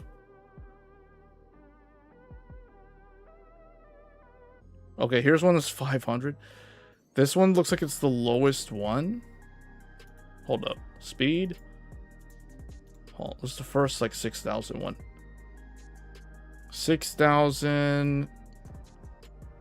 Yeah, 500. That's kind of, I don't know. Do you know the full, like on the RAM, like what's the actual, like the cast latency on that? Pro OC. Well, that's what this is. Okay, then that's probably this. What about the storage? What kind of like SSD? And you said the video card, what was the video card? 5070? 5070, what was it? Oh, well, Samsung is one. Hold on, let me do this one. Samsung 890 1 terabyte.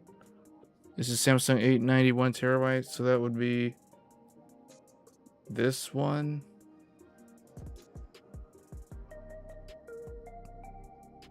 Okay, hold up. This is already 1,600 without the video card. One NVMe and add one hard drive. I would not do a what? Why would we put a hard drive in? Is that part of the build? No, I'm just trying to duplicate this person that's offering him. I'm trying to duplicate the build to see what it's priced at if it's new. It's RTX 5070 Ti Gaming OC. So is that a gigabyte card? Gaming OC. That sounds like a gigabyte card.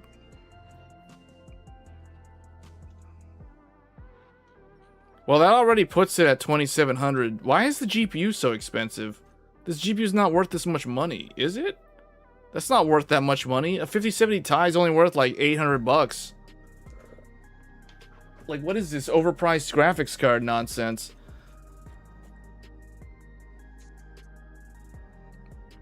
Well, that's dumb. What's the case? The power supply is, well, the 5070 Ti is not even worth it then at that point. At that price, it's not worth it. At your price, it might be worth it, though. But that's used, though, with, like, no warranty, probably. Or, like, only, like, less than a year remaining or something. I don't know. And then MSI 1000. So what is it like a mag 1000 or something? MPG 1000? Like, what's the power supply? Why am I keep looking over here? I'll just move this over here.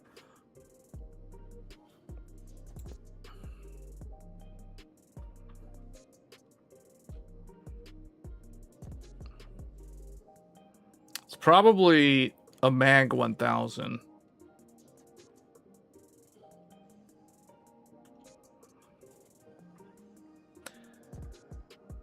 The case is a Lian Li Mini V2. Okay. Yeah, this is already $3,000 because that GPU is way too expensive. Okay. So what he's offering is, because of this, I would say it's worth it. But here's the thing, though. I can fix this. I can make this even better. Remove that and put this. This would be the equivalent. This is like, yeah, see, this is more normal. So it'd be something like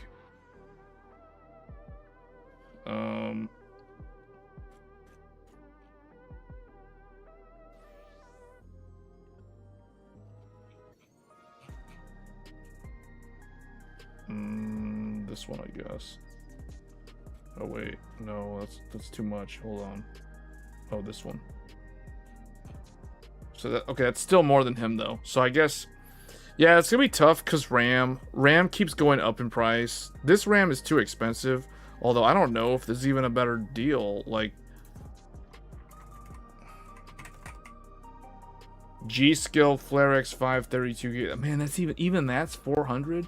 Whoa, RAM has gone up in price. That's gonna be tough because the RAM.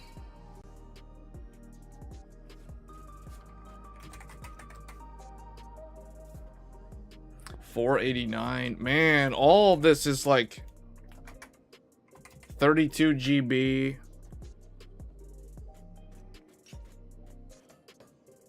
Corsair Vengeance 2x16.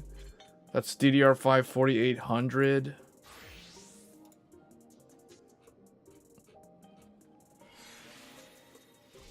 Did it save my thing? I put 32. Oh my goodness. All right, hold on. This is not gonna work.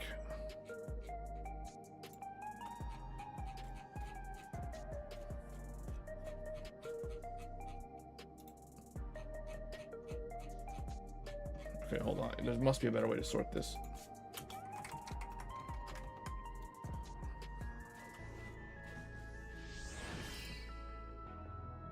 Yeah. It looks like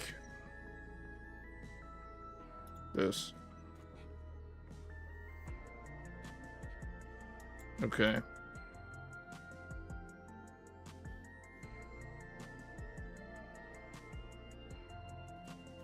He offered to sell the PC without the GPU. Oh, well, okay. If you take the GPU away completely, you're saying he's offering to sell you the computer for $800 with no GPU? Well, if he's offering to sell you the computer for $800 with no GPU, that's a good deal, because look at this. If I take the GPU away and leave everything in here as is, I'm still at $1,800. Now, hold on. I did change the RAM, though. I gotta put your... But see, this RAM is a little bit... This RAM is cheaper than the RAM that we priced out. To match that RAM was like $500. It was like $509. So even with this different RAM, which is the same speed, this is still $1,000 more than $800. So that would... $800 for the computer without the GPU does actually seem like a pretty good deal. Yeah, that does seem like a pretty good deal, considering the market that we're in. Because he's essentially... I don't know if that guy is aware. Unless there's something wrong with something with that hardware. The RAM by itself... The RAM by itself is worth $400-something. Now, keep in mind, this is brand new. So on the secondhand market, his RAM is probably worth like $370, $380. Give or take. So if you think about that, he's offering you all that hardware for $800, no GPU, but $800, including the RAM, including the power supply, including the CPU, motherboard, all that stuff, the 360 AIO. That's a good deal. That actually is a pretty good deal. At $800, the price with the GPU is kind of an okay deal, because you got to do the math, right? Like 2200 minus 800. So is the GPU worth that much money? No.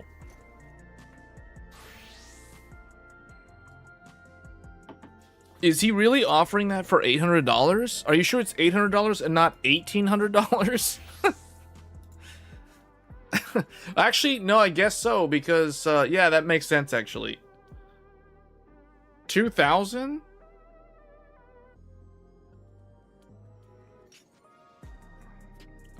Are we talking about one computer build or multiple computers? I don't know. Like, this is...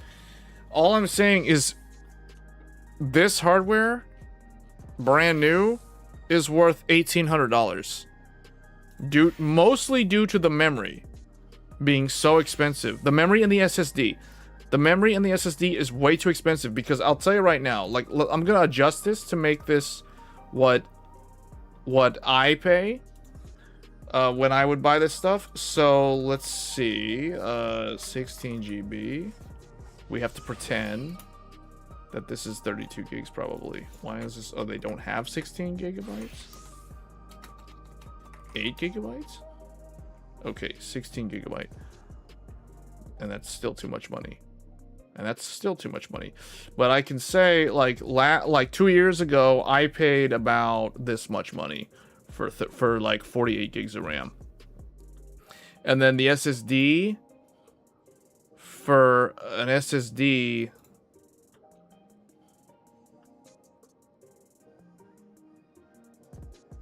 just pick something random, doesn't matter.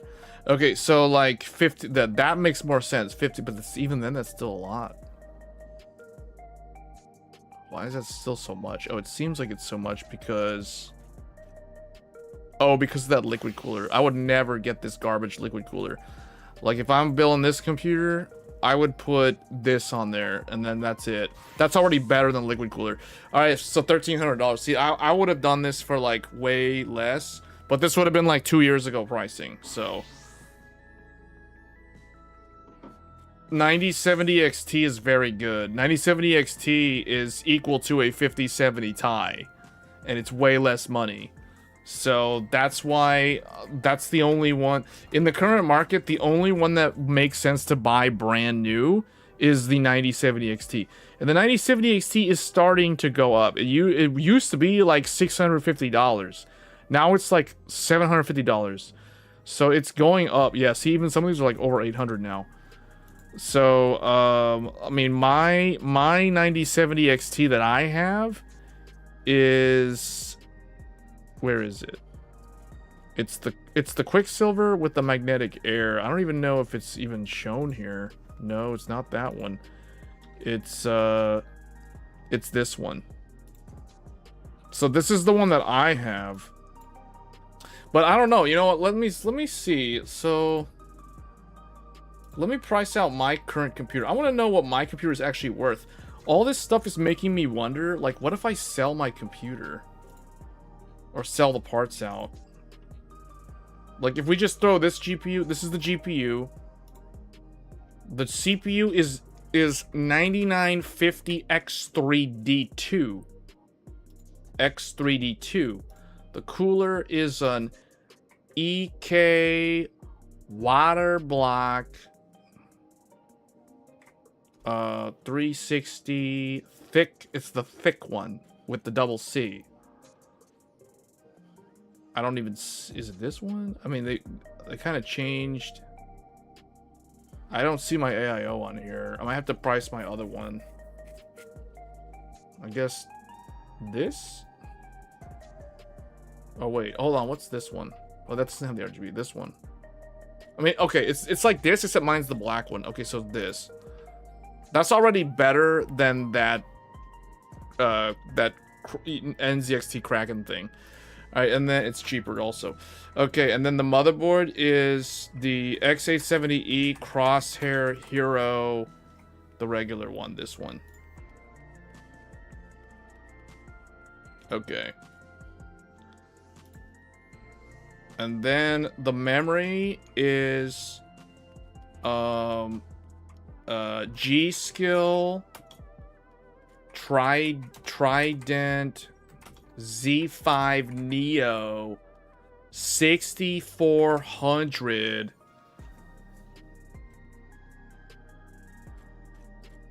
This one. No, wait. No, that's wrong. It's 48 gigs. 48 gigs. Yeah, this one. Oh man, you can't, it's not even for sale. It's no prices available, completely sold out. Okay, this is gonna be a problem. Let's just find 2x 48 G skill.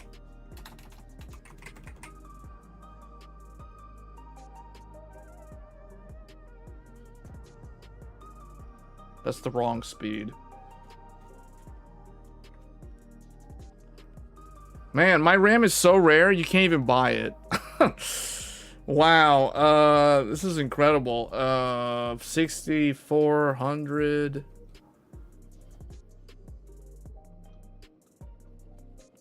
It's Trident Z5 Neo. I may have to go with the Royal one just because I can't find mine, because this is one of them, I guess.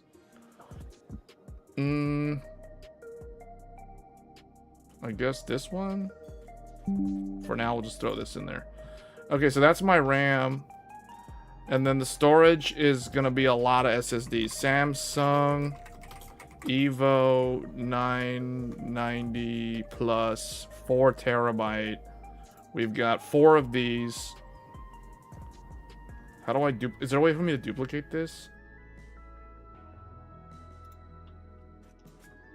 Inland 4 terabyte. This one. Just put that in there. Put another one in there. Crucial P310 4 terabyte. You can't even buy one of them because it's completely sold out. Oh wait, no. What is this? Acronis data or whatever. Okay, just throw that in there. All right, and then we need another one. Crucial. What was it? P3 plus 4 terabyte. P3 plus 4. There. All right, so this is my. I'm literally building. For those wondering, we are literally speccing out this computer right here. The computer that we're using to stream right now is the computer that's being built right now on PC Part Picker. So we've got Inland 4 terabyte, Crucial 4 terabyte, Samsung Evo 4 terabyte, Crucial P310 4 terabyte, Quicksilver. Okay, technically the graphics card is wrong. This is the graphics card that I have in my racing simulator, but we can't buy my graphics card that I'm using right now brand new, because my graphics card right now is a 7900 XTX with 24 gigs of VRAM. I mean, if I wanted to look for that GPU, I don't think we can find this GPU. Oh wow, you can actually find, well, you can find the ASRock one, but mine is the Sapphire Nitro Plus. So I guess we can throw, I mean, technically,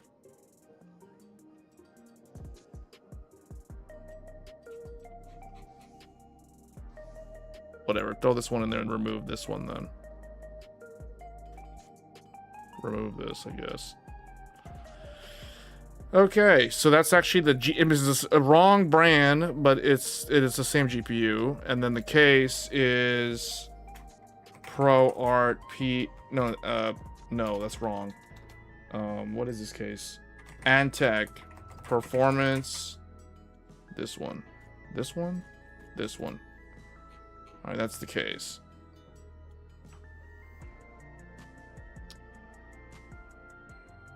Yeah, you have to test it to make sure it's not defective. Because I wonder why they're selling it at such a low price. Unless he doesn't understand the price of what his hardware's worth, but I somehow doubt that. All right, power supply is MSI 1300. Yeah, this thing. Okay, that's the power supply. Okay. Monitor. LG Ultra Gear OLED 32-inch.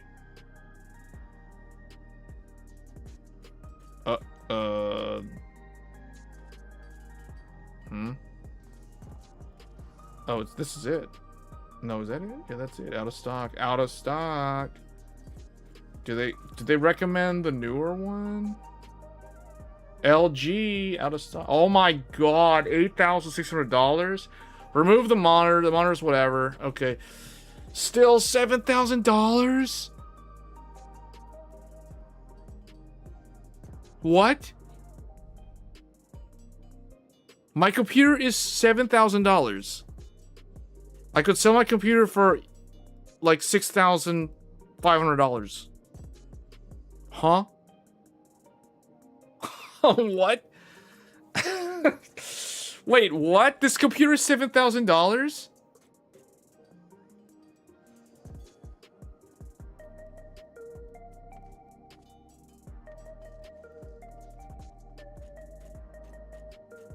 Estimated wattage 780 watts.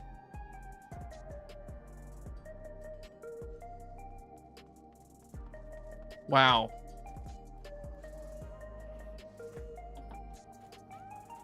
Wow.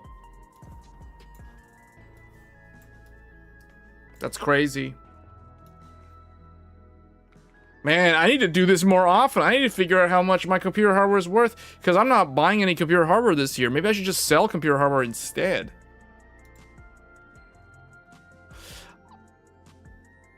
That's insane. All this stuff is appreciated in value. The only thing that hasn't appreciated in value is the case.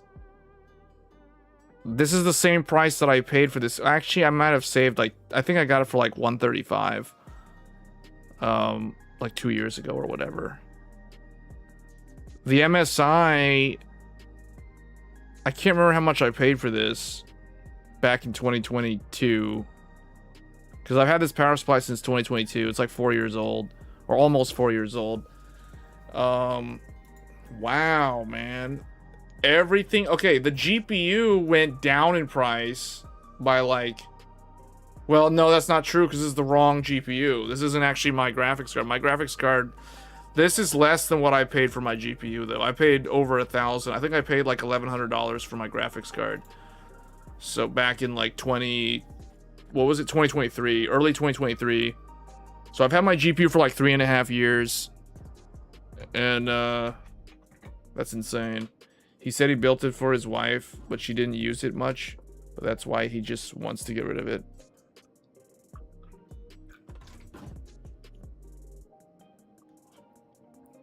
Oh, I have that power supply in the other computer The one that Mark is mentioning, Superflower 1300. That's in the computer with the godlike. That's in the Tech Thursdays computer. Man, I did not know that my SSDs are worth this much money. The SSDs and the RAM is insane. I paid $350 for that memory. So now I kind of want to know like what I can't even remember what I actually paid. I know it's definitely not $7,000. I can guarantee you that. I wouldn't be in this hobby if that's how much I had to pay. Because, okay, let me get the list of stuff.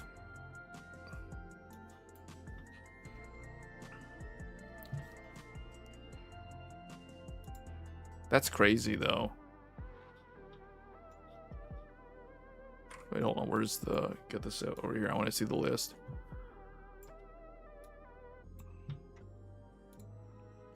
Okay. So, the Ryzen 9 9950X3D2. I paid $900 for that. The EK 360 AIO. I can't remember how much I paid for that. This thing says it was $145. That sounds about right. I'll just put $145. I don't really remember. I know it was like $100-something. And then the Crosshair X870E Hero. I paid $700 for that.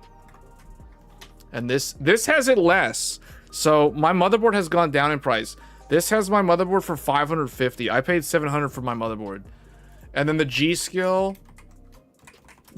Trident DDR5 96 GB 96 GB DDR 6400 whatever. Get this. I could sell it for $1,900. I paid $350 for my RAM. So that right there is like an investment right there. That's insane. The increase in value on that. And then all the SSDs have gone up in price. That's what's so stupid. Inland plus 4TB. This one. I could sell this for $600. I paid like around $200 for this SSD. We'll call it like 30. It's usually like 229, 219. It's somewhere around there. Crucial P3 Plus 4TB. I paid $170 for this SSD. This SSD is worth $600. Samsung Evo or 990 Evo 4TB. I paid $230 for this SSD. Maybe it was $220 actually. It does whatever. It's appreciated so much in value that it's kind of irrelevant.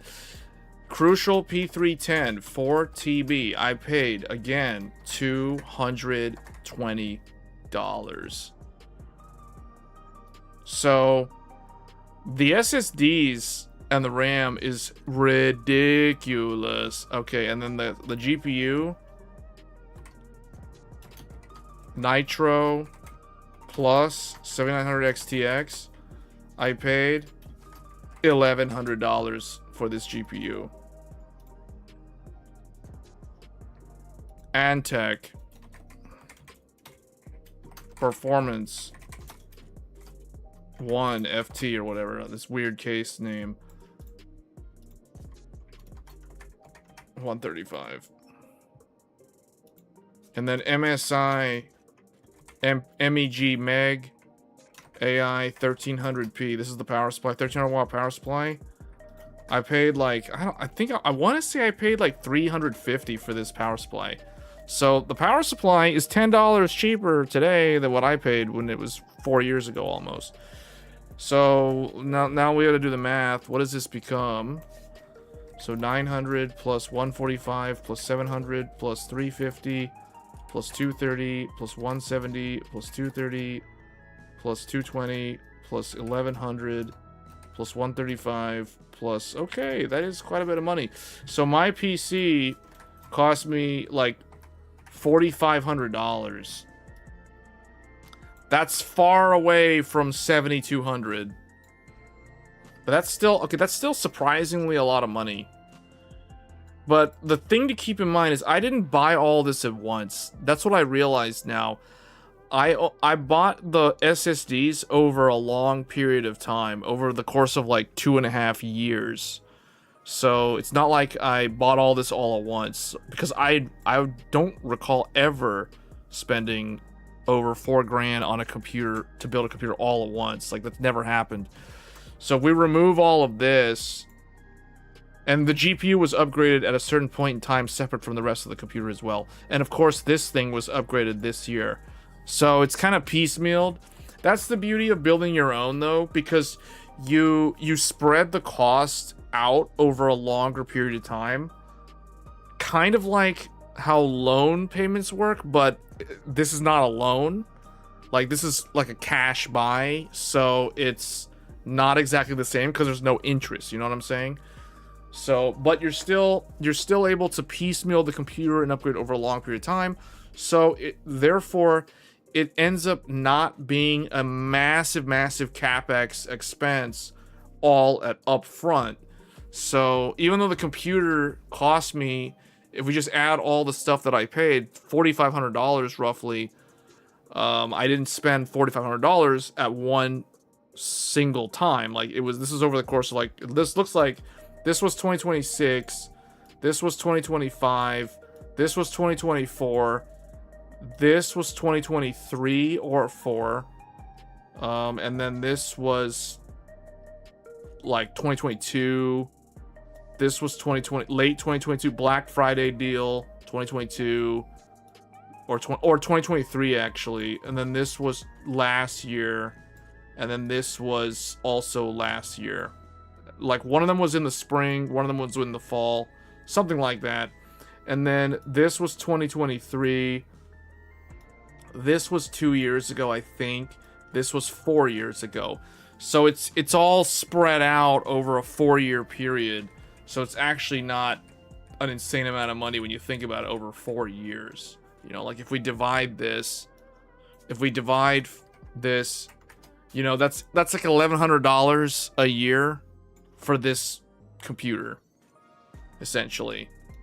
That's another way to look at it. So, versus if you buy a pre-build, the problem with a pre-build is you got to spend a huge amount all at once, because you're buying all the things immediately right there. You know what I'm saying? So now if you're doing, well, in a way, if you're doing a build, like you're doing a new build and you buy all the parts separately, it's probably not going to include every single thing here. Like, it probably would only have, you know, like one SSD to start. So this stuff would go away. If it's a new computer build, the GPU would probably be something different, but it could be comparable in terms of the price. And then, so this is like, if you don't already have a power supply, and a lot of people, if you're doing the first time build, they don't have one, so they have to buy that. So this is, yeah, you just remove these, and then what does this become? Should I just do this in my head? Just subtract 170 or minus 230. Whoops, why am I adding them? Minus 170, minus 230, minus 220. So now it's under 4,000. Now it's like $3,800. That's still a lot though. So I don't know. All I know is I don't normally upgrade my power supply.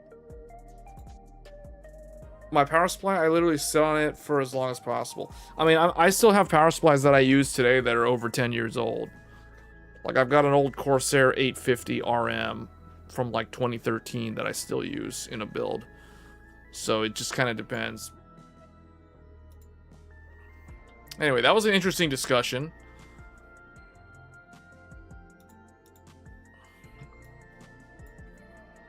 We just bought a Super Flower 1300 for, that's a good deal. That's a really good deal. 1300 watt for under $200 is very good. That's a good brand. That's very good. But anyway, yeah, for $800, that is a good deal for that used hardware minus the GPU. So if you really sell you all of that for 800 bucks, that's still good. But then you can just buy whatever GPU you want.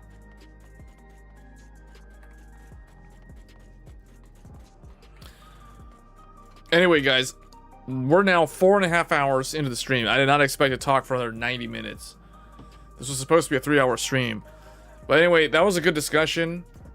That's gonna do it for this look at Final Fantasy XIV. I completed the 24-man raid arc for Dawn Trail, so that's it. If we stream this again, we'll be looking at. We also did the Moonfire event, so I did that too earlier in the stream. If we stream this again, it's gonna be a lot of spoilers for those of you who, if you're interested in playing this game and you have yet to complete the main scenario, the next time I stream this game, just fair warning, it'll be a bunch of spoilers. We had someone who was watching the stream earlier. They decided to leave because they were afraid of spoilers, because I mentioned I was going to start doing part of the story stuff. I actually ended up not doing any of the story stuff that is technically spoilers. We did do something that could be spoilery, but it was a side quest content thing related to Final Fantasy XI. But anyway, that is going to be it for this. Yeah, tomorrow, if I stream, it will be... There's 3 things that could happen tomorrow, but I don't want to get your hopes up too high. Tomorrow, we might do a PC build video. Live stream. So there's a chance. Think of it like the gacha in Xenoblade Chronicles 2, where you can pull the rare blade. So there's a chance that tomorrow's live stream will be a live stream PC build where I'm building an older DDR4 computer. Similar to what we did a month or 2 ago. You know, like, I think the last time we did a live stream build, it was a DDR3 computer. So this time it'll be a DDR4 computer. So if you're interested in that, tune into that, or be ready to tune into that. That's basically how I plug the subscribe to the channel, because I don't like to nag people to subscribe to my channel in all my videos. I feel like if you guys get value out of this content, you'll just subscribe if you feel like you want to. But if you want to tune into the live streams, like the PC builds, this type of stream, Tech Thursdays, do get subscribed to the channel, and also hit the bell icon so you get notified when I go live, because I don't have a fixed... I try to have a fixed schedule in terms of when you can expect me to be live, but that doesn't always happen, especially on the weekend, because random things can crop up and I end up having to cancel the stream or push the stream further out or move it up early. So it just kind of depends on the weekend. When weekend, it's kind of tough. So if you want to tune in or you want to not miss that, because we had a couple people that missed the last one. They cut at the very end when the PC was already built. So if you want to avoid that from happening, do hit the bell icon so you get notified when I go live. I've had people tell me that sometimes, even though they have the bell icon, YouTube doesn't always notify them. I'm not sure why that happens. I really don't know why that happens. So I can't really answer like how to fix those type of problems, because I have some people tell me that they subscribe and they hit the bell icon, but they don't always see the notification when I go live, which is strange. So we might do that tomorrow. But if we don't do that, then what you can expect to see is more of this game. So Final Fantasy XIV playing through the 7.4 storyline. Alternatively, actually, you know what? Well, before we head on out of there, or head on out of here, rather, I want to see if I'm at that point in the story. You get notified on the cell phone? Okay. Yeah, that's how it's supposed to work. I don't know why. Some people are telling me, like, oh, for some reason they don't get a notification even though they hit the bell icon. But if it's not the live stream build, it's going to be this. If it's not this, it would be one of the other games that we have featured recently.